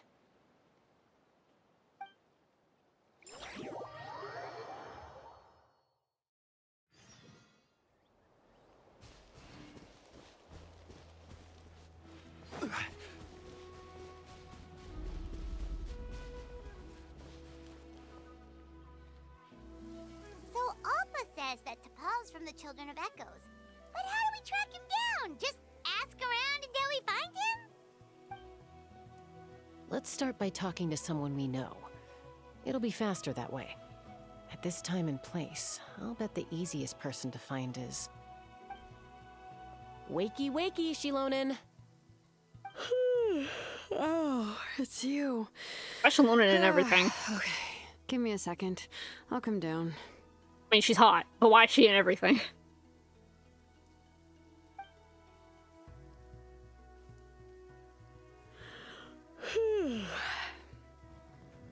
Seems like you two both love climbing trees. I climb trees to fly further and see farther. I don't usually stop for a nap. Well, we're not all like you. Always full of energy, even after flying around all day. Yeah. So, you've come all this way and interrupted my precious nap time. Might I inquire as to, why? I'm sorry, Shilonen, but it couldn't wait. Does the name T'Pol mean anything to you? He's a craftsman, apparently. Huh. T'Pol. Yeah, that rings a bell. I think that's Puma's child. Is he in the tribe right now? Nope, I'm afraid you're a few years too late. Why are you looking for him? It's a long story. You try to explain what happened simply and briefly. Huh, phlogiston wings. Wow, okay. The kid actually pulled it off. Well, looks like, no more rest for me today. Pulled it off? You mean he's tried making something like this before? Yeah, he started trying to build a flying machine right after he got back from the Flower Feather clan. So right after he went wingless, then. Was this flying machine anything like the gun you made me? You mean your gun that's harder to tame than the proudest Kukasaur? No, he wanted to build something that allows anyone to fly freely, even if they're not naturally gifted. But he never got very far back then, though. Blew up his workshop a few times and barely made it out alive. I never really kept up with him after that. His parents traveled a lot in their youth and only returned to the tribe after he was born. But they settled in a remote area and don't interact with other people much. Which means most people in the tribe don't know them very well. Your best bet is to chat to his direct family. I'll, go get Puma. Wait for me in front of the workshop. I won't be long. That was like a deal?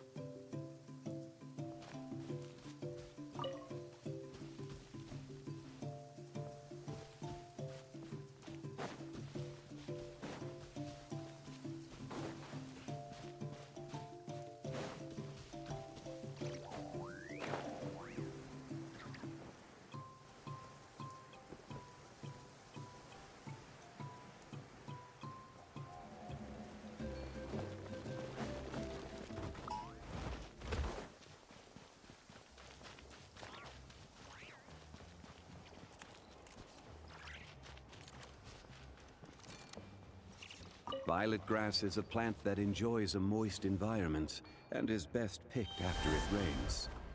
If you should choose to pick any, be sure to store them appropriately.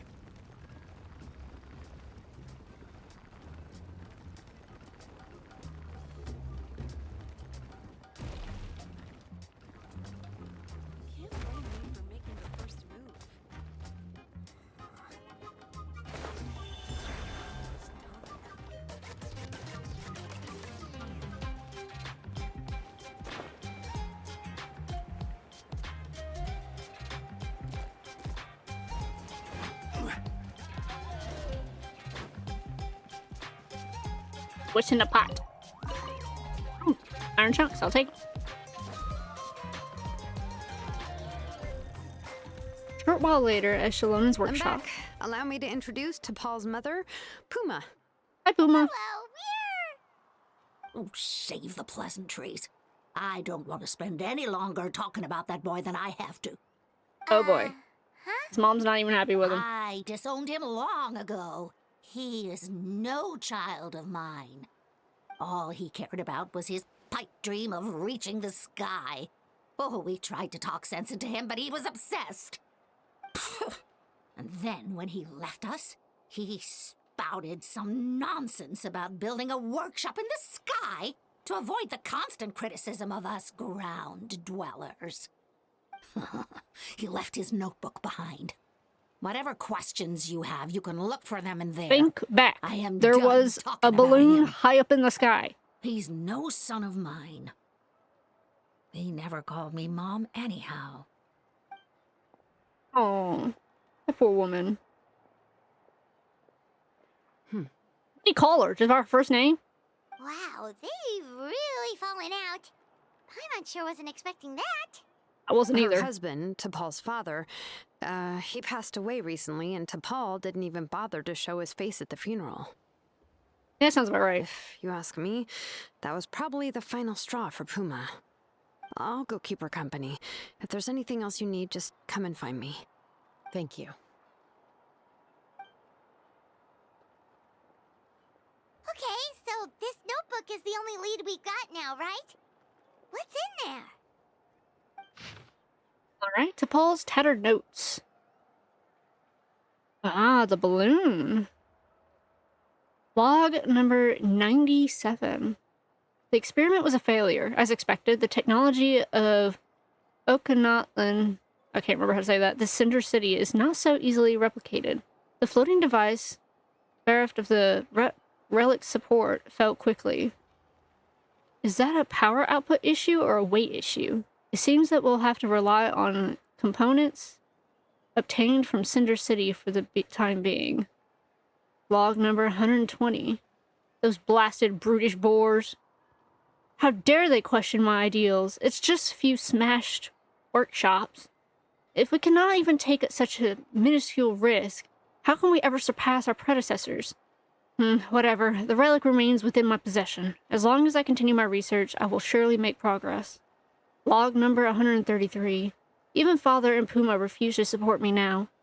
Put up to it by those vulgarians in the tribe, I'm sure.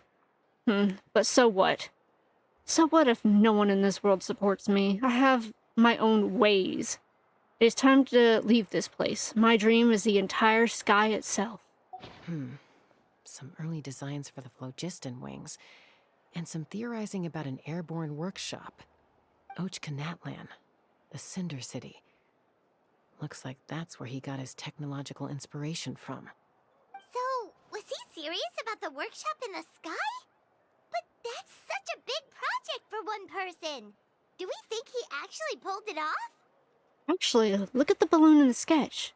Haven't we seen that somewhere before? Oh, yes. The one from the trial arena that was super high up. That balloon has been there for a while, and everyone's been wondering how it got up there, but what if that's the wrong question? What if it started off even higher up, above the clouds and out of view, and it only descended to its current height due to some kind of malfunction? In other words, it could be part of T'Pol's workshop? Seems likely. If T'Pol's base had been hiding above the clouds this whole time, That would definitely explain why Isidore couldn't find it. Paimon totally called it! But how do we get up there? Chaska, can you even fly that high? By myself? Possibly. But with a passenger, no chance. I doubt even phlogiston wings could take you up that high. At least, not without that relic DePaul mentioned in his notebook. Yeah, and he's probably holding on to it. We'll have to find another way. Can you fly up that high, Paimon? Nope. That's way beyond Paimon's altitude. Also, would you really expect Paimon to go up there and take on DePaul all by herself? Let's not worry. Just because we can't think of a Could at least solution scout for us. doesn't mean no one else can. I'm not the only flying expert in my tribe, you know. Oh, good point. We should go ask Elder Alpa. And Mutoda. He was quite the flying ace back in the day, too. Let's head back and see what they suggest.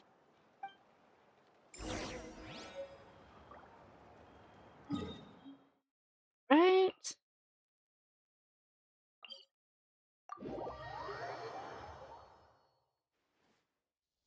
Okay.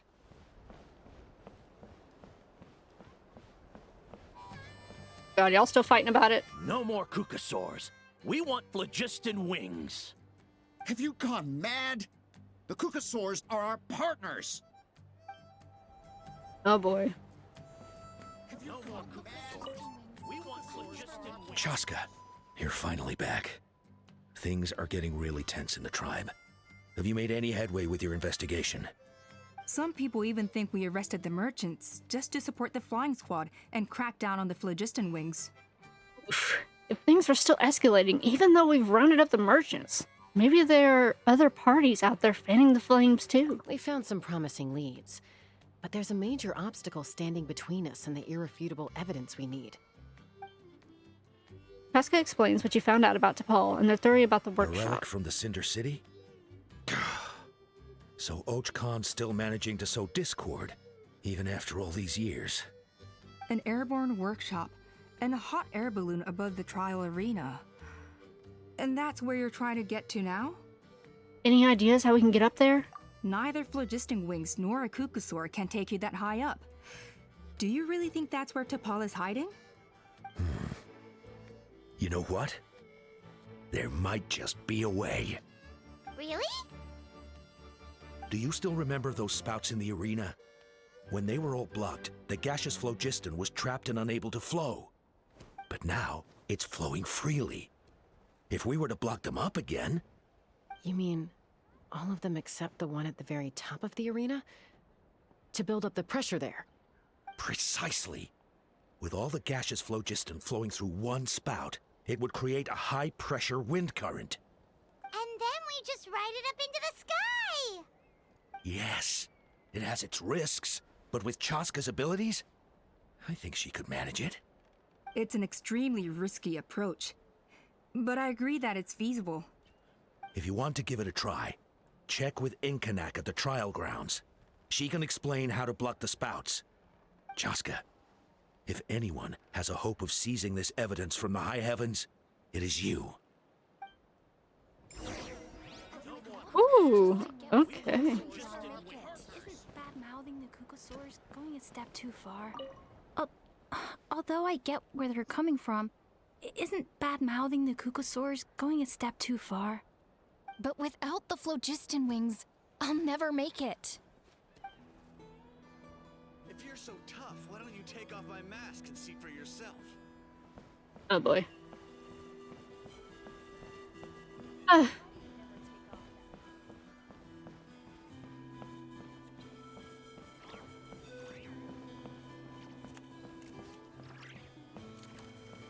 Wild stuff.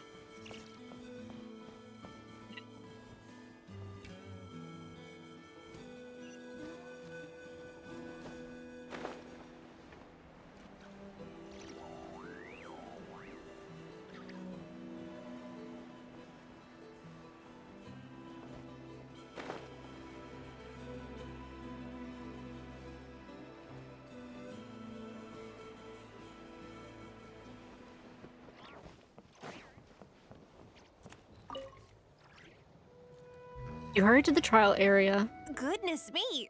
That went way too fast. Is a very bold idea. Maybe so, but we have to act fast. What's the quickest way for us to block off the spouts? From a technical perspective, I'd have to advise taking some measurements and carefully planning this out first. But I'm guessing that's not what you want to hear. Right. Then we'll have to take the rough and ready approach. See the solid phlogiston over there? Our prior inspections revealed that some kind of stable structure has formed inside, making it highly damage resistant. It's not without its weak points, but unless they're all struck at the same time, the structural integrity won't be threatened. So, what happens if we do strike them all at once? It'll collapse. Okay, I see where you're going with this. Yeah, you got it. As long as you hit all the weak spots at once from the right angle, the solid phlogiston will fall right on top of the spout and block it up. You're right about rough and ready. Sounds like my kind of plan. Alright, let's get to it. Alright. So we gotta block those off, and then one down there. Yep. I'm gonna fly up to these first.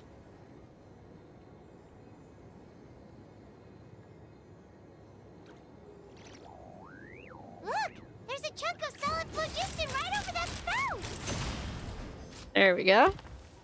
Got it. This one.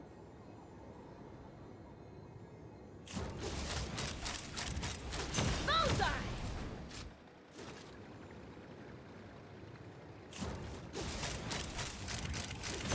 Locked on! There we go. Shit.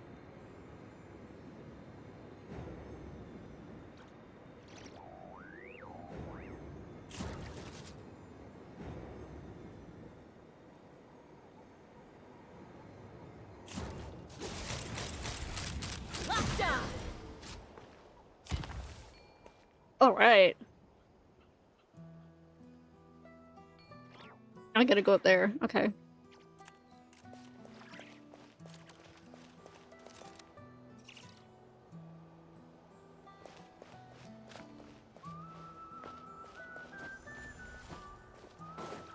Take this bad boy up there.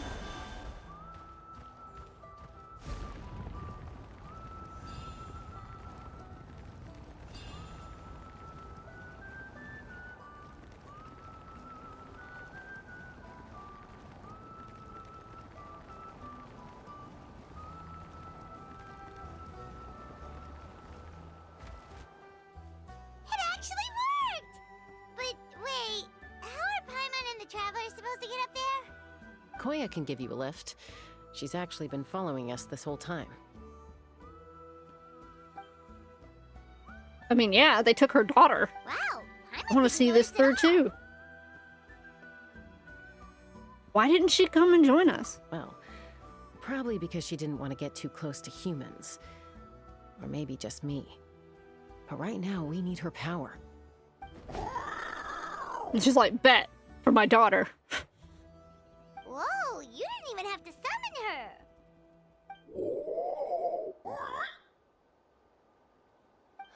Yes, up there.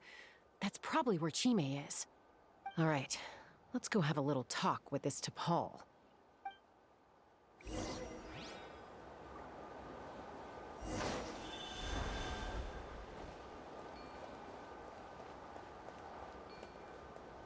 Take me up!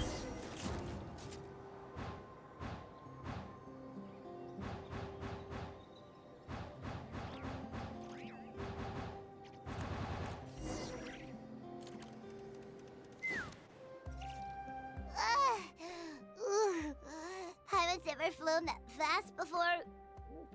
She feels so ready to throw up. At least we made it in one piece. Aha. Just as I thought.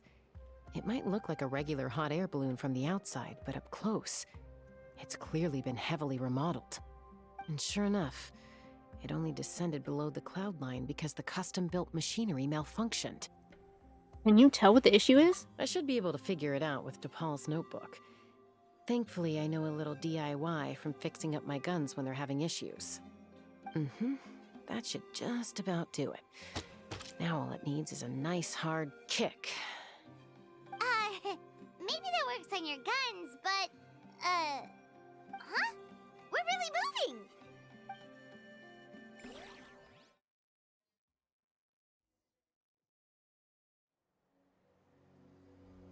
Whoa. Here it is! The workshop in the sky! Oh, you gotta see it to believe Dang. it. Makes you wonder why T'Pol even bothers I didn't think it was gonna be like that. I knew it was gonna be big, but woo! Well, according to the notebook, the platform beneath us runs on components from the Cinder City. Those can't be mass-produced. Also, I have some doubts about its mobility after seeing how it moved just now. For someone like T'Pol who dreams of flying freely, this definitely doesn't cut it. But if he's got that relic, he should be able to make a set of prototype wings for himself, right? Why bother making a whole flying workshop so he can mass-produce them? He can come and go freely from this workshop. He's probably already built those prototype wings for himself. But this doesn't add up. If he's already achieved the power of flight, then he must have bigger dreams we don't know about. But what? With any luck, we'll find the answers in his workshop. True. Holy crap, this is insane. Not the craziest thing I've seen on Genshin, but still crazy. No! Cuckoosaurs! Seems like the merchants were right. T'Pol's using them for his own ends. I'll bet that mechanism on top of the cage opens the door. Let me give it a try.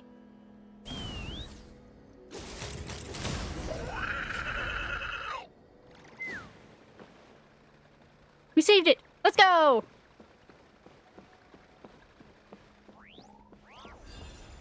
Let's fly.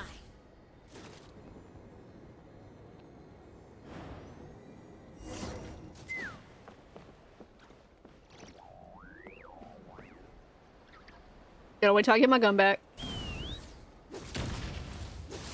Open fire! Baby! Dad! It's down! Why won't it fly away like the others? Is it... She's still breathing, but barely. By the looks of it, T'Pol was using these cages to extract phlogiston from the Cucosaurs. Once a Cucosaur is drained of phlogiston, it becomes too weak to move. We'll have to come back for these ones after dealing with T'Pol. There's another notebook here. Let me see. Looks like a record of his phlogiston research.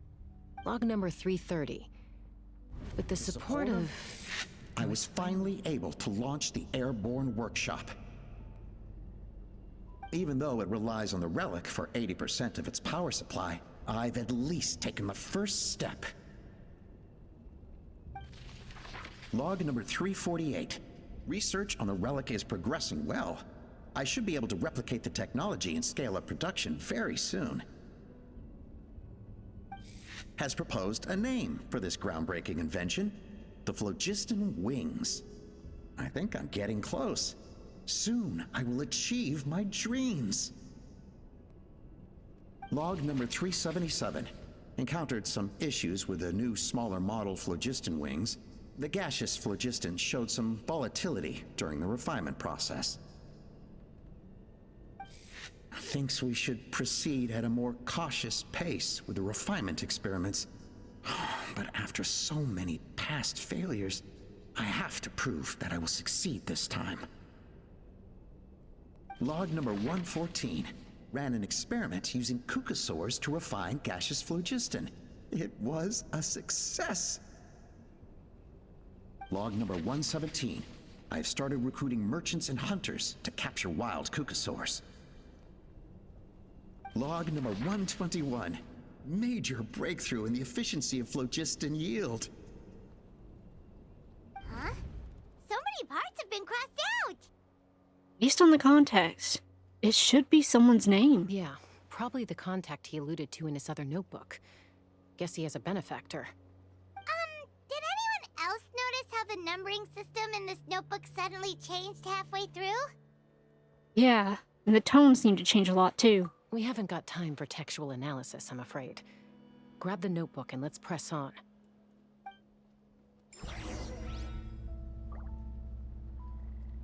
Poor baby. Doesn't deserve to be treated like that in the slightest. Never seen one of these before. Looks like this was built with the Cinder City components, too. You're not thinking of giving it a nice hard kick, are you?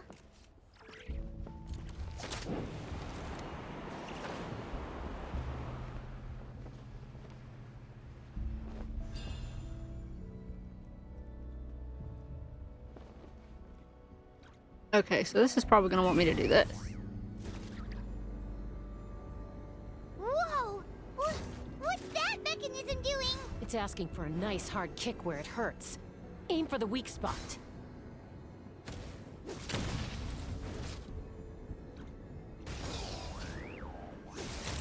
Locked on! Alright.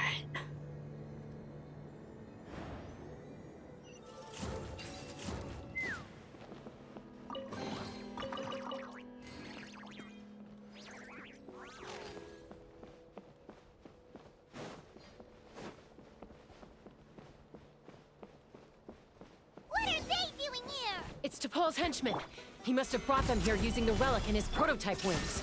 Watch out!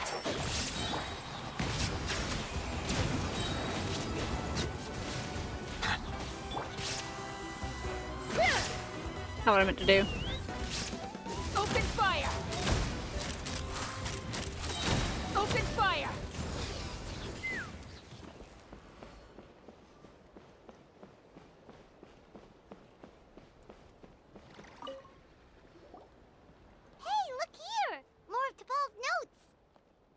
Let's hope there's some useful information inside.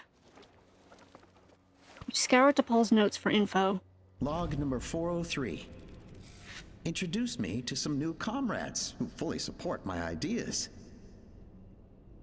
I told them that some Saurians are blessed with wings, and some people with natural gifts, while the less fortunate among us can only look on longingly as they seize the skies. But I also told them that progress can erase individual differences.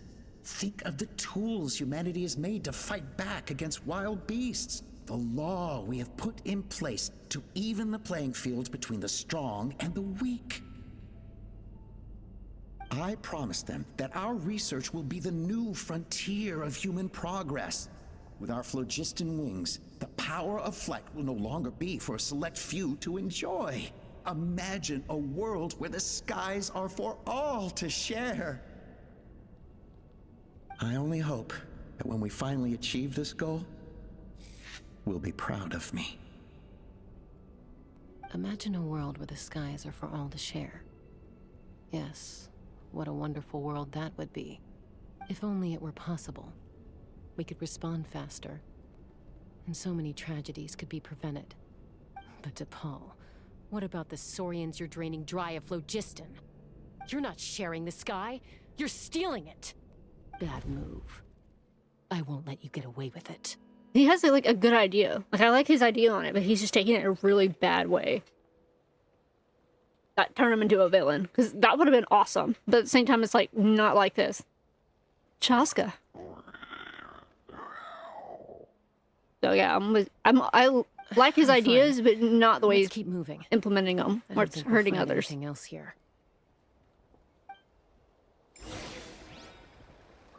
Because he has a good idea, he has a good vision. It's just there could be a different way to go about it than draining these beautiful creatures from their source of power, I guess. Yeah. Anything else for me to read up here? Guess not.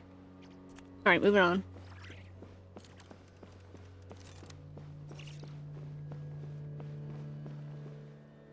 Okay, we gotta go all the way to the top.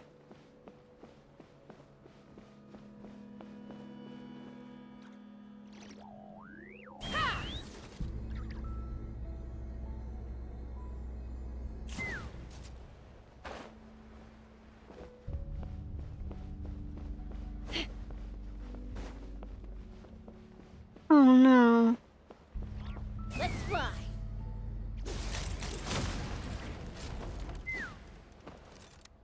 Maybe it's free, but it's too weak.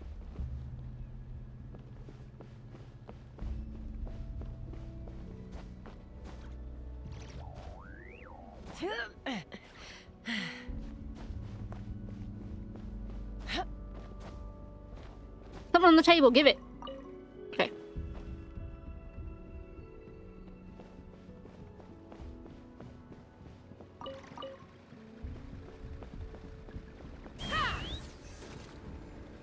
Coming in.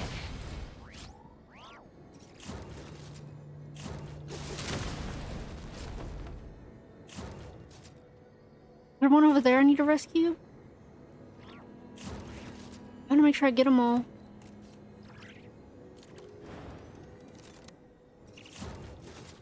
There's not one in that one. Okay.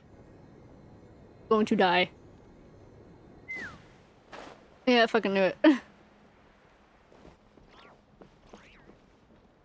There's not gonna revive it with either.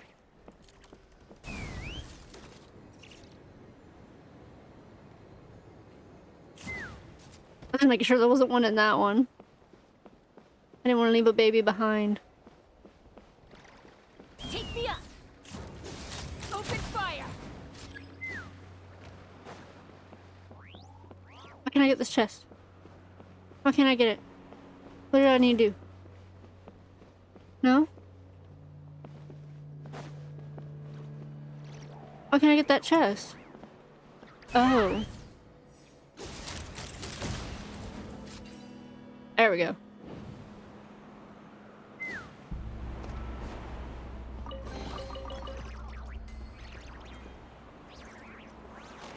Let's fly.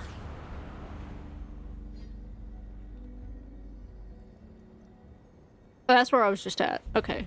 I just need to go over here. I can't believe he captured so many Kukasaurs. But right now, we have to focus on solving this problem at the source.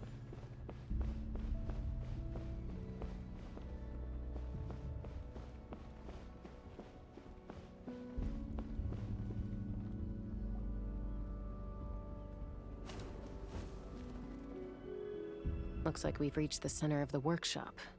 And still no sign of Koya's baby.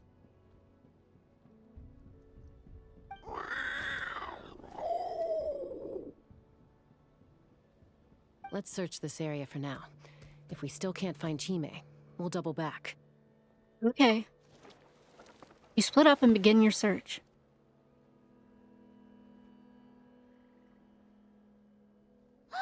Chaska, Traveler, come quick! What is it? Did you find Chime? Not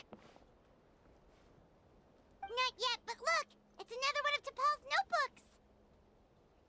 Let's give it a read, just in case it gives us any clues on Chime's whereabouts. Alright.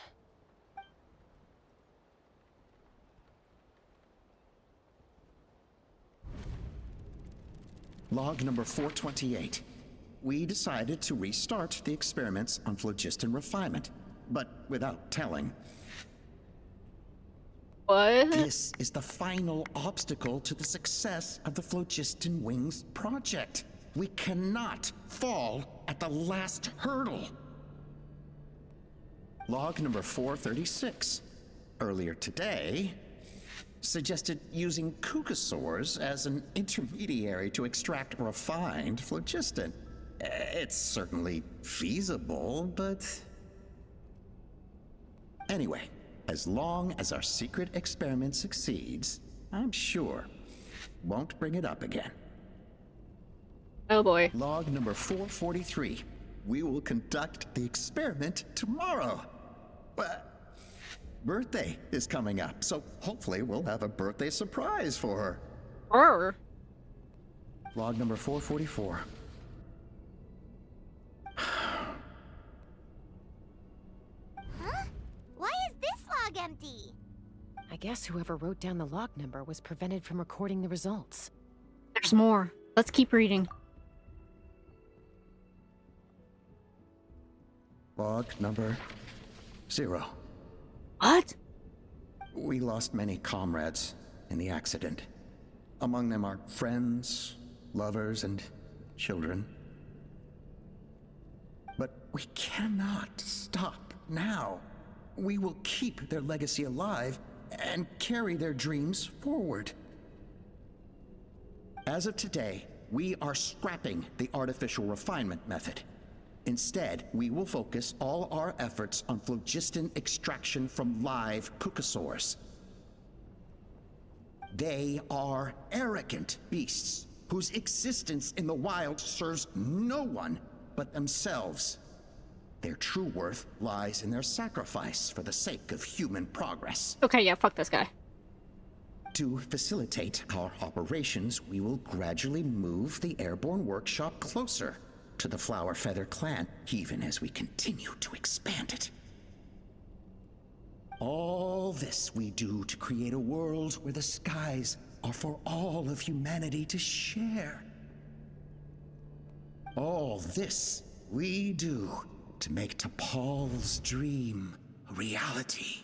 That's not T'Pol talking.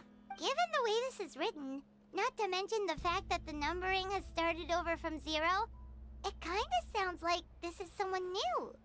Does that mean that T'Pol's already... But in that case, who have we been pursuing? There's also a letter tucked in the end of the notebook. It's from Puma. Puma? T'Pol, I don't know where you are right now, so I don't know how to reach you. My best bet is to send this letter to the Flower Feather clan. Your father is gravely ill. Oh, I know we've had our differences in the past, but he is still your father. Won't you come and visit him? Please.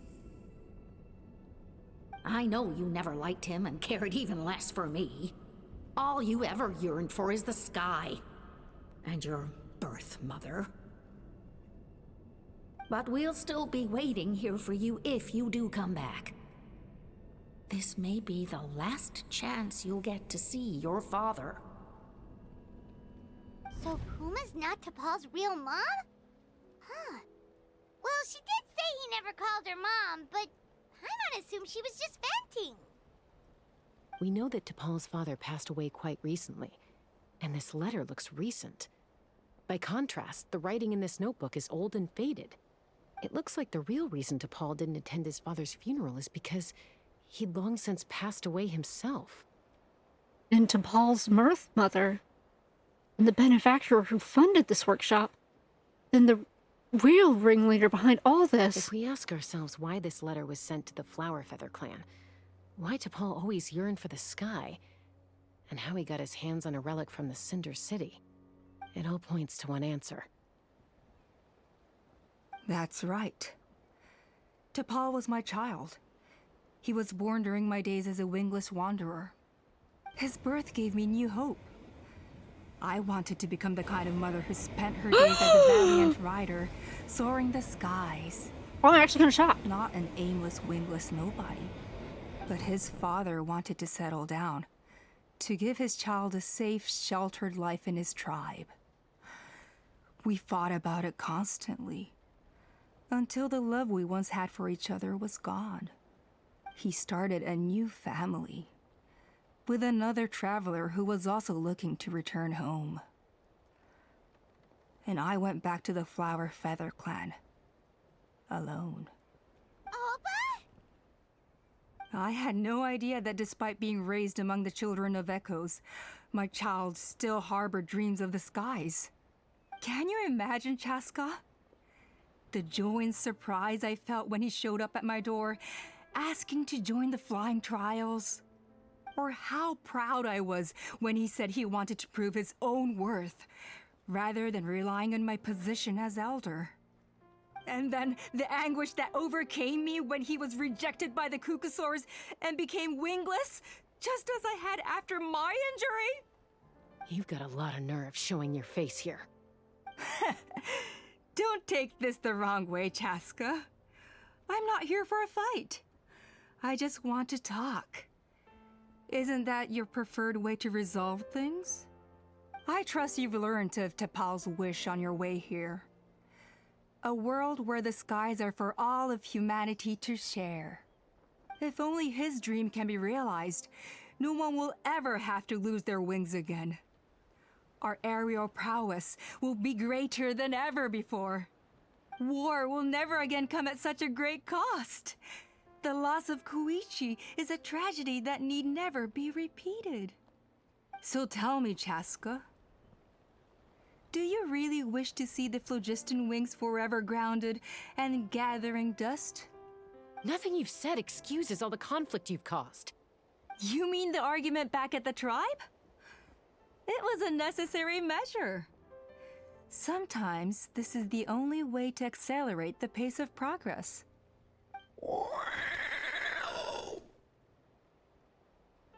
Is a mother harming her children when she coaxes them into swallowing a bitter pill? Of course not. It is a brief moment of suffering for the greater good, and the child would come to understand this in due course. The phlogiston wings are that bitter pill. We will never progress as a tribe if we cling to the scraps the Kukusaurs offer us. Once the people have embraced the phlogiston wings, they will never look back. Even if they learn how the refined phlogiston is sourced. They will convince themselves that the sacrifice of a few Kukusaurs is a small price to pay for our dominion over the skies. But this I had not anticipated. I barely had the chance to introduce the phlogiston wings to the tribe before you found this place. Your plan was hardly foolproof. Yet, it can still be salvaged. Chaska, traveler, you are the hope of humanity. I'm sure you have your doubts about my methods, but know that my love for humanity and for Natlan is genuine. You know me, Chaska. And you know that I've always treated everyone in the Flower Feather clan as my own children, as fellow humans. Surely you can understand my perspective. You wish. Alpa, Natlan doesn't belong to humans alone. And truthfully, neither do I.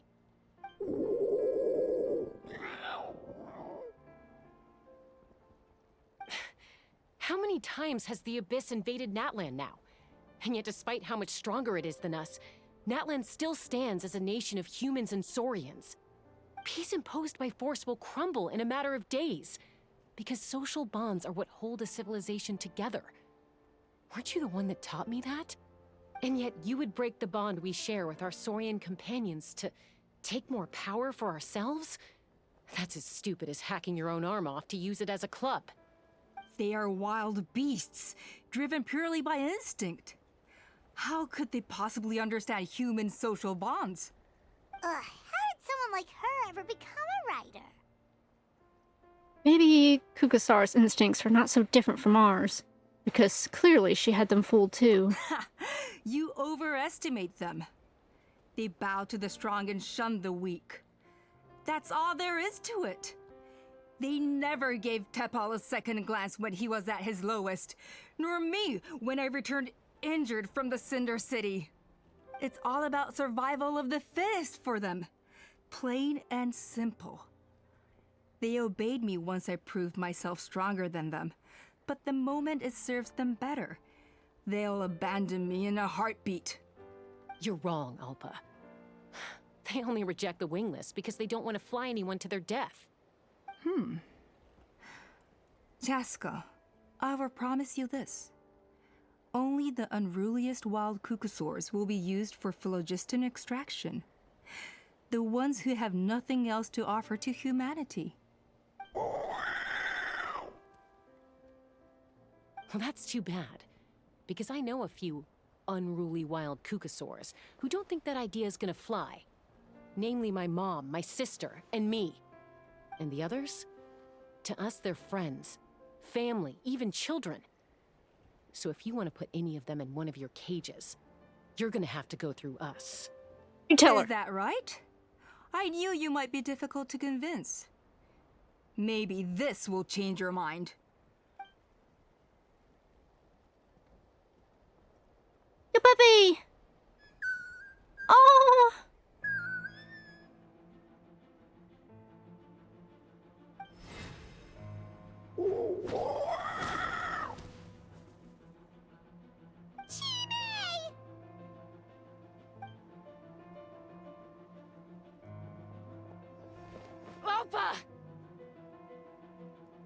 Careful! Don't make any rash decisions. Unless you want to see her suffer. Oh, baby! It's just a puppy! That's one of the extraction cages! I told my subordinates to take control of the tribe while I was away.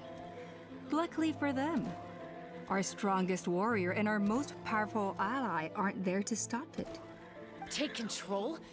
What are you planning to do with Mutota and his supporters? Merely accelerate their inevitable downfall. They cannot stand in the way of progress forever. It is not the move I wish to make, but I'm afraid you and your friends force my hand. And since you insist on imposing me too, I have no choice but to keep you here until the dust has settled. So that's what you meant by I just want to talk. You never intended to negotiate. You just wanted to stall us. No, Chaska. I genuinely hoped I could win you over. You are the strongest warriors we have. Put down your weapons, and I promise you that no harm will come to this young Saurian. I just need you to stay here for the next couple of weeks or so, while my people consolidate their power. Then, I will give her back to you, and you'll be free to leave. You really think the Pyro Archon is gonna let you get away with a co-op? I don't know. As long as the majority supports our vision, even the Pyro Archon cannot meddle in our internal affairs. Your vision is deranged, and the Flower Feather Clan will never support it. You sure about that? Then wait here and see. Time will tell. What do we do? Even if the whole tribe fights back, Mutota's in grave danger! Stop delaying the inevitable! Drop your weapons and get into the cages, now! She's still holding Chime hostage. Is there really no other way?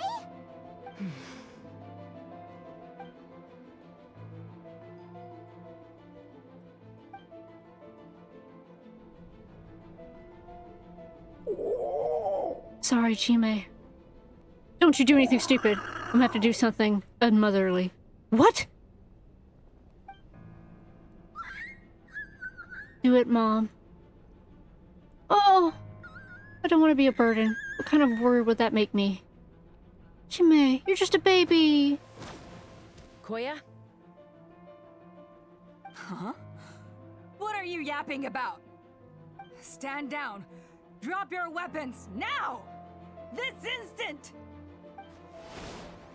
Ah! Ah!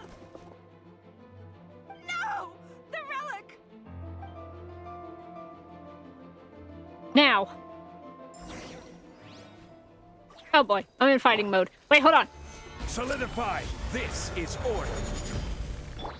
Shine down! One with the Force. Bow your head.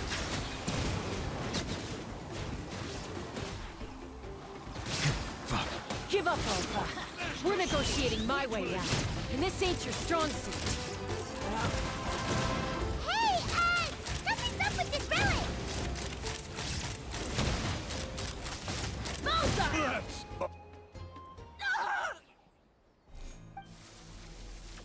Oh god, it's gonna explode. Oh! No! What is she doing? She'll bring us all down with her! But why? We stabilized the relic! Maybe it got damaged in the fight.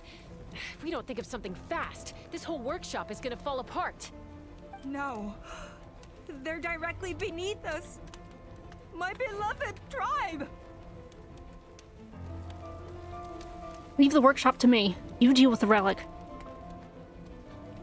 If we don't solve this problem at the source, this whole place will come crashing down. Okay,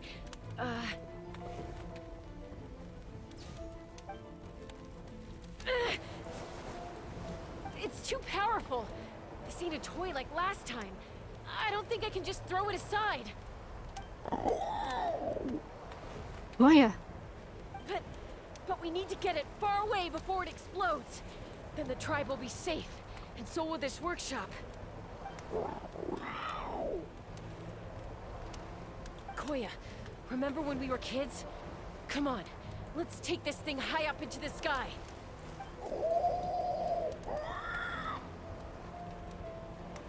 Don't worry. I know I can get rid of it before it explodes. We're talking some surface wounds at most. All I need is for you to catch me at the end.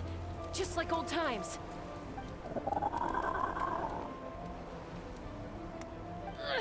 I can't hold it back anymore. We have to go.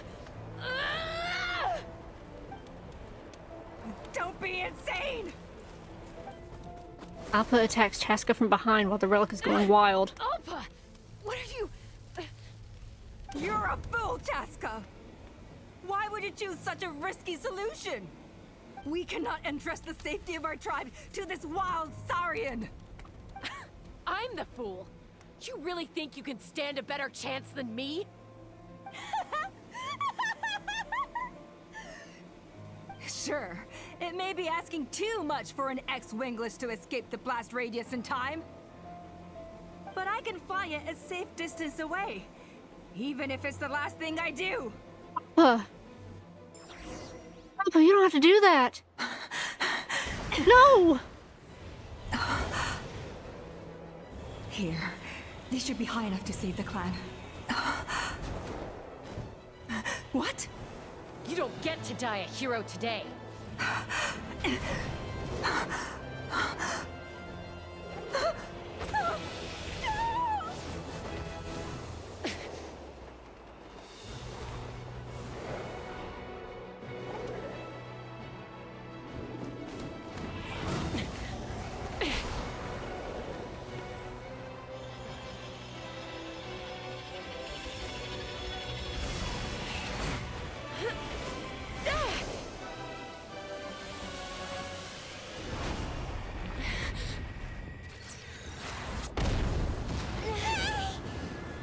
She used herself as a shield. Oh yeah. Oh, she got her. Oh, they're good.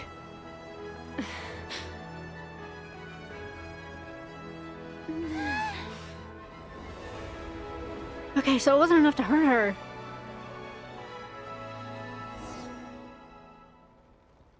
Oh no, never mind, it did hurt her. Koya, are you hurt? Let me take a look at you.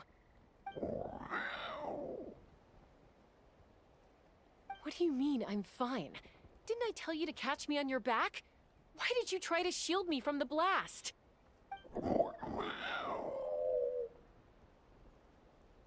Accident? Yeah, right. Seriously, you're as stubborn as ever. Koya! How are things looking here? All taken care of. All it took was a little DIY. Oh boy. I think that's putting it mildly. I owe you one. Again. Baby!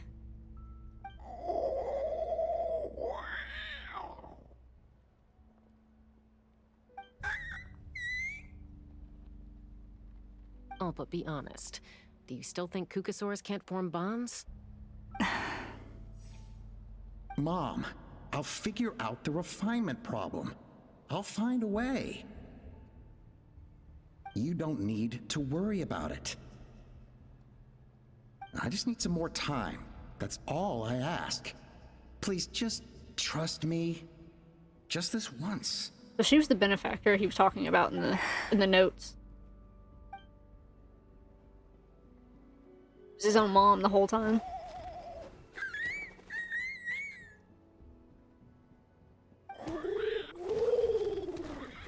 No, mom and baby are back together. The Feather Clan yield to the strong. And it's up to the winners to define what strength means.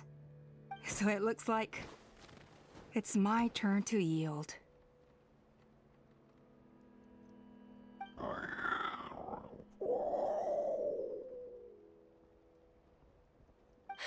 Koya!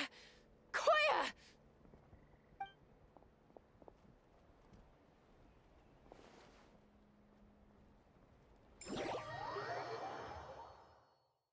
Now that her baby's safe, she's finally collapsed. So, You're absolutely sure it's not because of the explosion? Yes, for the 10,000th time, I'm sure. The blast barely touched her. The reason she fainted was old injuries playing up, compounded by overexertion in recent days. She's fine! The moment she finally relaxed, all the built-up stress finally caught up with her. And no wonder. Honestly, she's just like you. Anyway, now you know how we feel when you go off risking life and limb. Your mother and I would both appreciate it if you lived less dangerously. You know she wrote to me from the Masters of the Nightwind, just to scold me for not doing enough to keep an eye on you. If she wasn't so busy with work, you can bet she'd come back here and chew us both out in person. I'll find an opportunity to apologize to her. I promise. You'd better. No more avoiding us, okay? And don't get me started on all the checkups you've missed. Got it. Got it. Huh? Koya? You're awake. I'll go let everyone know. Hey, but we're not done talking. This poor man. What are we gonna do with her, Even after everything that's happened, she still hasn't figured out how to start the conversation with you. She keeps saying, I don't think Koya has forgiven me yet. But if you ask me, she's the one who's scared to open up and have an honest conversation.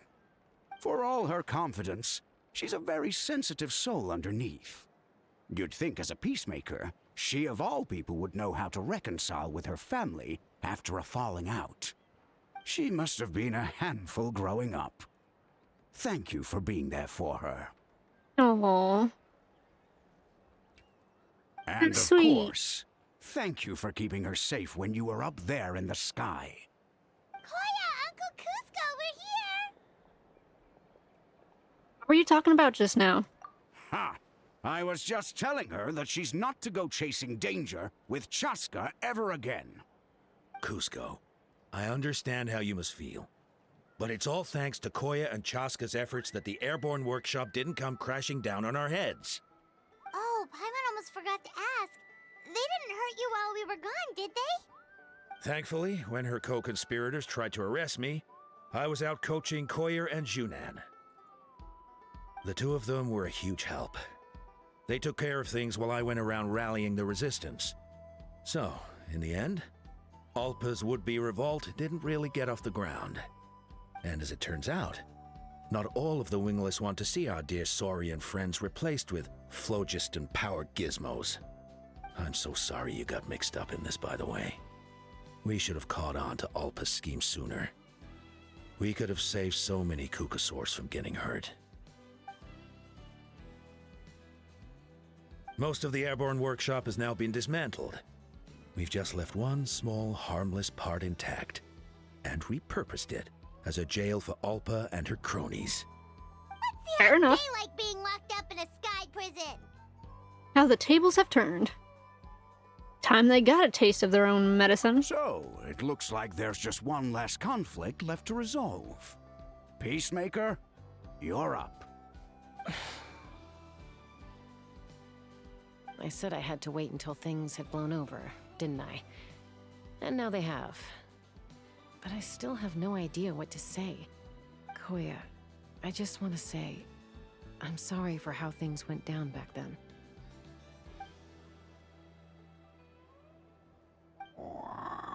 There's nothing to be sorry about. Humans are Saurian, we all grow up and form new bonds with new family and friends, and now I've come to understand why you chose to stay among the humans. Huh? Does this mean you're not mad at me anymore? That's right. There's that family likeness coming through again. I'm on. Zip it. But that day, when we ran into each other... Alright, I admit I was angry in the moment. I thought you were their accomplice. Huh? So then, when did you finally make your peace with it? Oh, you just fell out of the sky. Hey, slow down. Aw, it's Chime and Chimpu. They're here too. Are you okay? Mom is fine, love. We're all doing well. Aw. I guess it was when it was my turn to embrace a new family of my own. Aw. The baby. Yay! Completed! It has been done! Now just gotta... That was it? Is there not like an ending to it all?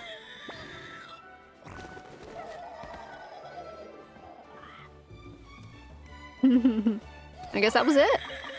Alright. I should have a thing here. Reputation. Look at her! Such a baddie. I love it.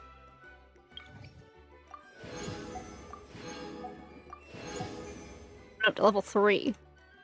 Every aspect of a warrior. Now one I gotta do. Oh, we get a new thing. Sing your heart out. New meal unlocked. And then flower feather resistance, logic of flight, outdoor furnishing blueprint. Blueprint. Ugh. Talk. Words.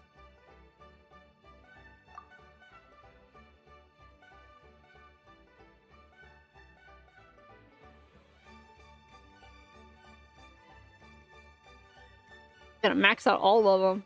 I've only maxed out one. Alright, so we got that one. Get this new meal added. Nice.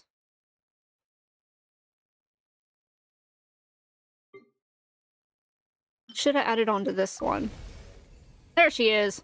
Look at her in all her glory. I wish to soar with her and see the world beyond the sky.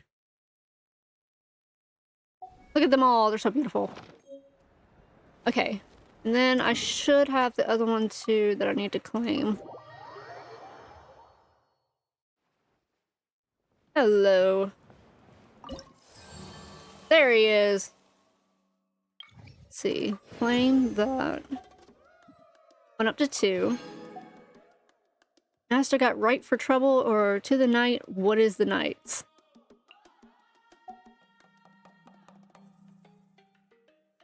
This is just side quests I gotta do. I got another recipe. Puff Pops. That's cute. Alright. Go ahead and add that recipe to my list. Right? Seem to be anything else. That's right, I have this right here. Okay, hold on. I saw where there was another one. Let me see. It was out this way. I think it was at this one? Or is it over here? It might be over here. Let's go from here. There was... I did see one of the... There's a chest over there. I did see...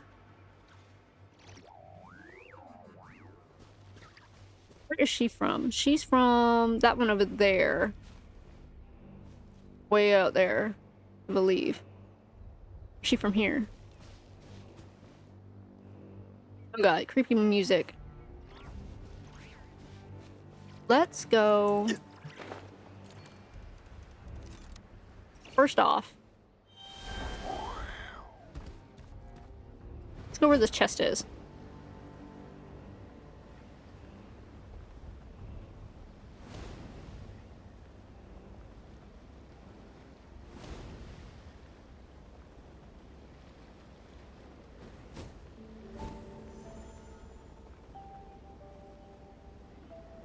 Hello, help, someone please? Is there anyone there? And there's somebody trapped.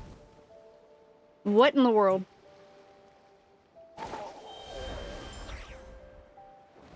I gotta do something here.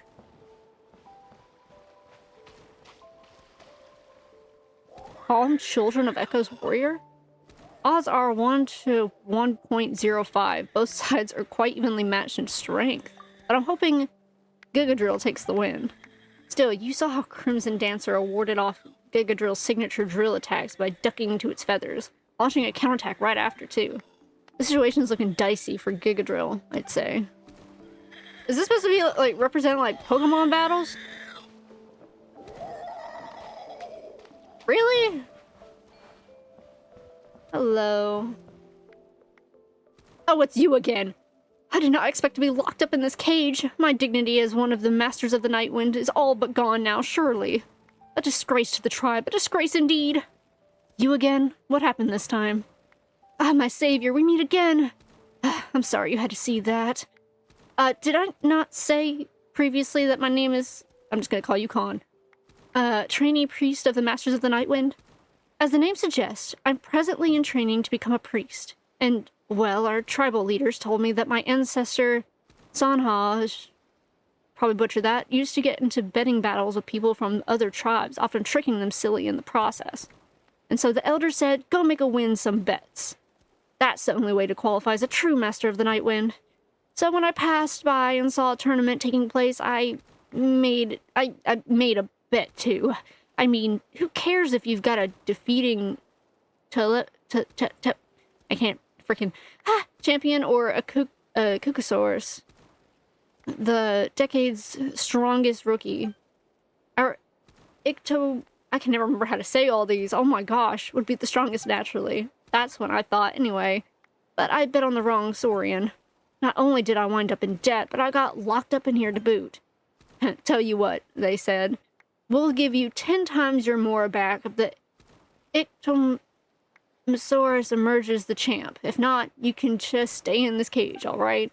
What should I do now? Oh, if only there was an Ictomosaurus who could give those other 2 Saurians a good thumping. That way, I could get out of here and get 10 times the Mora, too. I mean, most importantly, we can't have those 2 tribes look down on our wonderful Ictomosaurs, or however you say it. Please, dear savior, if you could find such an Ictomosaur or whatever. I probably shouldn't spout such nonsense. You're not of our tribe anyway. What are you supposed to find in... I'm gonna call you Ick. I'm gonna Ick like that. I'll see about finding one. Really? Could you? In that case, I'm just going to stay in this cage and wait for an update from you.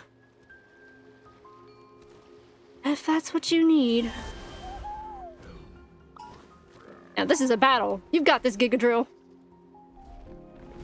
Looks like we have a winner, and it's none other than the Crimson Dancer. If there are no other challengers, then are there any more challengers? Dare challenge it. Oh, it's another. Has joined the fray.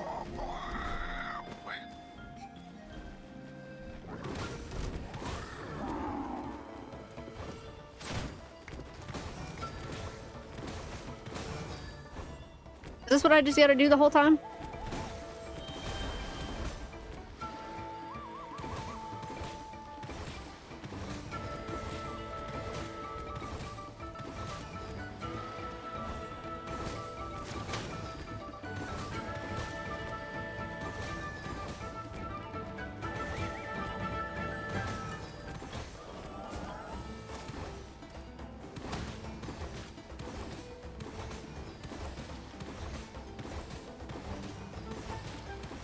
Keep freezing itself since it's in the water.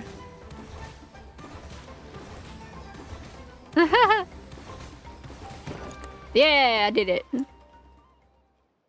Oh, I thought I was about to be sent home in a cage. My family forced to pay my debts. While I was in there, I suddenly remembered that our ancestors would stack the deck first before betting, which is how they'd win. So, yes, I had much time for self-reflection while in the cage. You know, about my unrealistic expectations of beating others at their own game. I don't know where you managed to find such a powerful Ick. Again, I'm not saying the full name because I cannot. But I'm grateful all the same. With your help, I've recovered my investment, and even earned back 10 times the more I put in. I, on the other hand, barely did anything, but I'll need to find a soft bed to lie down on all the same. My back hurts all over from being stuck in this cage for half a day. As for the winnings, you keep them, dear savior. The elders said that keeping an unexpected windfall close will only bring one misfortune, so it's best I give it away. Oh boy. How much you want to bet she just went off and got herself into more trouble? Especially because I didn't get an achievement for helping her this time, so that tells me there's going to be more trouble later. Oh boy. Feeling sore about that loss, are ya? Karoo. The Ictum can hardly believe such a strong one exists. Still, a loss is a loss. We'll have to win next time. Grrrk. Good, you're not seriously injured. And there's a Sorrow vet clinic nearby. We'll do a couple checkups once we get there. But I can see that we've still got a long way to go. Gigadrill, let's do this together. The fact that it's called Gigadrill is another reason why I'm like, okay. This is based off of freaking supposed to explode something. Oh, was that what I was supposed to do the whole time? Was explode them? Okay, that's what I was supposed to. You know what? It's fine. I still won. That's all that matters. I didn't do what it wanted me to do, but I still won. Okay, I need to figure out where that thing was at. There was... It'd be easier if I grab one of these guys.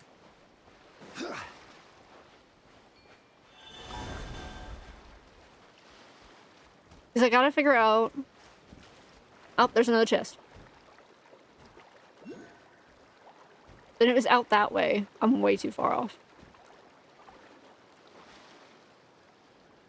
Alright, let's fight these guys real fast. Hello. Order guide you. Come on! There is no escape. Show me I'll uproot you! Settle down. You win. Let the mighty be humbled.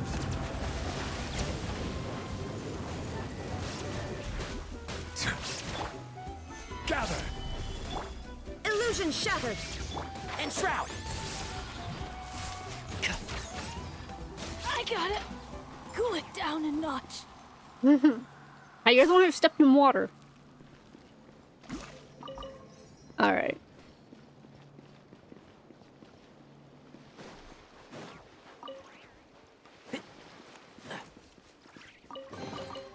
Why is there a chest here? Why is it doing that? Why am I doing that? Gimme. Okay, so where I'm supposed to go is like way out that way. Okay. I'm gonna turn to one of these guys and head that way then.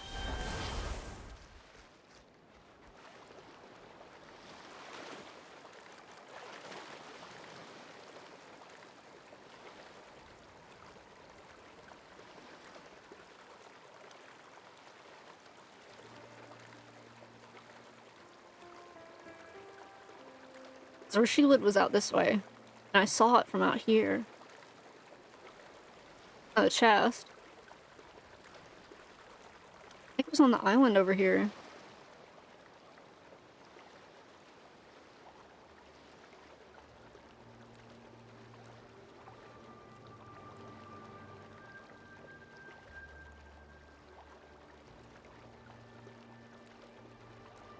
Okay, before I look any further, I'm gonna get this chest over here.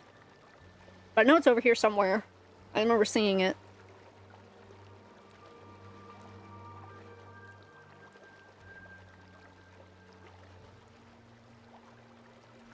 There's a chest here, right? Yes, there is. Right. Solidify. There is no escape. I hear everything. Okay, I can't see. I've been blinded. This is order. Shine down. One with the force. Bow your head. Die, die, die, die, die. The tides beckon.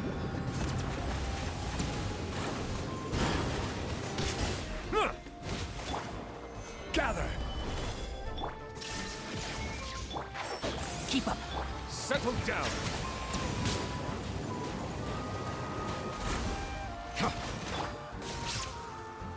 Solidify. Illusion shattered. Can't. Silence. Be sanctified. Kill it! Die! There we go. It's dead. I've achieved. I've achieved what I was looking for. Well, kinda. I've still gotta find the stupid freaking other thing I was looking for, but it's something. One man's stone is another man's gem. Alright, back to the water. Gotta figure out where this is at.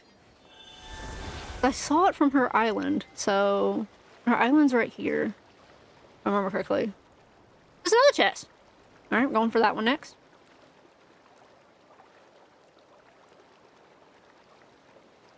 Oh shit, I gotta find another one of these bastards. But it should be out here somewhere.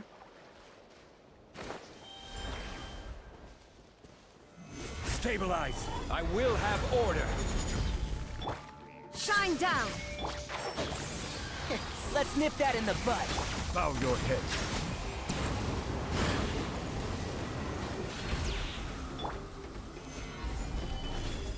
There is no escape! And shroud!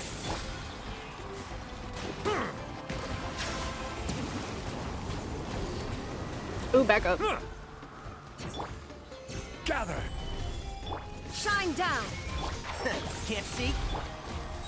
Settle down! Oh shit. Let the mighty be humbled!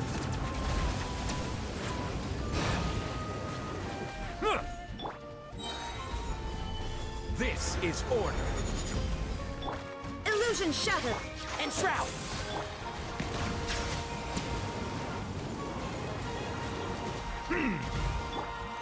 Stabilize! I hear everything! Can't see? Silence!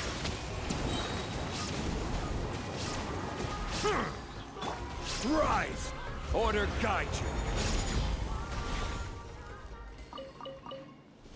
Okay. One man's stone is another man's gem. It should be around here somewhere. I know what I saw. I know what I saw. Now I'm not leaving until I find it. Yeah, her home's right there, so it should be over here.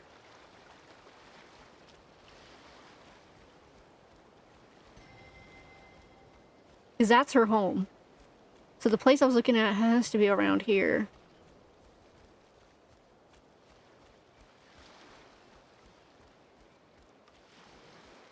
No?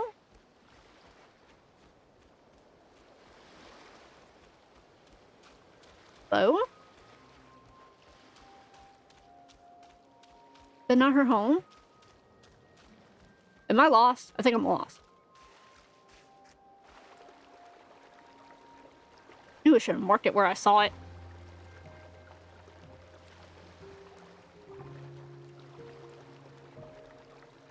There it is! Hold on, let me grab this teleport first. Let me get this waypoint, and I'll head over there. Okay, let me grab this, and then I'll head over there.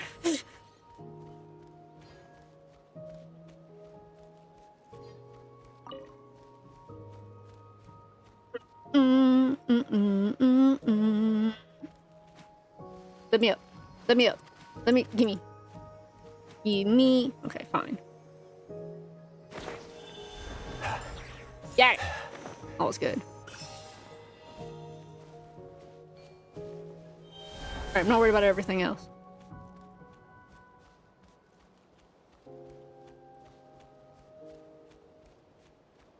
I gotta explore this whole area, I think. Yeah, I haven't even touched this area.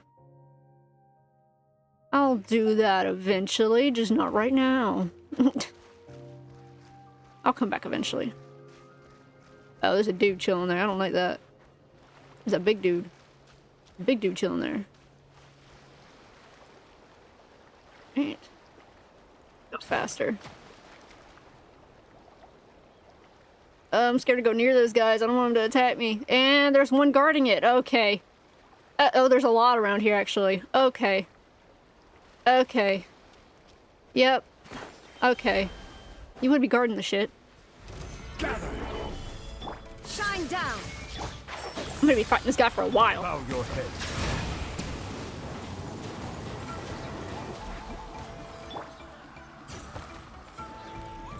Come on now. Solidify. I will have order.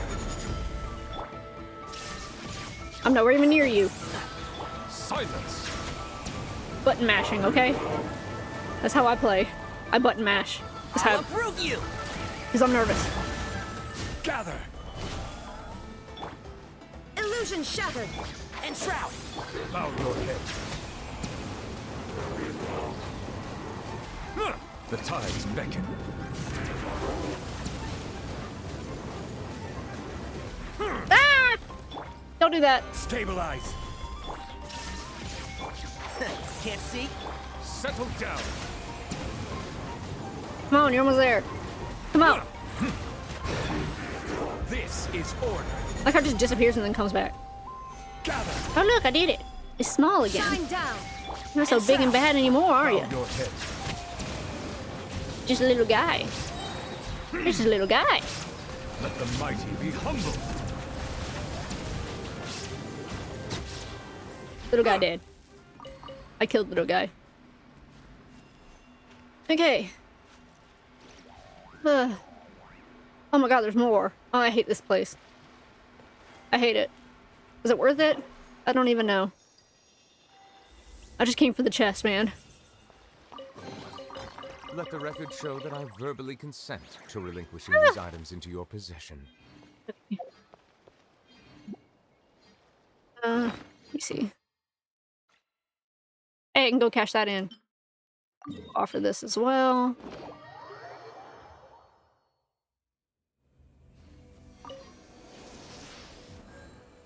Go ahead and give these to the statue.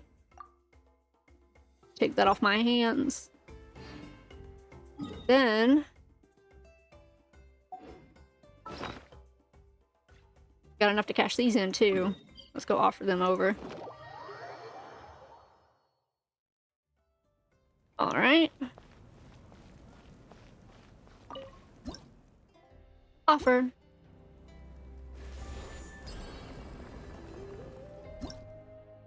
Nice. Did it at 19. What's the highest level? Oh god. 50. Oh boy. This is gonna be a minute. I'm not gonna do a wish. I didn't even think about doing wishing. I guess I can end my day doing that. Anything else I have is to be cashed out? Not really. So I got another one of these. I just don't know where one is at in Inazuma that I have not found yet. I guess I could Google it, but it kind of defeats the purpose of looking for it.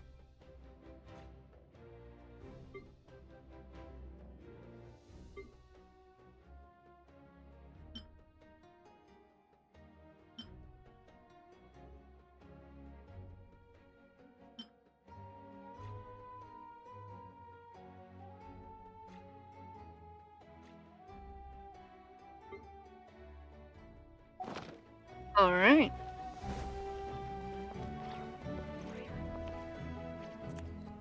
Sure, I've got no achievements, really? Out of everything I did today, no, not one achievement? Well, you see. Then we'll end it with some wishing. I'm sure I got enough to do some wishing. Go ahead and just throw that in there. Nothing of importance. Stop. Don't have enough. I have enough for that, though.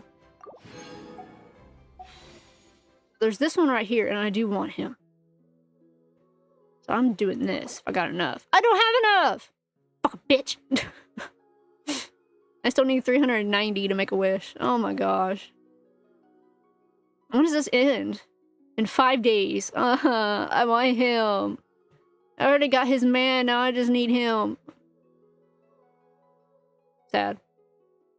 When I saw that he was on it, I was like, oh, give me. I guess I could do single wishes. See if I can get it out of single wishes before ending stream. Nope, not that one. Again. Nope. Again. Nope. Can I get something good? Again. Nope.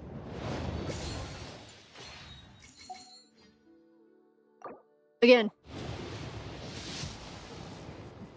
Okay, not a gold, but okay. Okay, Beto. Not. I already got hurt. Okay. Again. I do love my Beto, though. I do love her. Okay, I can do one more. I can cash it in. Nothing. Bruh. Okay, let's cash in what I got then.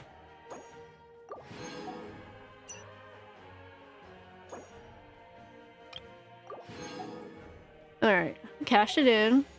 Now let's do 2 more. Nope. Alright. I got 2 more. I don't got any there. No. Okay, I got 2 more. Right. Nothing. Nada. Useless. Last one. Nothing. Nada. Useless. You suck. I can't get another one. You suck. Wait. Actually, hold on. I forgot I still had other stuff. Wait. Nope. Still don't have enough. Fuck you. That went nowhere. Okay. I didn't even get anything out of that gets anything up. Anyway. I'm gonna go ahead and call it quits then today. I'm gonna go ahead and quit game. Exit. Okay. I'm tired. And I now have to get that all set up and get it to where it will start loading on YouTube, and yay. Ugh, I'm tired. I need to find someone to raid. I have a bad habit of forgetting to raid somebody. So, I'm gonna decide who to raid first. Or I'm gonna look at who I can raid first. Let's do this.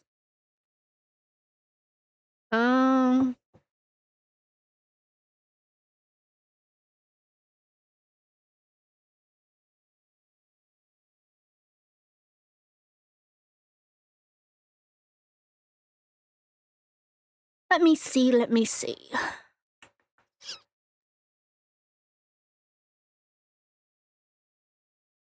What everybody's playing. Everyone's playing Power World lately. That's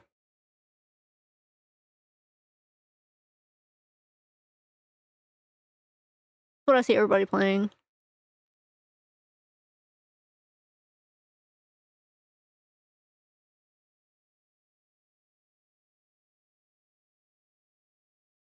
Power Wash Simulator.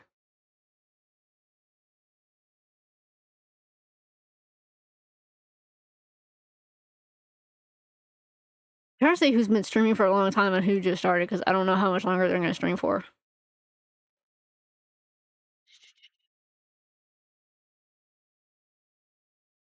Okay, let me see. There's nobody on my list, really. So I might just raid over to somebody else.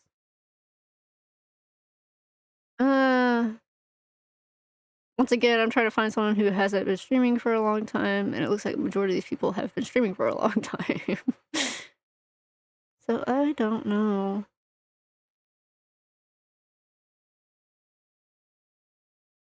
There's a lot of people playing Genshin.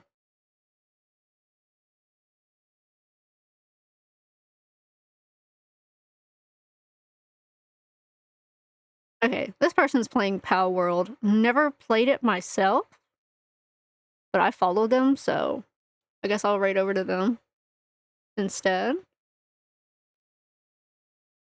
I'm gonna go ahead and get some music playing, and I'll get that set up in a minute. I just want to go ahead and get an idea. Wait, I probably should say who they are. The Yusei fan. Wait, that's them, right? Yeah, that's them. Okay. I probably butchered that name, by the way. The Yusei fan, VTuber playing Power World.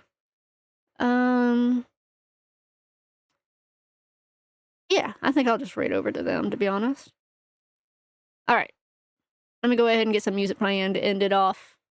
I'll be streaming again tomorrow. I'll be streaming another Eden. It's another kind of gacha game. It's not so open world. Well, take that back. It's not really, yeah, it's really not so open world as Genshin is. But it's a cute, fun little game. So I was like, oh, I'm gonna play that this week. Why not? I haven't played it in a minute, so I was like, I'm gonna get back into that. So I might play that this week. I'll be playing another Eden tomorrow. Pretty much this whole time traveling thing with a time traveling cat, and just trying to save the world, and as well as save your sister. So, a bunch of stuff going on. I've already started playing it, so it's not like it's gonna be a whole new start to play, but I'm not super far in it either. So, yeah, I'll be playing that tomorrow. But I am gonna go. It is 11:30. I need to get off. So I'm gonna go ahead and change over the screen, which I probably should have done it anyway, so you're not just watching a black screen. I'm new to this. Okay, I'm learning. I'm gonna go ahead and turn off my desktop sounds. You don't hear nothing in the background. And I am gonna go after one song. All right. Bye-bye. Bye-bye-bye-bye-bye. I'll be raiding over to somebody in a minute. Just chill with this song for now, I guess. Empty hearts and neon lights. They're playing with my mind. Gotta get out of here tonight. Oh, I wanna run off and fly. And I'll tell myself it's fine to be alone. Just to find somewhere that finally feels like home. Oh, oh, oh.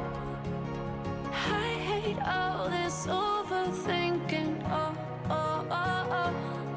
The more I swim, the more I'm sinking. Take me to a world of silver. No more heartbreaks, tears, painkillers. Take me somewhere unfamiliar. Bring me back to where we started out. Get me out of now. To where we started out. Get me out of now. To where we started out. La la la la, oh oh. Get me out of broken hearts and starting fights, turning truth to lies. Gotta get up, stop wasting time. Yeah, I wanna run off and fly.